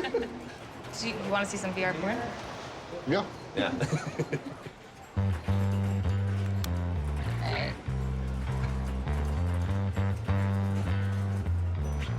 Okay. Oh,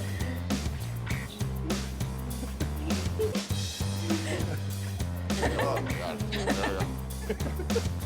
Now, should I look behind me? Because I don't want to get spit roasted here. Oh, okay. Hey there. Wow. Yeah, that's kind of scary.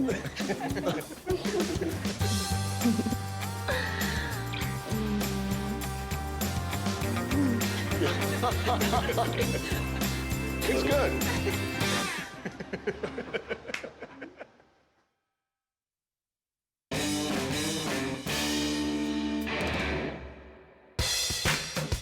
Weed, smoke, ganja, reefer. Call it what you will, it's marijuana. Oh, I could go on all day. Long story short, Washington State legalized weed in 2012. And I plan to make the most of it while scrupulously adhering to the lay of the law, like I always do. The options available in places like this, Emerald Haze, are mind-boggling. Well, how can I help you out today? Well, where to begin? Where to begin? There is a dizzying array of products. You got dozens of strains of bud, oils to vape, weed-infused edibles, mints, syrups, ointments, probably lube. Remind me to ask. My advice, don't even try to shop stoned. Decision-making was never, in my case, a strong point while baked. Which is sleepy? I forget. Is it indica or sativa that's peppy? The other one is sleepy. The indica will put you into couch. That one's the going to be couch. your sleepy body high. Right. Sativa is going to be more of your awake, alert high, kind of mostly feeling it in the head. Right, like crouched in the bathroom in a fetal position, paranoid? Not or, like that yeah, crazy. Okay, good. I think let's do some of both. Some of both? Yeah. What do you have on offer here? We do have a deal on our pack of 3 today from Hollingsworth, which they had the blueberry kush, the Alaskan thunderfuck, and then also a Dutch treat, which will be more of a hybrid. I mean, I have to. Alaskan Thunderfuck, I mean, you kind of have to. This is from our friends at... Yeah, these are from Hollingsworth, which is very nice.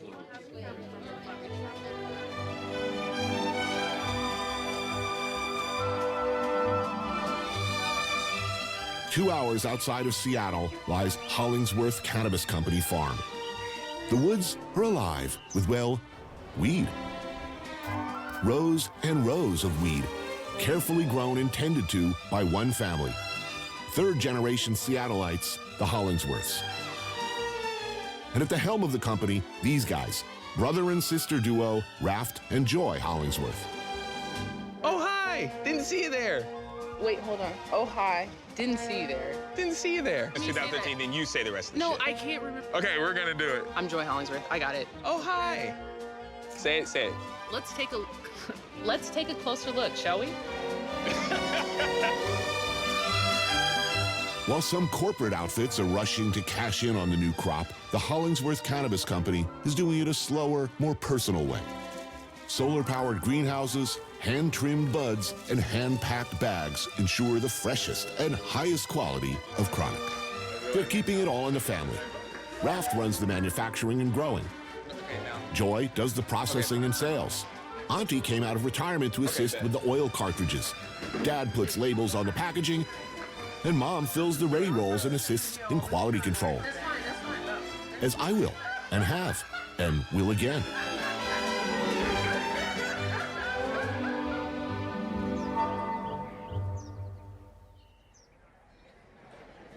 Back in the city, Mamnoon Restaurant on Melrose.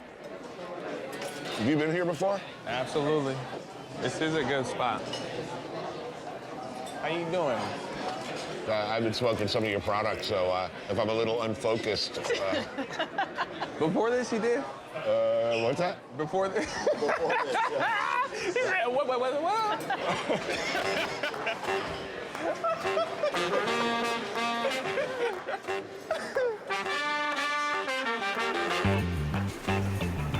Mamnoon is a modern take on traditional Syrian and Lebanese food, and it's done well.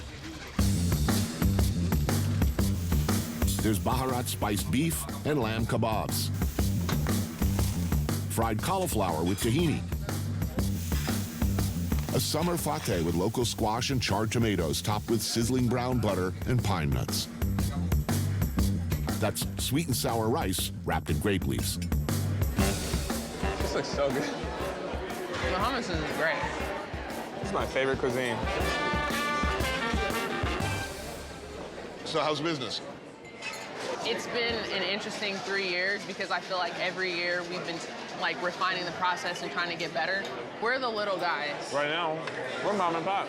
Yeah, we're the mom and pop. But see, the difference is Washington State set up the law to try to help mom and pops get started.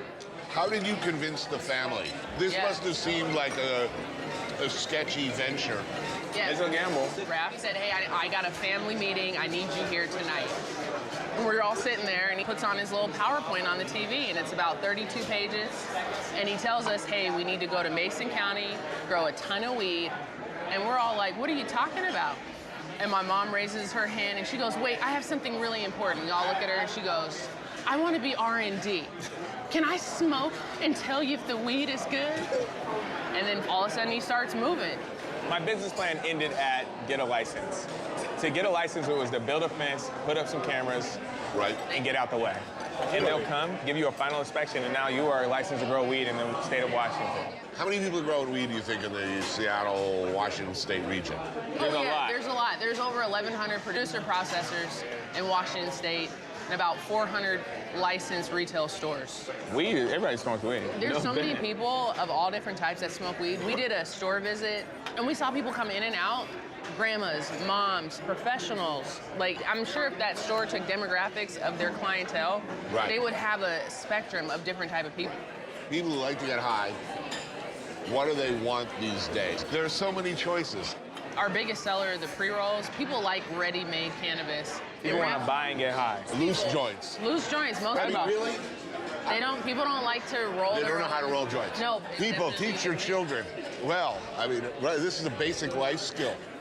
What do you smoke? Well, I like to smoke, as I said, I like to smoke weed. The Alaskan Thunderfuck is an irresistible package. Alaskan Thunderfuck? That's Yeah. old school Hell's Angels. That's their old school strain. Did you smoke it? Yeah, I can't compare and contrast because I've been trying them all one after the other. Right. I mean, I was smoking weed since I'm 13. Right. You know, all of that shit that was supposed to happen if you smoked too much weed didn't really happen. But looking into my own life, I have seen my ambition. There were things I was thinking about doing, but, once I start smoking some good weed, it's like, yeah.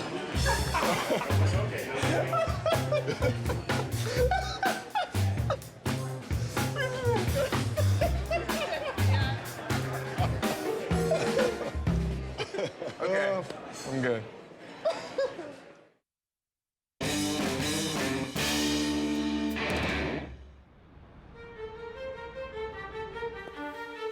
In a nondescript-looking building in Bellevue, some very smart people are looking into things like how to stop hurricanes before they happen, ending malaria, and how to make the perfect hamburger. Nathan Mervold is the former Chief Technology Officer of Microsoft, a genius, an inventor, and a very wealthy man who's free to indulge his passions, most noticeably for cooking and all things food. Over the last years, he and his team have published an incredibly lavish and authoritative series of books, Modernist Cuisine, dedicated to debunking popular misconceptions and documenting the results with the best high-tech photography and graphic art imaginable. Head chef Francisco Migoya is leading the team into a new mission now, demystifying bread for all of us. People like me, someone who's cooked his whole life, I live in terror of bread. Anything that rises, in fact, like a horse, senses my fear and insecurity and misbehaves. I'm tenuous with any doughs. I see people who work with it all the time. They're slapping it around like it's nothing. I'm like this, and it always goes wrong on me. It just never quite right. Will your work help me in my... It will help you, Tony. Bread is actually amazingly robust.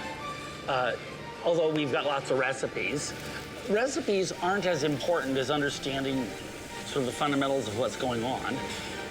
And once you do, it's really quite forgiving.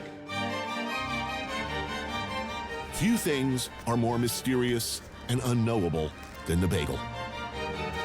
Can one perhaps create the perfect bagel and with toppings that don't fall off?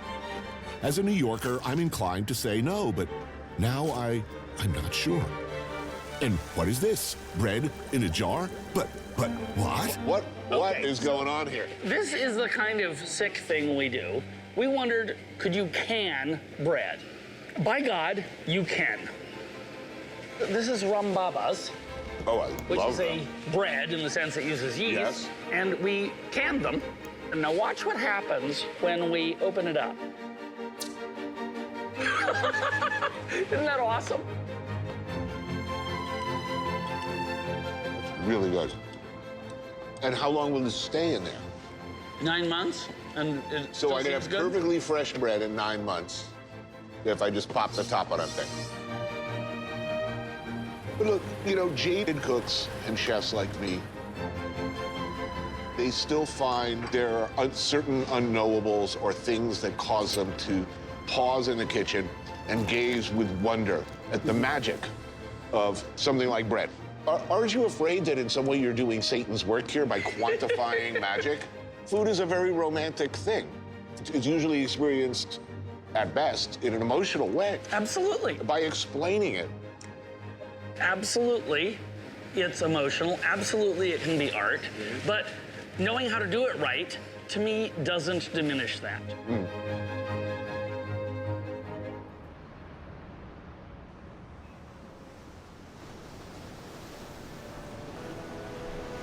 Across the water from my hotel in the Puget Sound, just outside the city limits, the wilderness opens up, and it's beautiful. Fire in the sky, getting level, neon devil, holy, holy in my mind, to abide and crucify with blue, blue sea.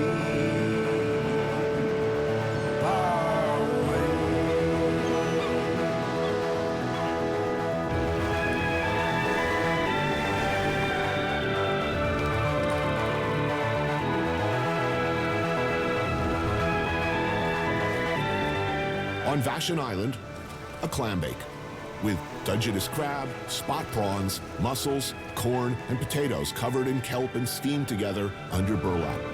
Old school.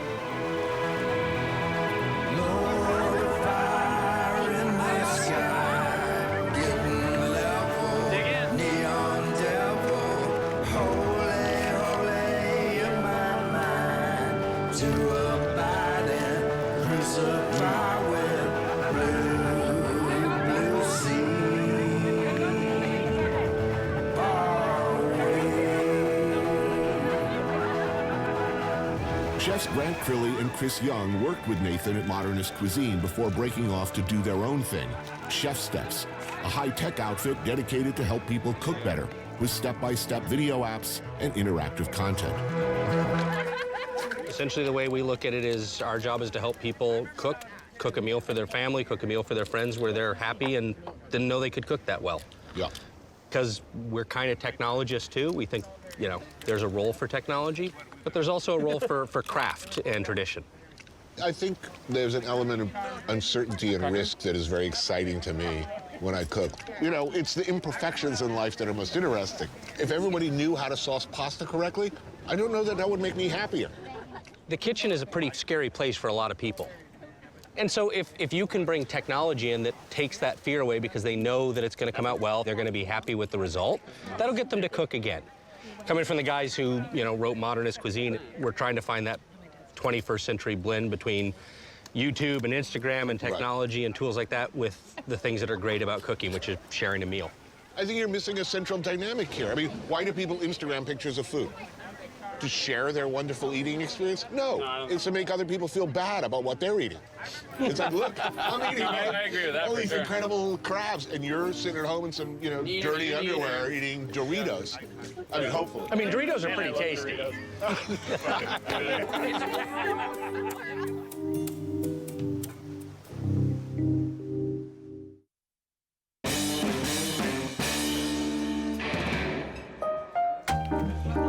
It is probably unfair to suggest that the Pacific Northwest and Seattle area have been home to a disproportionately large number of serial killers. But I'll do it anyway. Chuck Taylor oysters here. Wonderful, thank you. Anything else I can grab you, gentlemen? I'm good for now. Good for now? All right, enjoy. I'm gonna try a fat bastard. That sounds interesting. Fred Moody is a writer and bartender. Jack Wisner is a transit planner for King County Metro.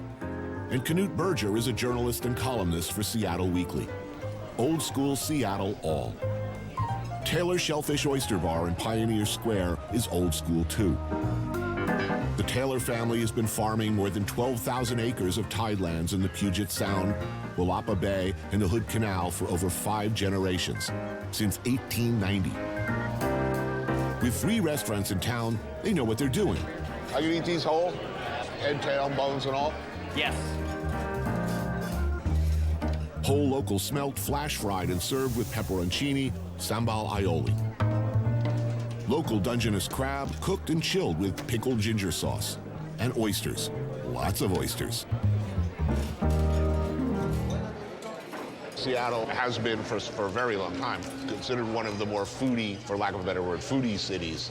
Yeah. And you ask me, well, why? Generally, they say the sheer abundance of really good ingredients. Yeah, exactly. I mean, you got the ocean there. You've got cattle country and orchard country just over the mountains. Yeah. To say one of the things that's changed in Seattle is there's not just the Pike Place market, but every neighborhood has a market. Has a green now. market. Yeah, so those entrepreneurs have a place to sell. They can go to all the markets or just some of them, but it's really fantastic. So everybody born and bred in Seattle?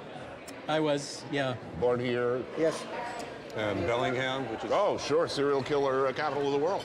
I was at a bar there where both Ted Bundy and the Green River Killer had been patrons. Yeah. Bundy was born in Tacoma. And that's Right. Yeah, The Hillside Strangler and also the Beltway Sniper. Right. Worst one was the Green River Killer. Yeah. Why is Seattle, the Pacific Northwest, such a magnet for serial killers? Any theories? You know, people come here to hide out. They think, well, they look at the map and it's like... The two mountain ranges are just a couple hours away. Literally, you can hide bodies like a short drive from wherever you are. So, convenient body dumping? Body dumping. I mean, that's got to be part of it. You have all that lush greenery. You're looking to dump a body. Seattle. You know, I've always thought the rain was kind of part of it. You get to that stretch from, maybe October to February, and by the time you're in February, I mean, you want to become a serial killer. I mean, it's hard. Apparently you can.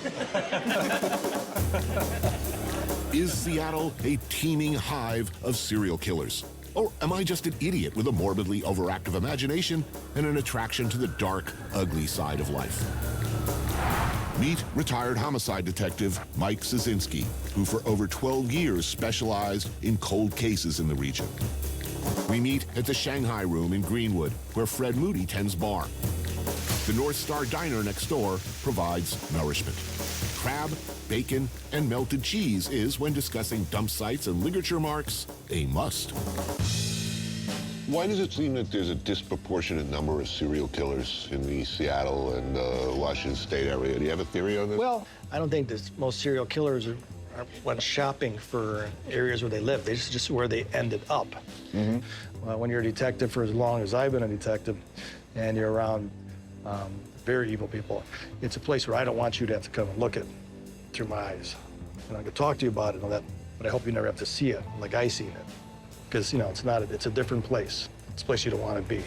And how many working serial killers do you think are out there right now in the Washington State area? I would say, easily right now, over 75 people out here that are probably serial murderers. The FBI listed as 75. Oh yeah, I don't care how nice it is here and fun Seattle and stuff. I know how many evil people are running around here. So, do you think these guys are holding down regular jobs? But yeah, they can just go on and have their a regular what would seem to us as a regular life.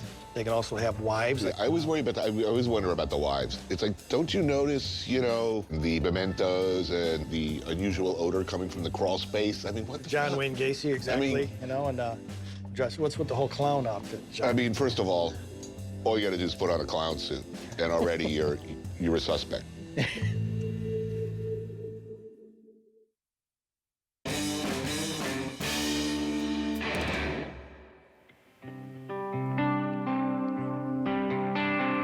I've given to you, Jane, a torn and tattered love.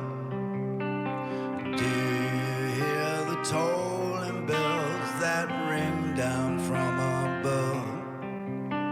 I thought I'd rule like Charlemagne, but I've become corrupt. Now I crawl the promenade to fill my empty cup, and you're free again,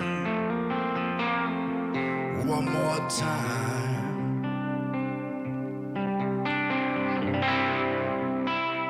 Mark Lanigan is, to my mind, one of the greatest living singer-songwriters making music today.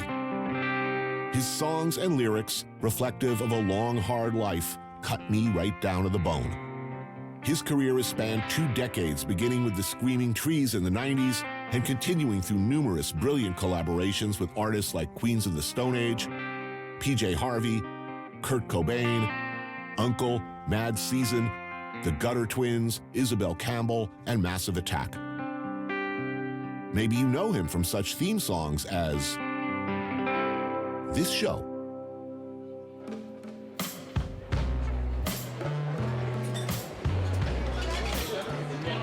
Wow. Spicy. Yeah, that's good.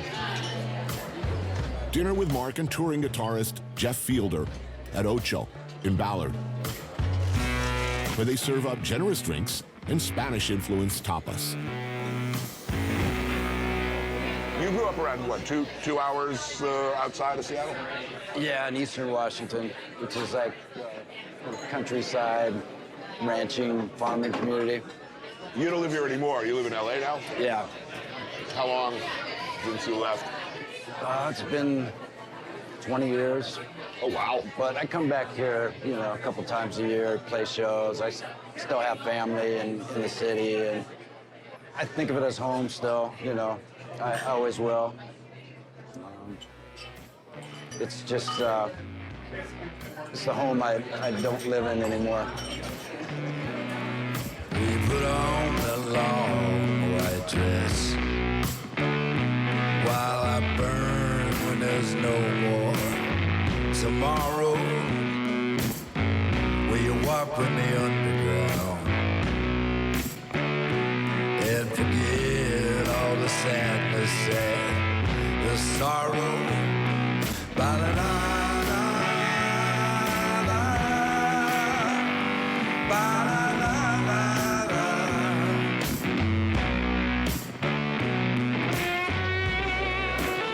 So how long have you been playing music professionally? Well, kind of the whole time, you know. I mean, I played my first gigs when I was 13. Been touring with Mark since about 2010. What was the first time you were ever on stage? And where was it? It was in my hometown. I was 15, and some guys I worked in a restaurant with had a band. They were older, and I sang at one pool party that they had. What was the set list there? Covers or? A lot of Van Halen. Oh, wow. Styx. Oh, brutal.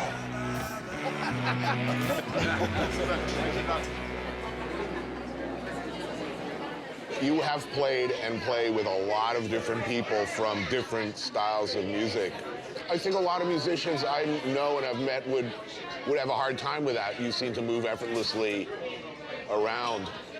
I don't know, I've just been blessed with a lot of opportunity. I get to play with a lot of people whose music I really love, so I'm happy.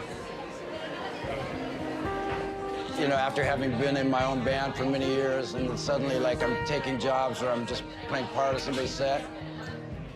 At first, it was a little awkward, but then I grew to really love doing it because it was easy and fun, and there was no pressure. I did that for quite a few years, and I'm available to do that again if anybody wants me. On the marble street, the procession spills in. At the white seawall, waves crash and crash again. Darkness shining, disappearing. Day follows night, night follows day. Goodbye to beauty. Goodbye to beauty. Are you at all sentimental about how Seattle used to be? You know, I guess it's sort of like being sentimental about grade school or, you know, any time of your life that isn't around anymore. I miss some of the guys that were around then that aren't around anymore, you know, some of my friends. But, you know, that's life. Goodbye to beauty.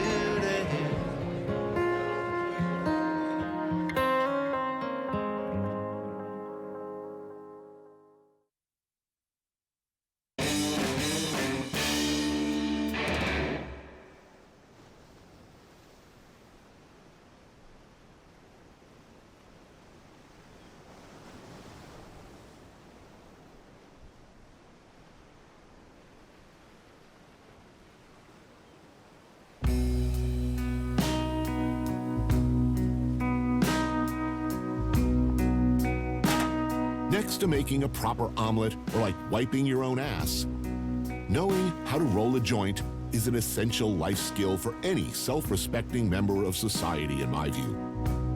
Pay attention, people.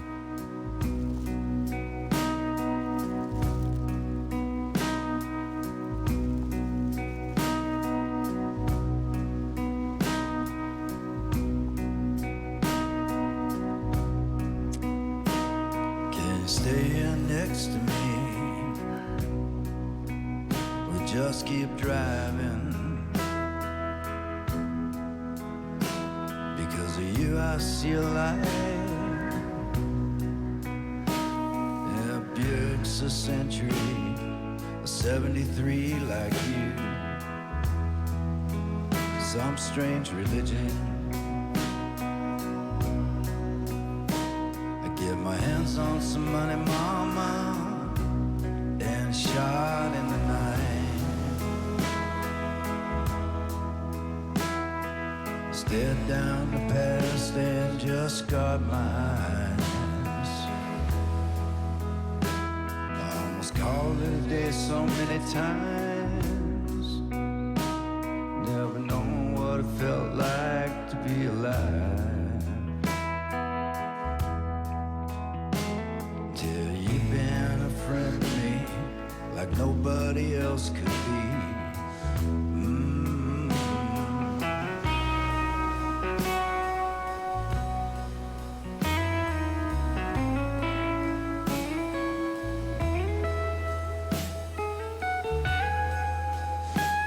Keep my hands on the wheel now, mama.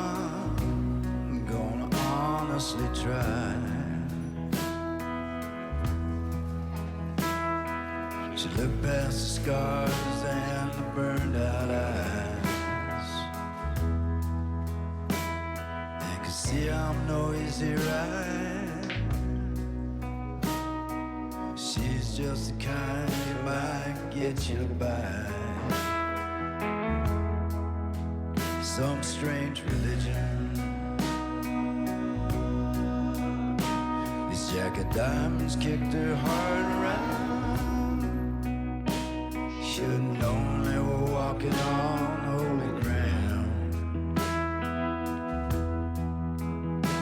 And this life might eventually just be the end of me, but I'll still be with you.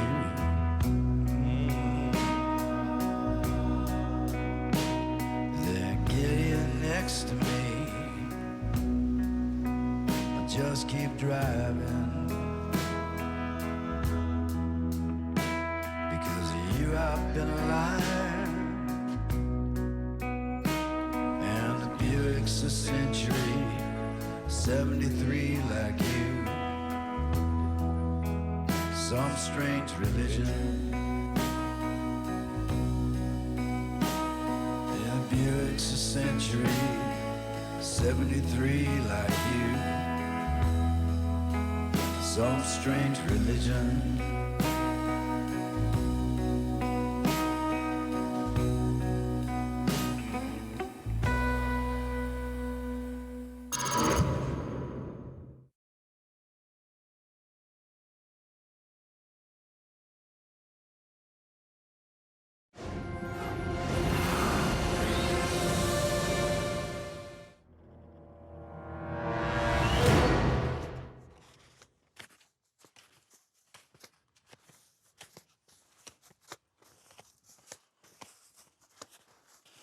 I have a block of cheese in my colon, the size of a grapefruit. Tony, come on. Don't be grumpy. Son of a bitch. Oh, Jesus. Sometimes I don't understand you. I'm so hungover, I just want to crawl into the bushes and die. Seriously? No, I hate this. Are we there yet? No, the chalet is maybe like, I don't know, half hour? Oh. Okay. Oh. It's amazing. Worst episode ever. I took a walk through this beautiful world. Felt the cool rain on my shoulder. Found something good in this beautiful world. I felt the rain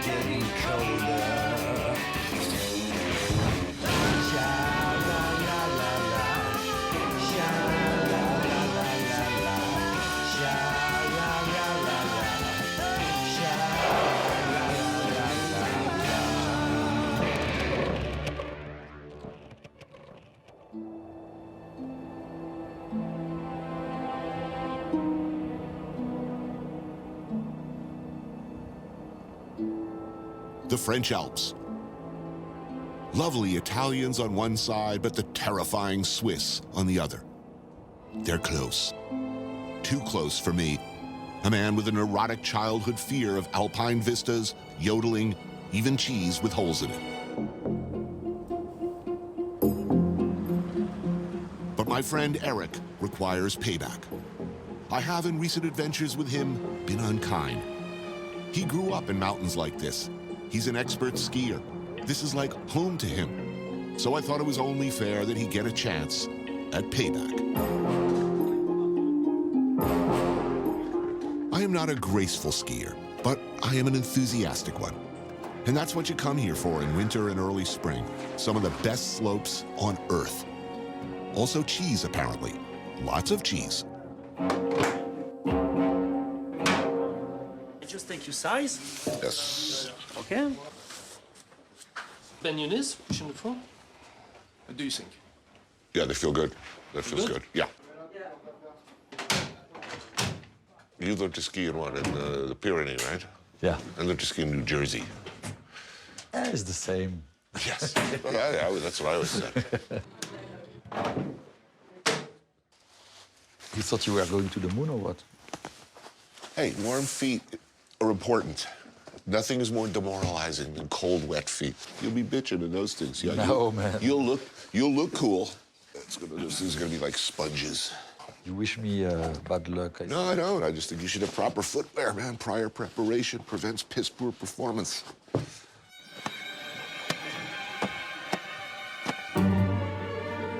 Ski log, day one. Conditions are not ideal. It's thick powder and zero visibility. Plus, I haven't skied in years, so it hurts bad.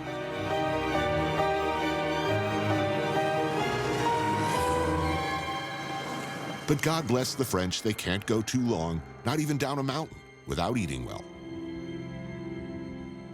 I gotta tell you, I'm not impressed with my performance on that hill. I was dying. Today is challenging. I mean, look, it's about 3 feet of fresh snow.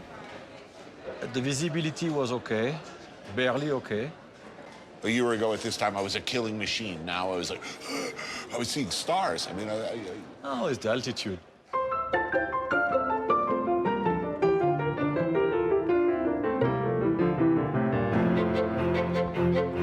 Trois gras poêlés pour deux.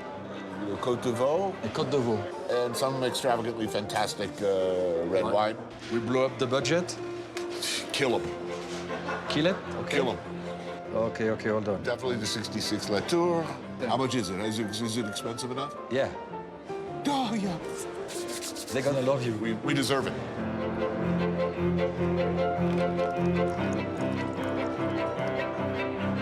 Oh, it's good. Right? This is good, huh? Well worth the expense to someone else. This is the beginning. We're gonna have a week of good food, good wines, and ski, right? So what are the spécialités of the region? So they do the raclette. Cheese. You know, like, yeah, cheese. Right. The fondue. That's cheese. Tartiflette. That's cheese. Yeah. I don't know. Oh, that's not bad. I like cheese. Yeah. I like stews. They make a lot of stews, too. Yeah? Of what animals? Mostly beef. Yeah? Yeah. A lot of cows up here? Yeah. I like cows. To eat. Yeah, to eat, of course. Not much like them personally. Where I learned to ski, we're lucky to get lukewarm chicken fingers and a Bud Light at the lodge. Here, we start with pan-seared foie gras. Wow. That's fancy, huh? All right. I mean, why do you eat that on a ski slope? Seriously. For the main, a loin of veal gently seared and pan-roasted, joined by a wild mushroom sauce and a pretty little medley of vegetables. Whoa. Looking good. Woohoo. How is it? It's really good. It's also, I just wanted you to know, this humanely raised veal, free range, died in its sleep. I disagree with that, but I will eat it. I'm just trying to make you feel better about the world. I'm all over the cheese course like a one-man army. Tome de chèvre, tome de Savoie au piment, fromage de chèvre frais, et crème de reine. That's from like a cow. Everybody has blood on their hands, Eric, everybody. I do too. Right, we all do. I do too. The clothes we wear, the air we breathe, everything we do is built on the backs of suffering people and dying animals. I agree. We wallow in blood.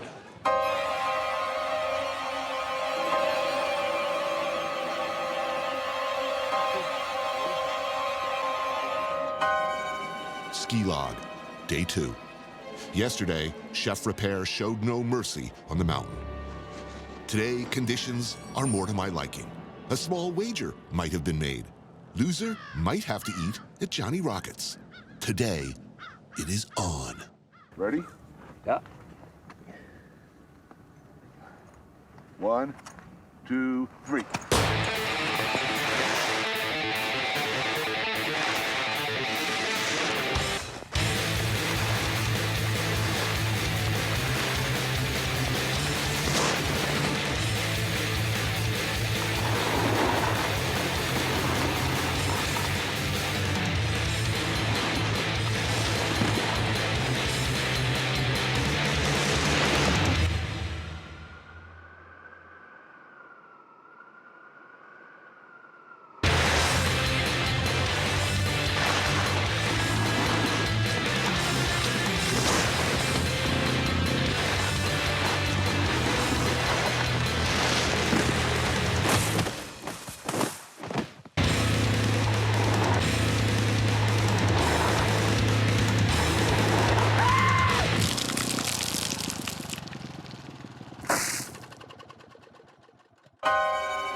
The title for your biography, for your biopic, 32 Yolks, The Revenge, or whatever we're calling it, 64 Yolks, or for a few yolks more. No, that'll be the sequel. A fistful of yolks. Okay, that's what we'll call it. We have to change it to one more manly title. But it's 32 Yolks is okay. Now it's becoming your book. You're changing, you decide. Welcome to Hollywood, my friend. Le Crèmerie, a special place at the bottom of the mountain. Croûte with morel and cream, lots of cream. I didn't expect that. That's really good. Yeah. I mean, bread and mushrooms, bread, cheese. There's no meat in this. No, it's no meat. I'm like practically like Gandhi at this point.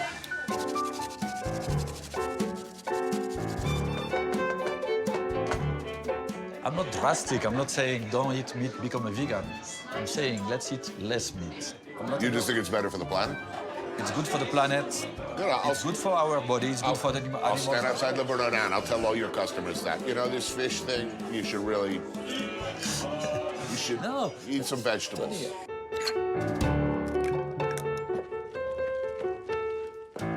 Bovine flatulence is a major source of carbon dioxide. Yes. It's the biggest one in the world. No, not the biggest one in the world. Yes, Bovine flatulence? Yes. Bigger than cars, bigger than anything else. See, this is why we should eat meat. We're saving the planet. We're going to kill these things. They're ripping a hole in the ozone layer. Listen, it stinks. You are lost case. Là, vous avez encore faim parce que la suite... Ah oui, c'est sérieux? C'est sérieux. She said she hopes you're very hungry because what's coming, it's serious. Farcen. I think that means cannonball of goodness in French because it's a big, heavy, albeit thoroughly delicious loaf of potato, bacon, dried fruit, and cream, slowly steamed in a bain-marie. This meal is a foreshadowing of the kind of light spa food that will become a regular feature of our time in the Alps. Whoa. We have to finish that. It's like a volcano. Christ, look at this. You can put dry apricots or plums as well. So it's a bit sweet and salty. Good. It's very good. It's really good. You put that on Man versus Food, food wins. Can Eric Repair eat the entire Farcen in 1 hour? If you could save the world, could you eat that? No, you can save a puppy. Could you eat that? To save a puppy? Yeah. The whole thing. You'd eat the whole thing to save a puppy? Yeah. Give me a puppy.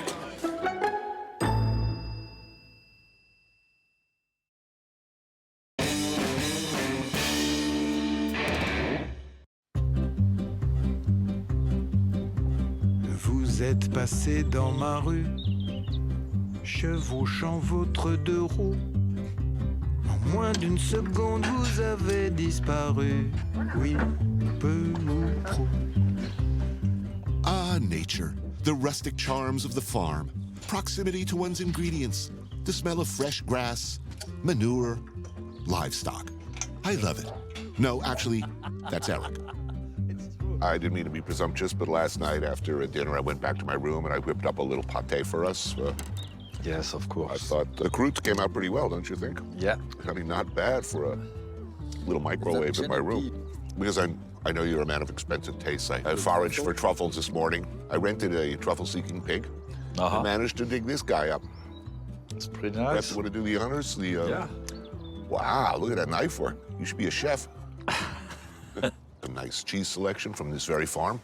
Yes, I guess. A process that we will be helping along today. I'm excited about that. It's an experience. I mean, everything is an experience today. So is a colonoscopy, but... So you ever milked a cow before?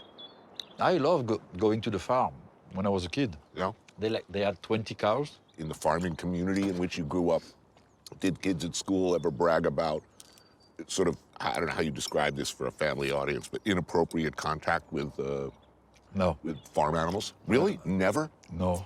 So if I made like a grass smoothie and poured it on your crotch, I think it would be pretty funny. If no one was watching. Yeah, no one is watching. This scene is gone. This scene doesn't exist.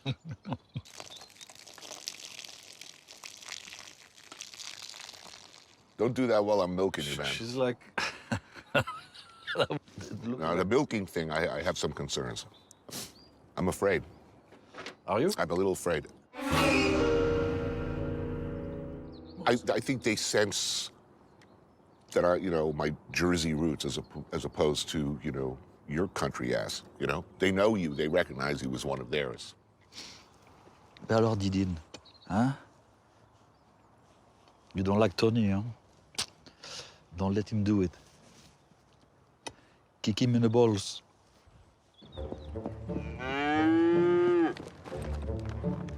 I give you $1,000 cash if you can get some milk out of this cow. You'll give me $1,000. Okay, now we're talking, my friend. Yeah. Show me how it's done, farm boy. Oh, he's gonna show us. Okay. Okay, I can do that. You see how he does? I think so. Okay? Okay. You first. Okay. Oh, there you go. We should be playing like some 70s music, Okay, save some for me. Come on, man. That's my $1,000 going in that pail. Okay, your turn. All right. Watch how it's done. Yeah, cheese up top. Go ahead. Okay. Oh, it's soft. Hey, what's that called? It's called $1,000, my friend.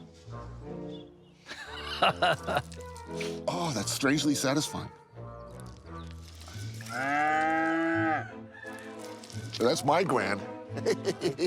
I feel like a champion. You don't want to do a goat, huh? So to speak. I mean, yes. I think we learned something here today. Yeah, do it quickly.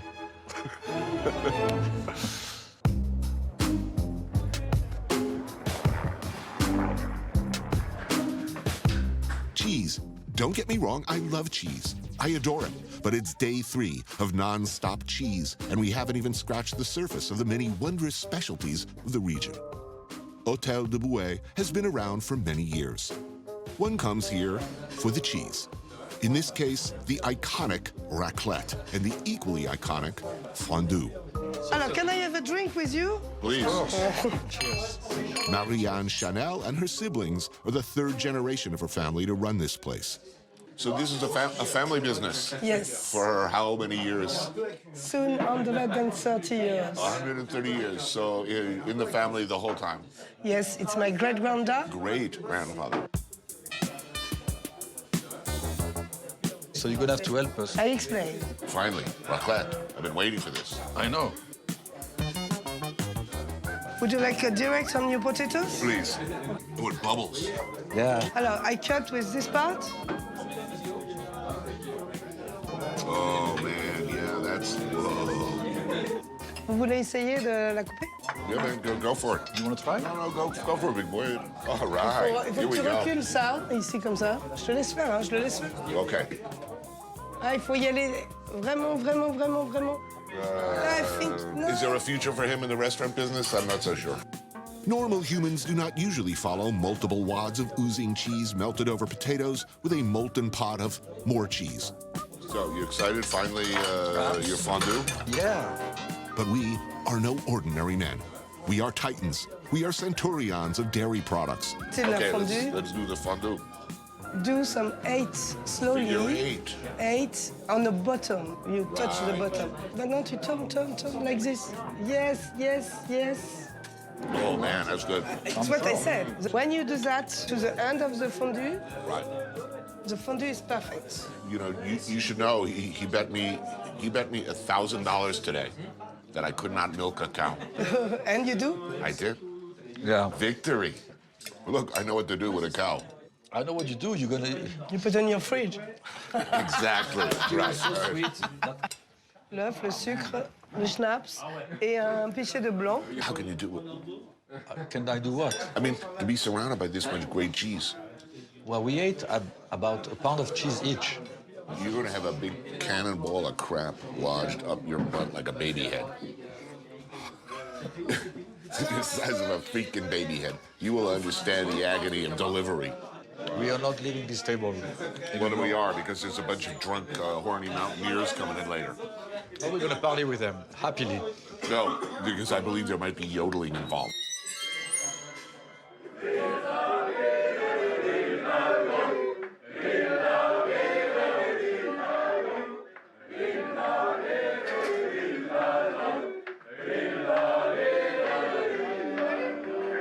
My God. I'm not worried about it. I'll be fine. Alors, je viens avec beaucoup de choses là du coup. Hein. Ouais, mais on y va. Oh, whoa, watch this.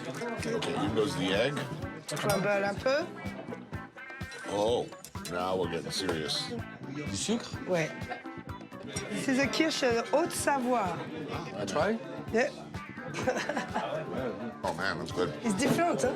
Totally. En pichet.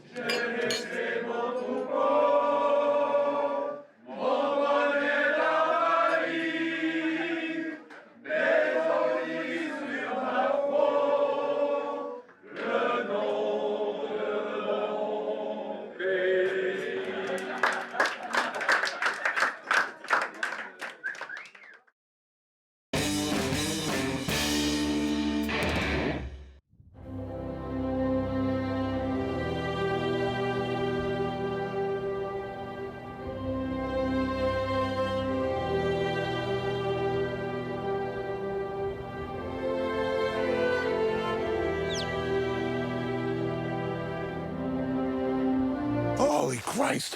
What? Oh. It's flat. We haven't started yet. Why do people do this? You do that to stay in shape, to enjoy nature. This is not a sport. That's a sport, man. This is a death sentence. We came from New York. Look at the difference. It's so peaceful. You gonna go do this in Central Park? Yeah, you can do that Snows. in Central Park. Yeah. But why would you? For fun. This is for fun. We're doing that for fun, Tony. This is fun like chlamydia is fun. We haven't even started to go up. Okay, now that's the real exercise. Ah, hell.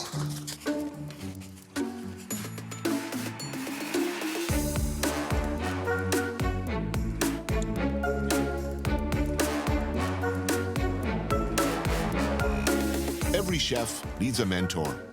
In the life and career of Eric Ripert, it was Maurice Grillet who filled that role, who took a young, fresh-faced cook from the mean streets of Antibes and turned him into the hardened professional he is today. On voudrait du filet, on va faire des steaks au poivre. C'est bon aussi, hein? Il y a de la tome de chèvre qui a l'air pas mal, là. Tu veux encore un saucisson? On mange pas ce soir.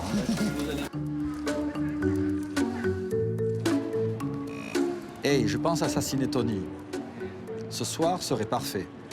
Comment veux-tu t'y prendre? On pourrait l'empoisonner. Nous devrons faire attention de ne rien manger. Peut-être que tu as raison. Ce serait plus facile de lui trancher la gorge. Mais que fait-on du sang? On installe des sacs en plastique avant de l'égorger. Ou on le jette de la falaise. Ah, super idée. Merci.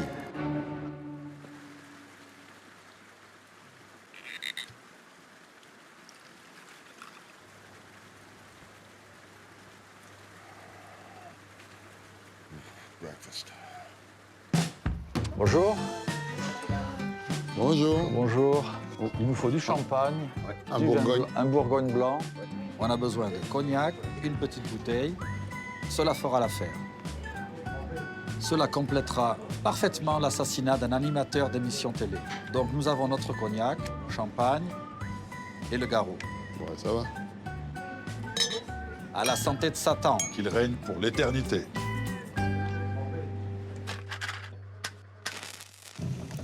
They said they'd cook lunch, which sounded like a sweet deal considering what's on the menu.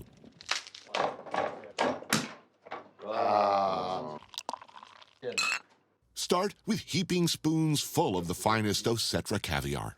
So, when you were from Maurice, on a scale of 1 to 10, how good are... -2. -2. And you only ended up in the kitchen because you were such a shit waiter, right? Yeah. No, but I wanted to be in the kitchen. After graduation, I was in Paris with my suitcase. I was 17 years old. And then I see that guy. Maybe some asparagus, upon which one nestles a poached egg, a freshly frothed sabayon, and an obscenely generous pile of black truffle shavings. I like a lot of sabayon. Egg on egg, man. Nothing beats it. It's ridiculous. I don't know why people mistake me for you. Because they see us on TV together, we both have the white hair, and people can say, oh, I love your restaurant, it's so good, La Bernardine. La Bernardine, I love your restaurant, it's great, the fish, it's wonderful. You know what I always say? No, I always say, you know, can you believe all our fish is frozen? No, he does. He's not joking.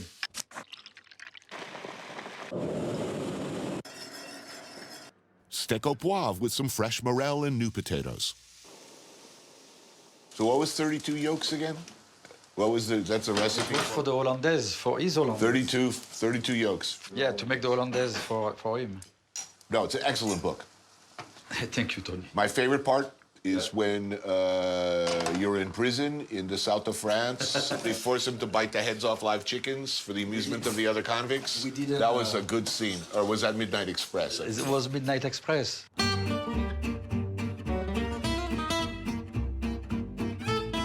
How many years did you guys work together? Actually, a long time. From day one of my career to when I left to America. Very long time. Why did you go to America and leave your ancestral homeland? Robuchon sent me to America. I wanted to go to Brazil. And then he looked at me and he smiled and he said, I can send you to Brazil. You're not going to cook anything there. Right. Actually, Robuchon helped me to come to America. He found me the job.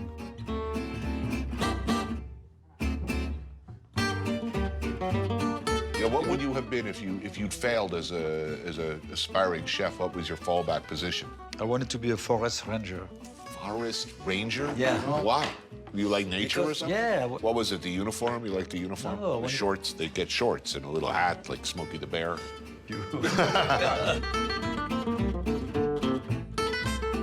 But you're not an outdoorsman at all. You don't fish? No, because I don't want to catch fish. We'll leave that where it is. Yeah. You probably killed more fish over the telephone than... A good fisherman. They are dead already.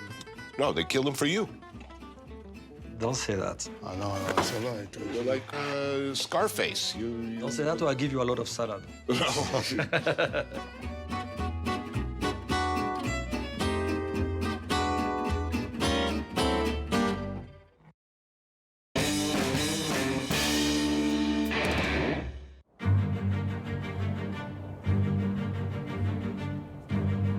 These mountains are majestic and beautiful. You can walk them, take pictures of them, you can ski down them. They can also kill you.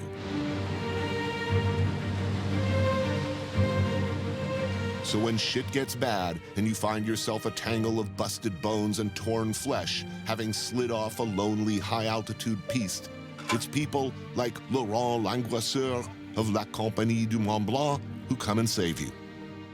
Sonia Popov works for Peloton de Gendarmerie de Haute Montagne. She's who you call when things are really bad.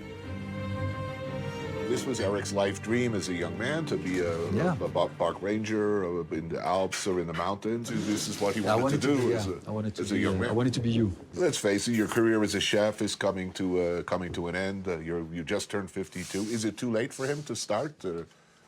Oh, that's not a good sign. I don't know how to say it. It's a... Sorry, Pops. I am in a better shape than you to do it. That's for sure. Yeah. And I don't want to be mean. Yes, I'm not doing it.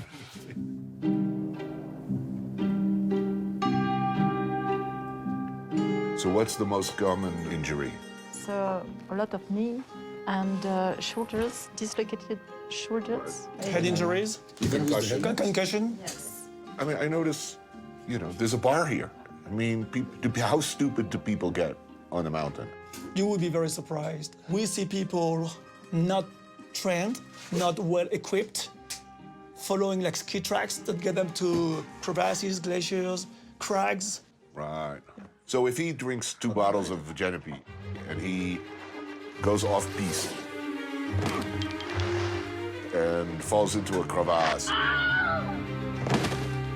dislocates his shoulder, breaks his knee, and Why me? And has a concussion. It's a hypothetical question. Okay. So, hypothermia is setting in. Your ACL and your meniscus are both completely shredded. And you're all messed up from a concussion. What is the thing I should do? Should I ski to the bottom and talk to someone? I call my cell phone? First, I call the production company and tell them we need somebody else for the rest of the show. He's such a nice guy. To answer the question, there is something today we use more and more on the people's cell phones. Oh, find my phone. Find my corpse. Phone. Just ask the people, okay, go back to your phone. Yeah. And there's a GPS inside it, and it tells us exactly where to find you. Avalanches happen here, frequently. Laurent and his rescue squads are here to prevent them before they occur, if possible, and if not, to find you and dig you out. Allow us to demonstrate. We bury our local contact bullet under the snow. Search dogs, hopefully, will find him before he becomes a corpsicle, and our production insurance becomes unsustainably expensive.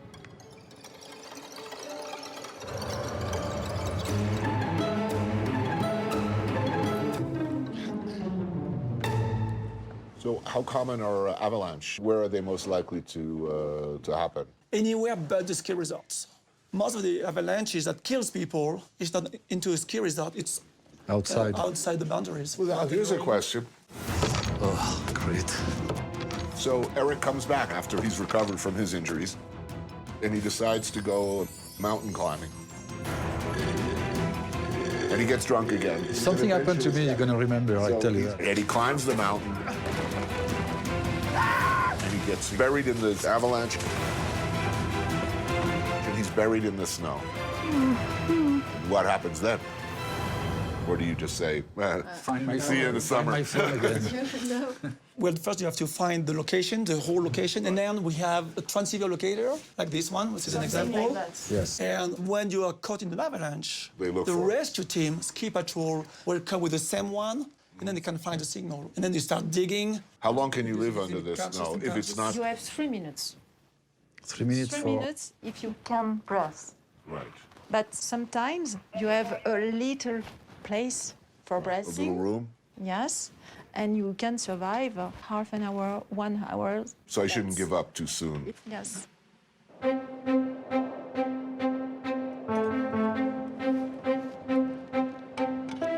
Allez, je me rapproche de la zone. On va chercher le monsieur. On va chercher le monsieur. Allez, en avant, cherche.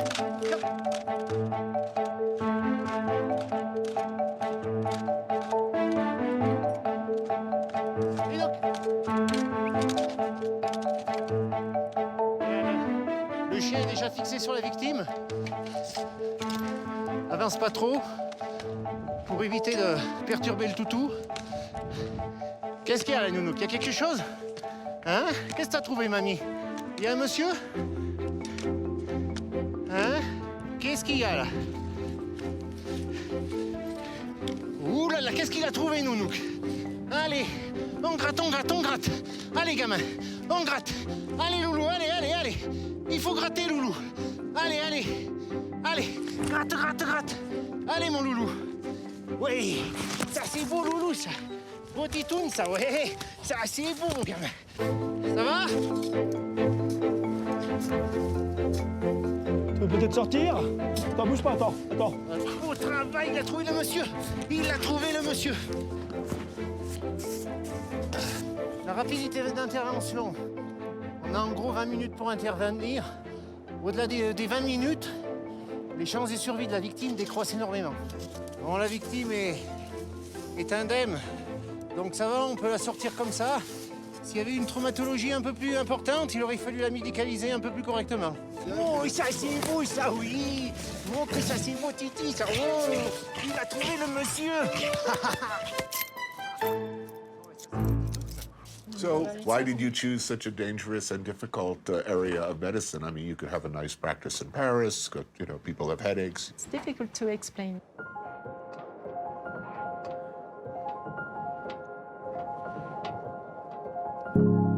Yes, I know it's very dangerous, but I think I have to continue. I have to stop. I continue. I'm not sure why I do it, but I know it makes me alive, so it's good. But you like it? I do like it. Yeah, right? You don't think about that. You don't know why, but you do that. It's called compassion.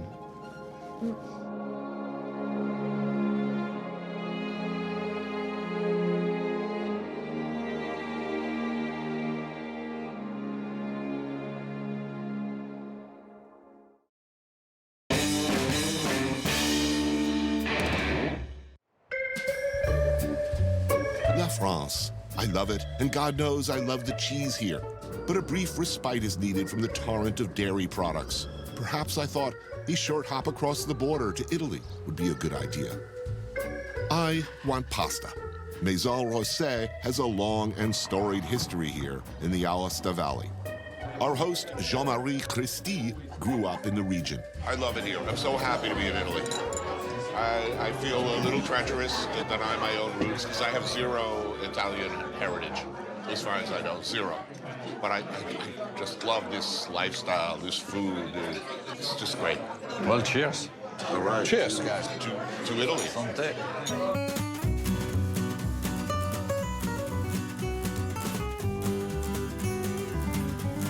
After you. I will definitely have some of that. This is even some honey. I like them. Oh, interesting. And this is a gift from me. This is a chamois that I have hunted this year.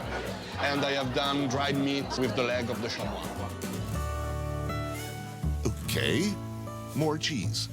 But it's a delicious order of gnocchi with beetroot fondue. This is great. We're doing fondue again? We should have a camera in your colon.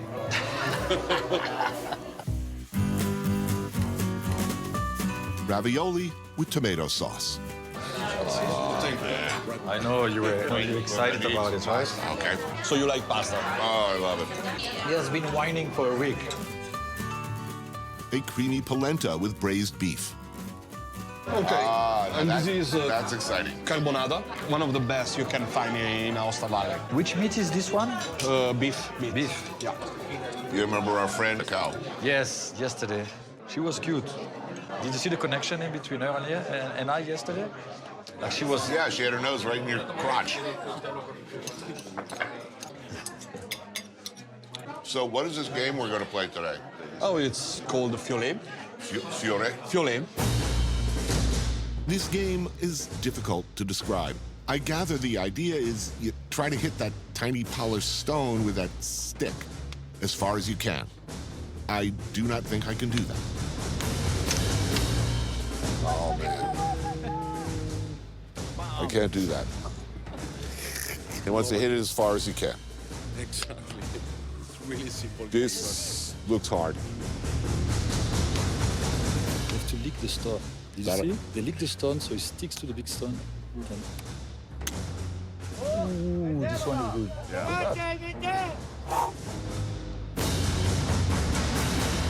I'll tell you this, it's better than golf. So you don't love golf? I hate golf. I want to try. Okay.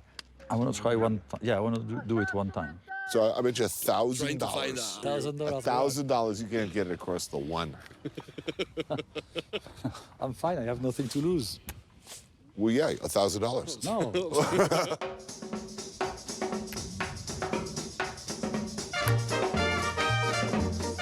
Well, you're out, man. No, 3 times.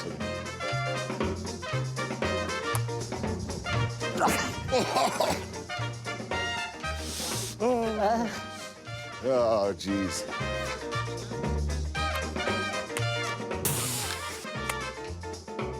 No, it's like watching a monkey try to like work a typewriter. Look, I don't know even why you'd even. Silent, please.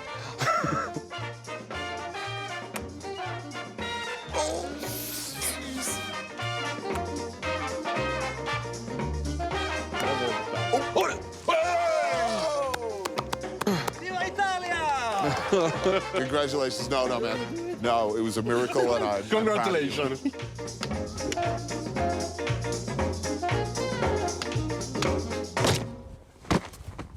I think that's called a foul ball.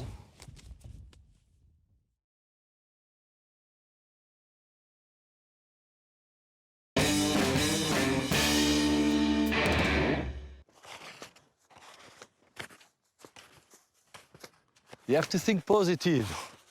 How lucky you are to be in the Alps on a beautiful day. I'm lucky to not actively be throwing up on myself right now.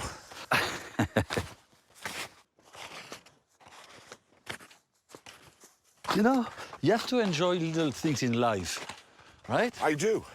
I mean, this is a special moment. I do. I will enjoy the minute I don't have to do this anymore.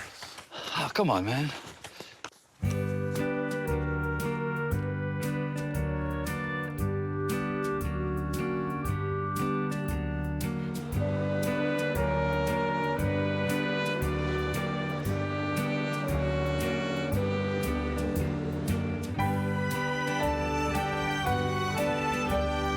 So here's the plot. Yeah, tell me. Okay, it's 64 Yolks, The Revenge. 64. It's about a chef named Eric Ripert who runs a 3-star Michelin in New York, played by Bruce Willis. Oh, I'm playing. Okay, I like so that. Bruce Willis, playing you, goes out into the dining room, visiting the table, overhears a conversation. And then? Car chases, violence, big fight in the kitchen at Le Bernardin. We could shoot it there. I'm sure it won't interrupt service.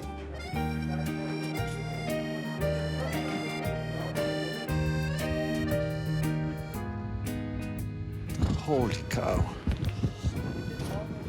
Oh, it's unbelievable.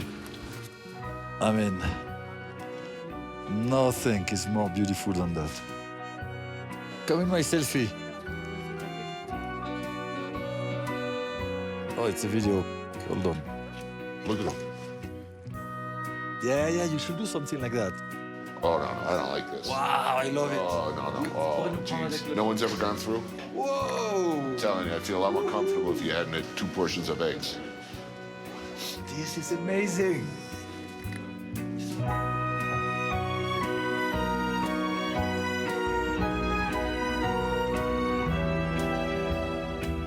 And when you kill people in the film, you always have like some little catchphrase to do with food. Like, bang, check, please, or how'd you like your dessert?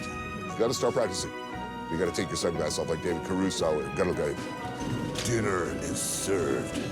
I go like that? Yeah, gotta put it over, take them off, take them off. Okay. Dinner I look at the is camera? served. Yeah.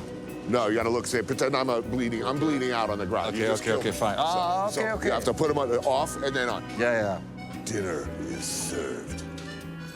Dinner is served. No, you gotta put the sunglasses on. It's called acting. Ask David Caruso. Okay. Jesus.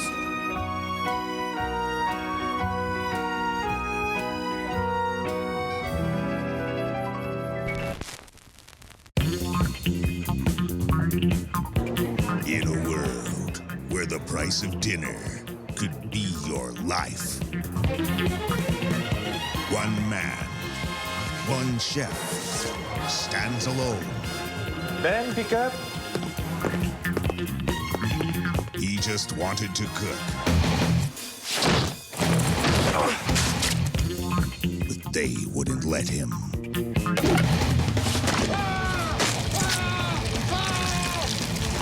Eric Ripert is back in his own hill-raising, bone-crushing, ass-kicking true story. Dinner is served. 32 yolks to slaughter. Not coming soon to a theater near you.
Southern Italy, the heel of the boot. Remote, vast open spaces. The red earth here has a magnetic pull.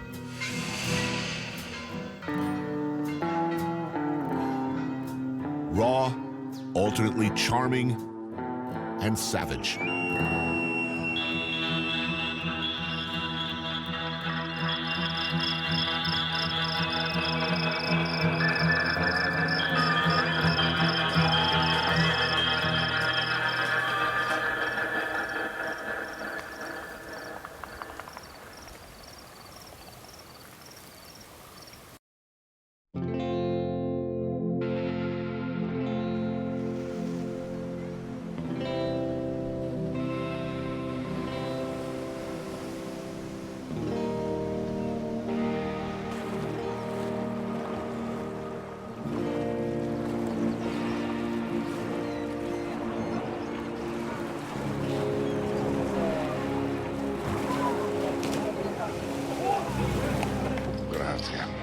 Now, in the annals of food,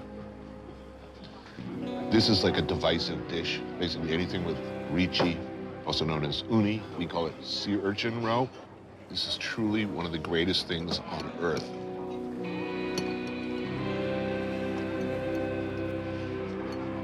God damn.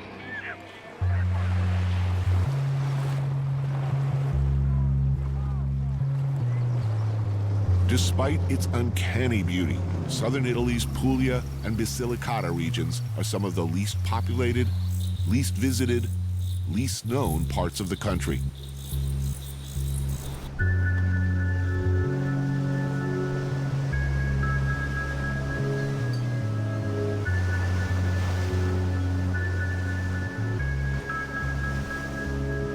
A mix of sea, hills, valleys, and rich earth. The food here is Italian, but completely its own. A little garlic, pepperoncino, parsley. Sea urchin, some kind of fish, fumet. Pasta, that's it. Oh, incredible.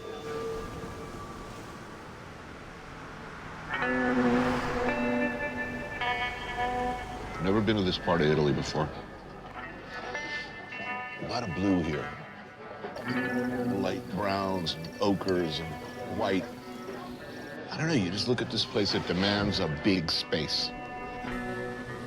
As I walk around, I'm always humming with these Ennio Morricone scores. For a few dollars more, Once Upon a Time in the West.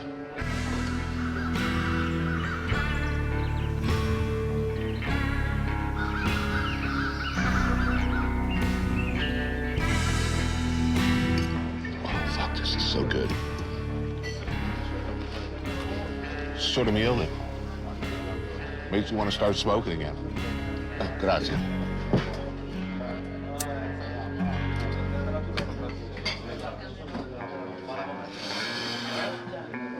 Oh, God, that's good. Jesus.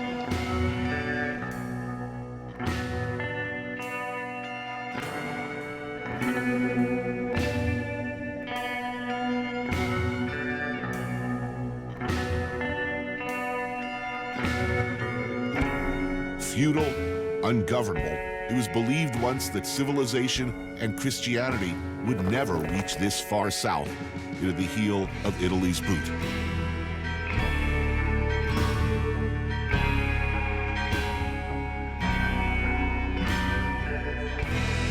A lawless land filled with folklore and tales of spirits and possession. A blood soup of Christianity and paganism.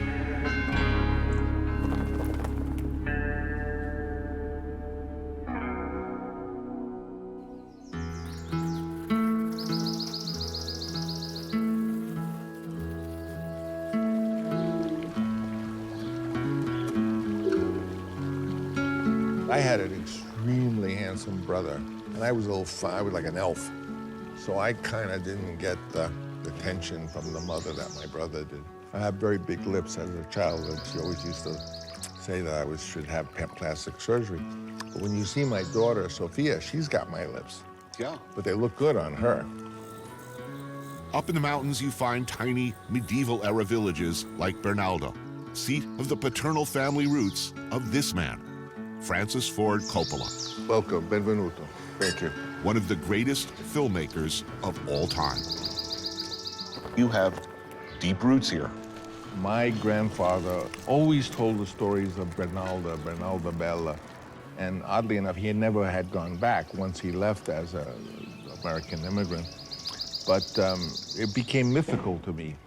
The story is that the family originally came from Lecce, and someone got the sister pregnant, and they killed them. And then they became briganti. So they were one step ahead of the law, and then they settled down and became laborers in olive fields. And that's really the origins of the Coppola family. Because the South was so oppressed by the North, it stayed the same. They haven't had 1,000 years of cheap gyp the tourist.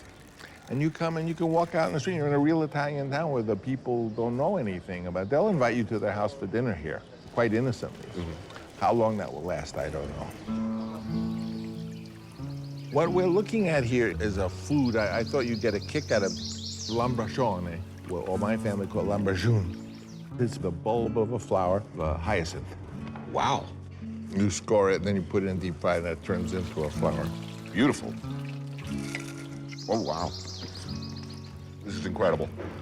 So you may have some history with this house. I mean, was it your grandfather was boning the help here? Or was it? You know, heard that story. My grandfather was, they called him Zumpe Balcone. He was girl crazy. And he would go up on the roof and go down to where the maid was, Palmetta, and conduct this affair. And so when I found this place years later, there was in fact a roof leading to a housemaid's, and I fantasized that perhaps that was where it happened. Dove, we have to have more food. Prende the seconda. This is a dish, we called it codene. How do you call it? Potenna. Yeah, this is like basically, my father said, Big skin. This is the football. Wait a minute, you had this at your dinner table as like a young man, as a Yeah, kid? a little kid. Wow. I hated it. Of course. But now I don't.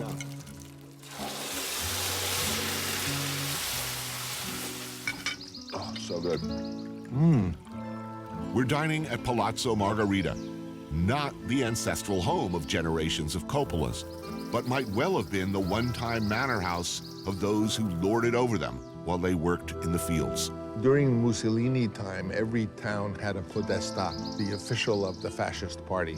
And this family was the podesta. Oh. The ladies here were so, you know, snobby. I mean, we are low-class Italians. They were more high-class Italians. It took years and a lot of money converting the once grand but decaying mansion into a boutique hotel. You know, when you bought this place, is there a sense of vengeance? You know, by then, The Godfather had come out 40 years ago. I mean, look, it's not about the film. It's about a historical correction.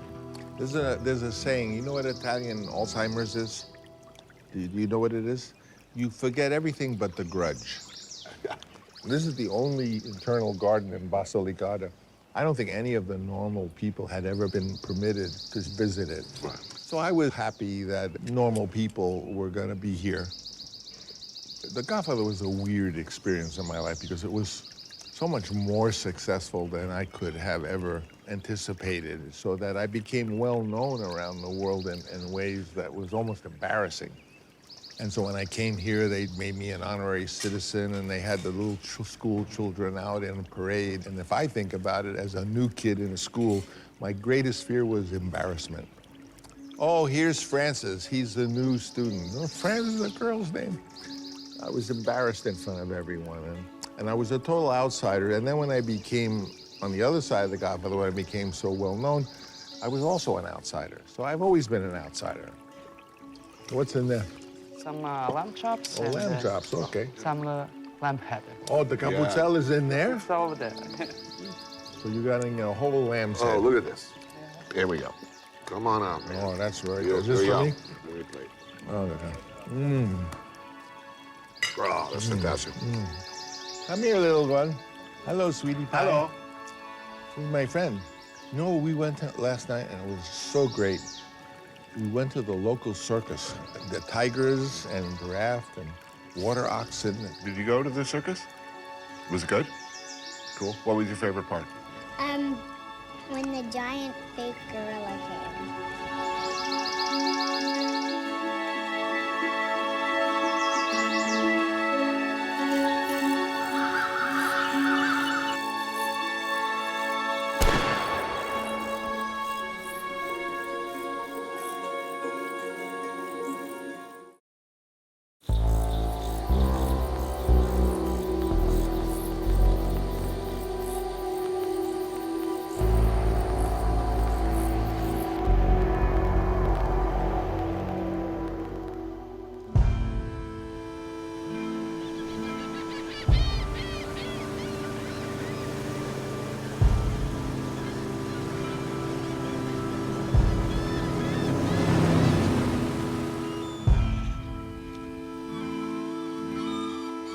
Bellissimo. Che porto, eh? That smell, The smell of the port. It's some dead fish. It's not fresh fish. It's dead fish. No. Today, we fish. Ah, e allora? No, poi tieni le scale. Ma no, me le tolgo. Va bene. Franco, tira sotto, Franco. Vabbè, va fatto già, vai.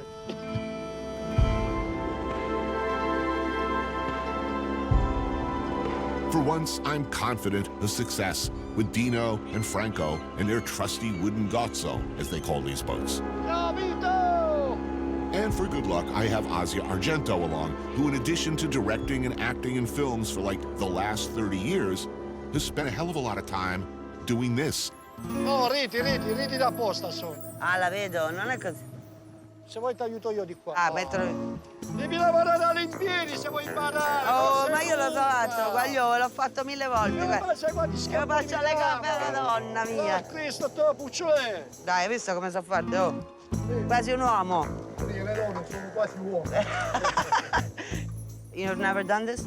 I've done this. I've stood there and watched somebody else do it. Oh, eccolo lo scorponello. Scorpion fish. Oh, nice. A little one. Okay, Anthony, dai, take over. Ciao, Magno, non ha perduto un senso, dai, che cacchio. It's good for the hangover. No, forearm. It's very good for the hangover. Viene leggera? Sì. Oh, che bello! È il serpente di mare. Beautiful. You're making him talk like a little hand puppet, too. He had his little hand. Hey. You had too much to drink last night. Non morde, dai! Ma lo so, ma la testa me la... Sì, se lo vuoi ammazzare ti do un morso in testa.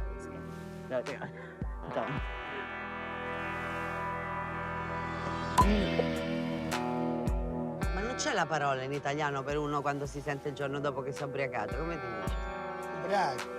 There's no word for hangover. We have to invent a word It's incredibly for hangover in optimistic and Italian. unusual. Yeah, I know, there's none. Non è che diciamo Because it's shameful. Oh, oh. Bravo! Hanno pescato in due. Quando si vogliono bene, quando due, eh? Oh. Vabbè, va. Ehi!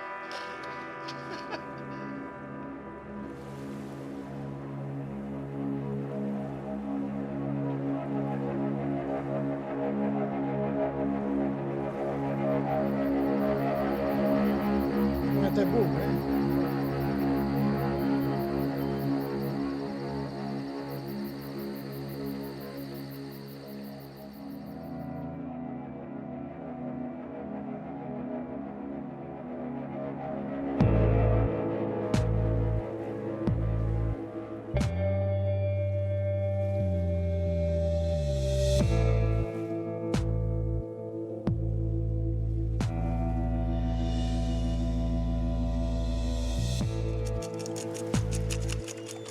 I want to see what's inside his gut.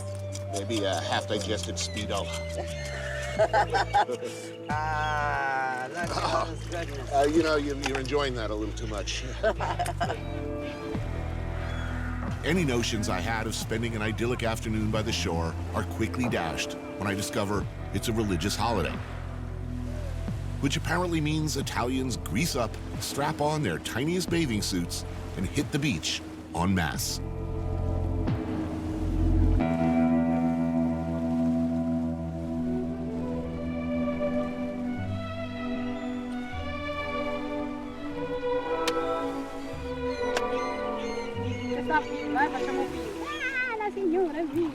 Our intrepid fisher folk and some friends collaborate with Asia and me on a picnic/barbecue/beach party.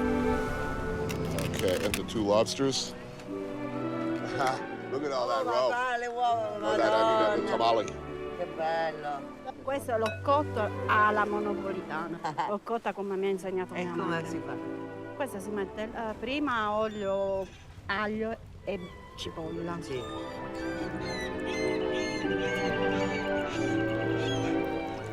The sauce, see all those little fish paid off.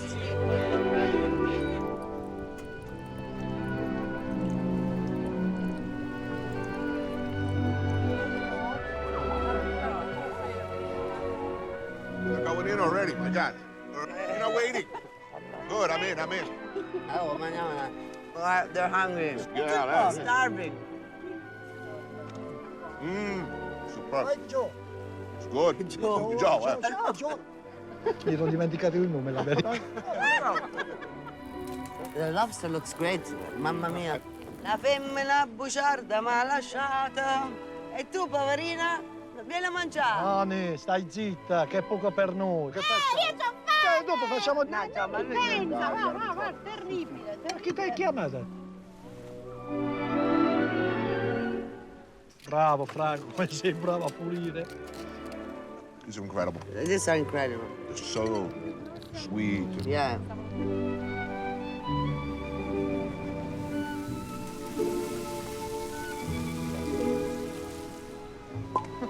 Sì, vino. Guarda un po', mia moglie sta guardando. Che se non sta, Se vedi, non sta guardando? ne faccio 2 bottiglie di vino, ormai lasci se l'ho preso.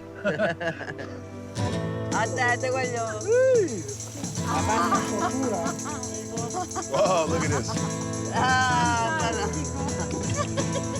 Ma è vuota! È finita già. This is a uniquely Italian thing. With the speedos. The banana hammock. The what?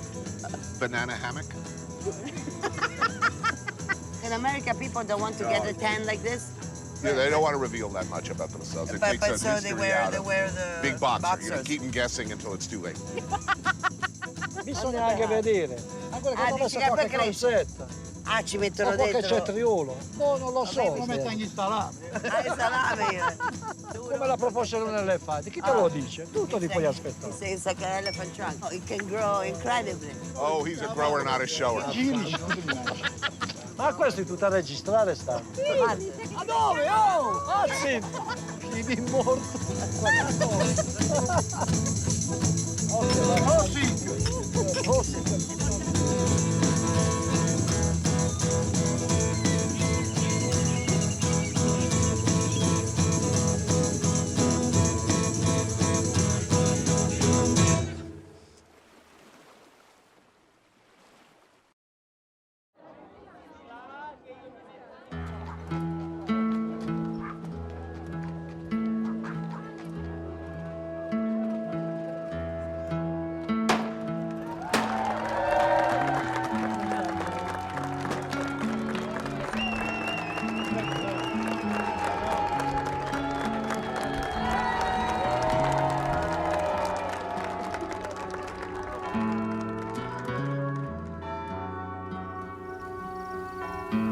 The heel of Italy's boot has been referred to as the land of remorse, La Terra del Rimorso, which also translates to land of the rebitten.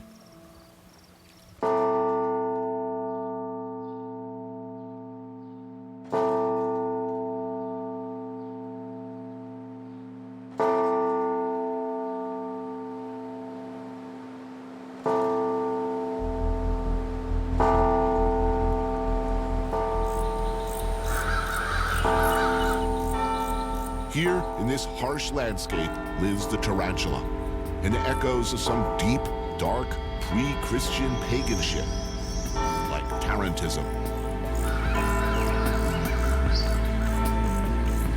A dance, a ritual, an exorcism, an expression of unspeakable desires.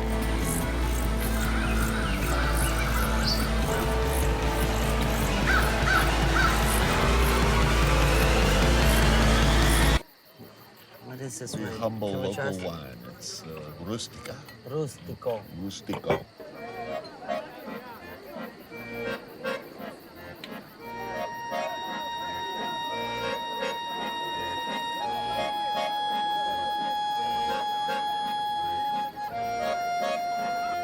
Here we are at the humble masseria. Now, what is a Strange masseria? crowd. A masseria is a place that was the bigger house where the family would stay, and then the farmers, Right. the animals. It's a plantation. It's a plantation. The This would farms, be the all big this. house. Ehi, ammazza quante cose a me. La dia a lui, santo cielo. Un sacco di pasta.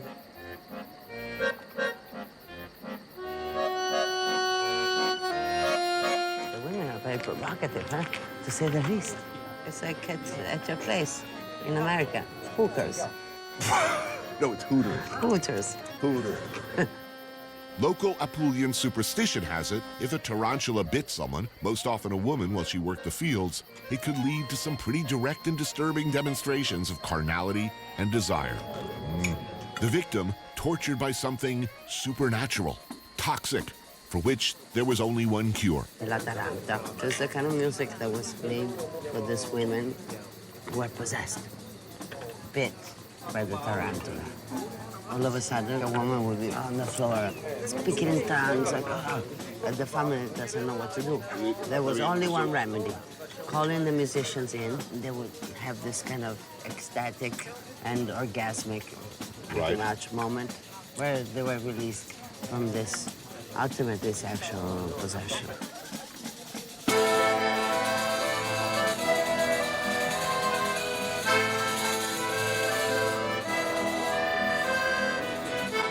Over the generations, the Catholic Church absorbed ancient pagan traditions like tarantism, and the ritualistic, frenzied music and dance associated with it evolved into what we know today as pizzica and tarantella.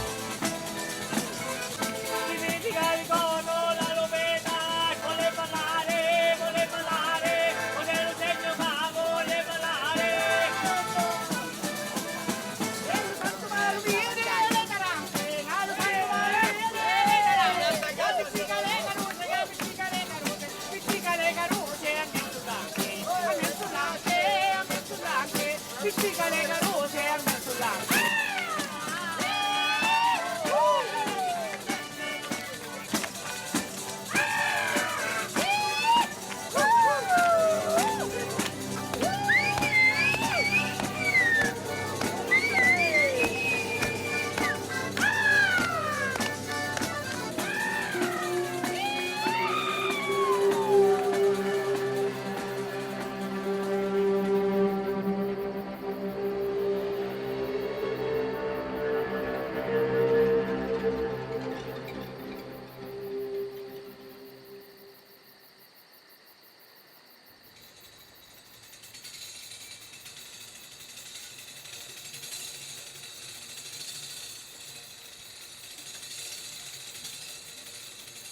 While elsewhere in Europe, belief in afflictions like tarantism died off, down here, old-school rituals are still practiced.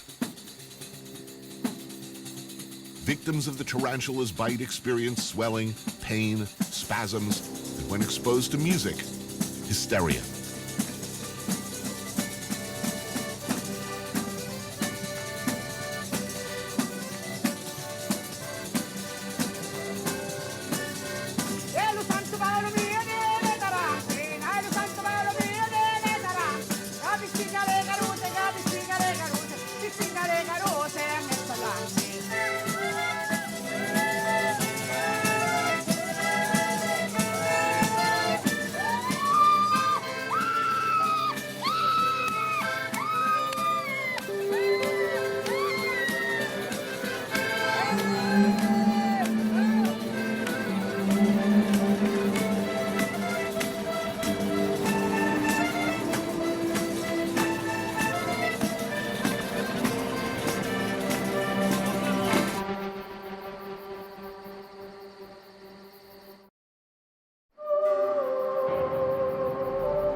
Wow.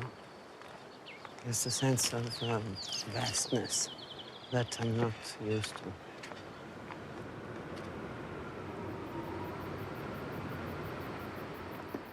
So does this remind you of your cowboy movies? A little bit. Yeah. Yes, the lone gunman out for vengeance would be riding in a long shot over there.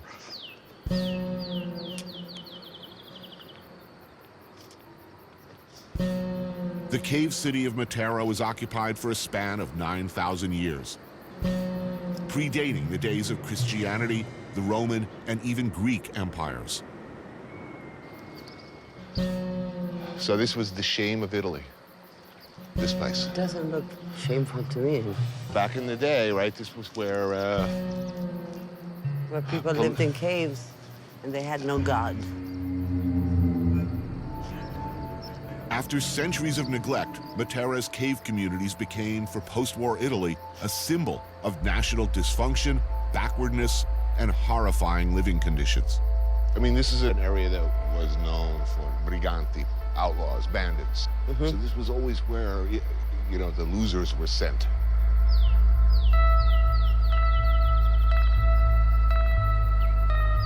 Into the 50s and 60s, this was considered an embarrassment and a shame. People lived. Yeah, because they without had no plumbing, water, yes. 10 kids, shitting in a bucket, up to 50% mortality rate among children. Malaria was endemic, with children begging in the street for quinine to prevent it. They were burning fire to keep the animals away as the children were dying. In the 1950s, the population was forcibly relocated, leaving Matera's cave structures abandoned.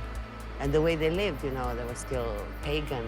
And of course now it's Because of Mel Airbnb. Gibson and all the Christ movies, because it looks like Jerusalem at the time of Christ. And it's strange that, you know, in a place that had no God, they shot all the Christ movies. Jesus Incorporated brought the money, and all of a sudden this became hip, and people wanted to live in the caves and make bed and breakfast, and expensive. It's expensive to live in the caves now. But this is the story of every beautiful place, kind of. It's like, let's move everybody out, and then in come the hipsters and the postcards and the Airbnbs. And thank God nobody's living here. Because people like you, but anyway, You're right, this you're one, right, yeah, you're because right. people like you make it, oh, this looks so wonderful, I want to go see. And then they bring the money in, and Oh my God, I am the selling charm. Airbnbs right now, as we speak. They put the cross up there. So up there you go to see Christ. To take your selfie. Huh? But it's beautiful, it's still beautiful. No, It it's looks awesome. idyllic, right? I've never seen a place like this. Not even in Jerusalem. Until the tourist arrives and they make it Right. disgusting. I mean, they make it, Different. yes.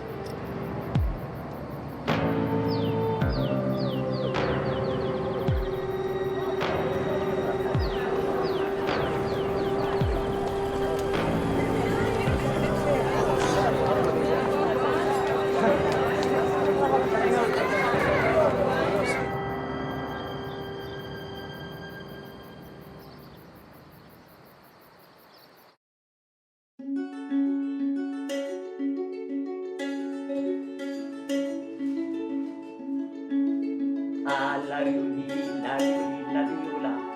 Da zita io la degno e de dice da zita. Ui.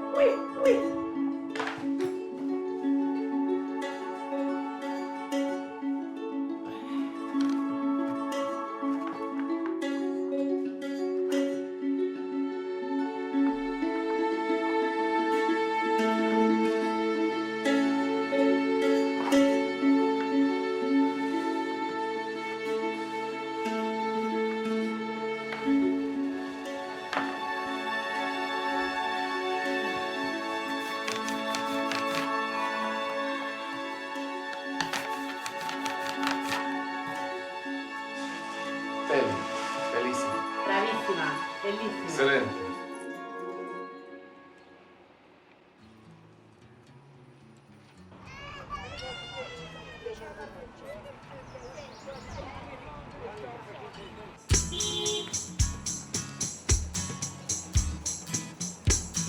My grandma died when I was a kid, and those of you who know me know I'm always on the lookout for another one. Anybody's grandma to cook for me and make me feel like everything's gonna be okay. Buonasera. Buonasera. Ciao, dammi un bacio. Ciao Maria. Our friend Angelo introduces us to Nonna Maria. Che belle orecchiette. E si vede, guarda com'è carnosa. Sì. No, magari se vuole ne mettiamo un pochino, dai, mettilo, dai. Come vuoi? Facciamo abbondante, Anthony, dai. Mettici il formaggio. Sì, subito. Formaggio ricotta, Cacio ricotta. Cacio ricotta. Cacio ricotta. Cacio Eccezionale. ricotta, sì. Eccezionale. What's the difference between ricotta and cacio ricotta? Cacio è caciocavallo. It's a bit smoky. Oh, che profumo, complimenti. Mangiate, buon appetito. Grazie. Grazie, signor Rosario, fate per il Spirito Santo.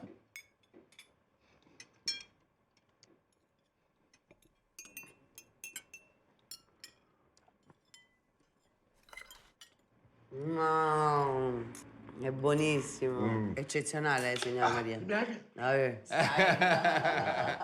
Vino. Che vuole Maria? Vino? Sì.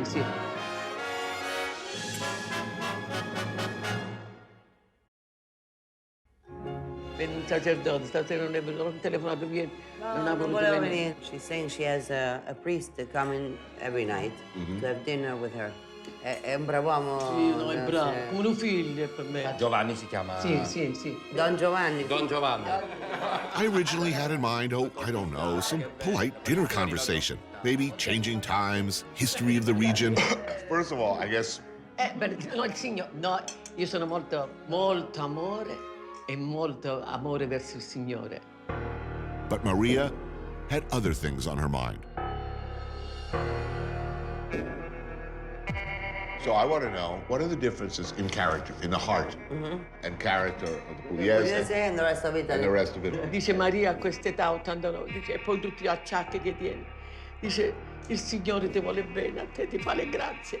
Dice, non te li posso fare, sono 3 sere che non mi fai i piatti, che lui soffre. Si sta tante cose, figlio mio.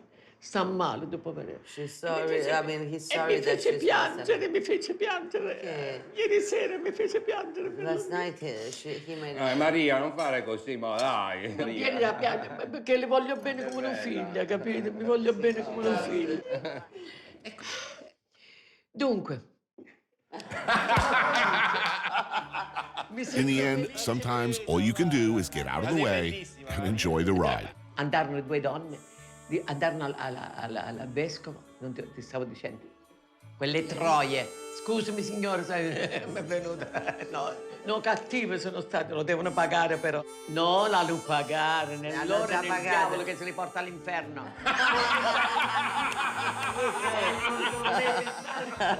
Aspetta, vuole chiedere una domanda, Anthony. Sì. Why, is it St. Peter or St. Paul or both? Why are they the I peperoni non li vuoi Allora, assaggiare? Oh, super. Tu quanti figli hai, Maria? 2, un maschio e una femmina. Un maschio e una femmina. Ma sono brave tutte e 2, tengo dei figli di oro, guarda. E Maria, però non ti vengono le lacrime, mi fai dispiacere, Maria. Ma sono lacrime di gioia. Dai, è la gioia, brava, la gioia, gioiosa ti vogliamo. La gioia ci vuole, brava Maria. Senti. Come ti senti con le gambe? Che quelle Possiamo aiutare? No, state comodi. L'aiuto io, Maria, per piacere. Asia, l'aiuto io Maria. Maria, tutto bene? Cushion. No, never. don't. I know what you're Yeah, tempted to. but That's the you bad know, part. when I was a child, my mother took me. That's a good pope. No, he was the good one. He Which was one not is the this? Nazi. This is not Papa Nazi. That's a good one. The current one, the one before? Eh? Perfetto. All right, whatever. Voitila. Papa, bello Papa Voitila. Io l'ho incontrato Papa Voitila. Quanto sei bello. Mi ha carezzato. She loves us, so beautiful. Comunque Maria, le orecchiette erano Ah, guarda, abbiamo finito di... Bravo! eccezionali, proprio.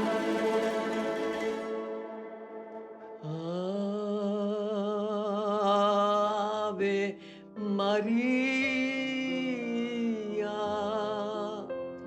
Vergine del ciel, la prece nostra si volge a te con fervore, perdona noi peccator.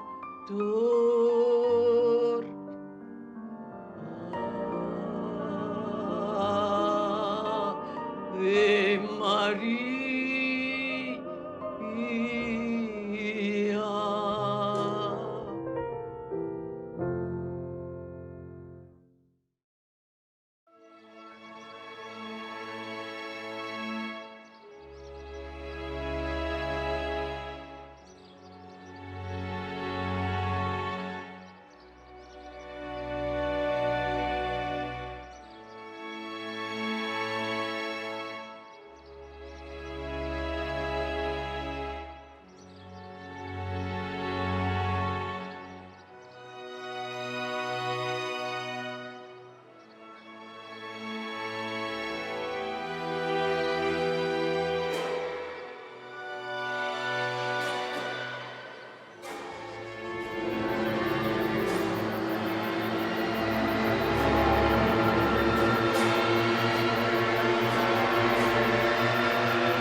You know why the streets are empty? Why? Because everyone is celebrating St. Oh, Peter. the festa. La festa dei feast. santi. You throw a party and celebrate the death of two saints. Double P. Paolo e Pietro.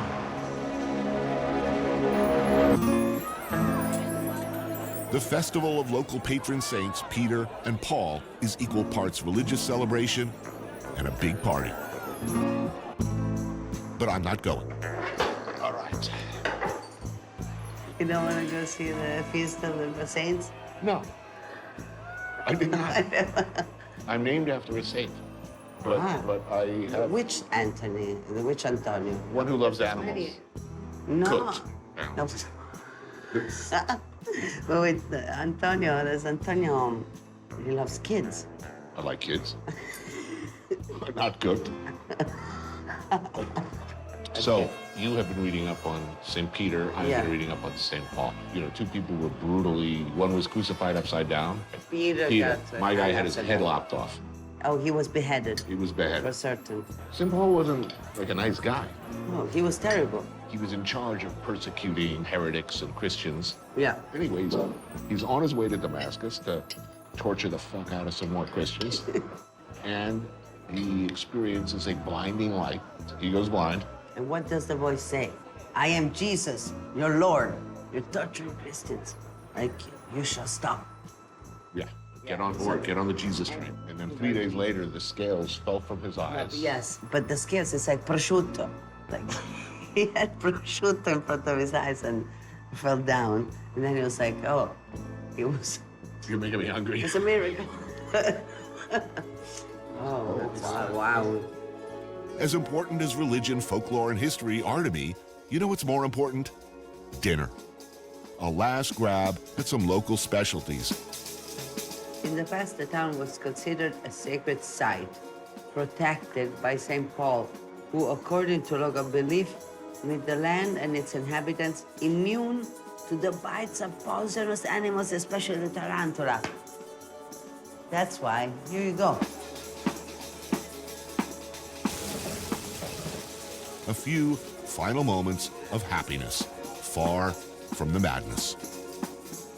Budget's going good now. I mean, look at it. It's beautiful. It's, the streets are incredibly clean. I mean, I've never seen, like, when you walk around the streets, they shine.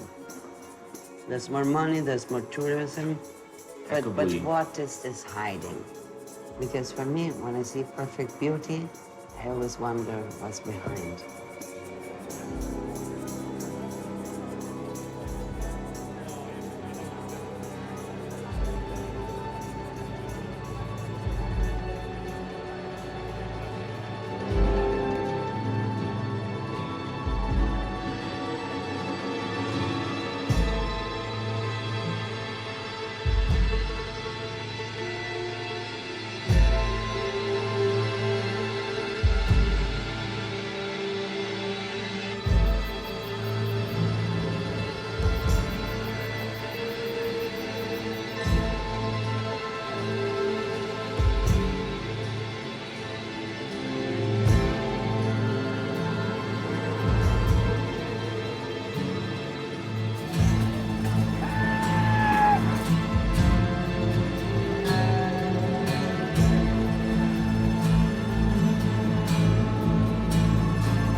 Parla più piano che nessuno sentirà. Il nostro amore lo viviamo io e te. Nessuno sa la verità. È un grande amore, mai più grande esisterà. È un grande amore, così grande esisterà.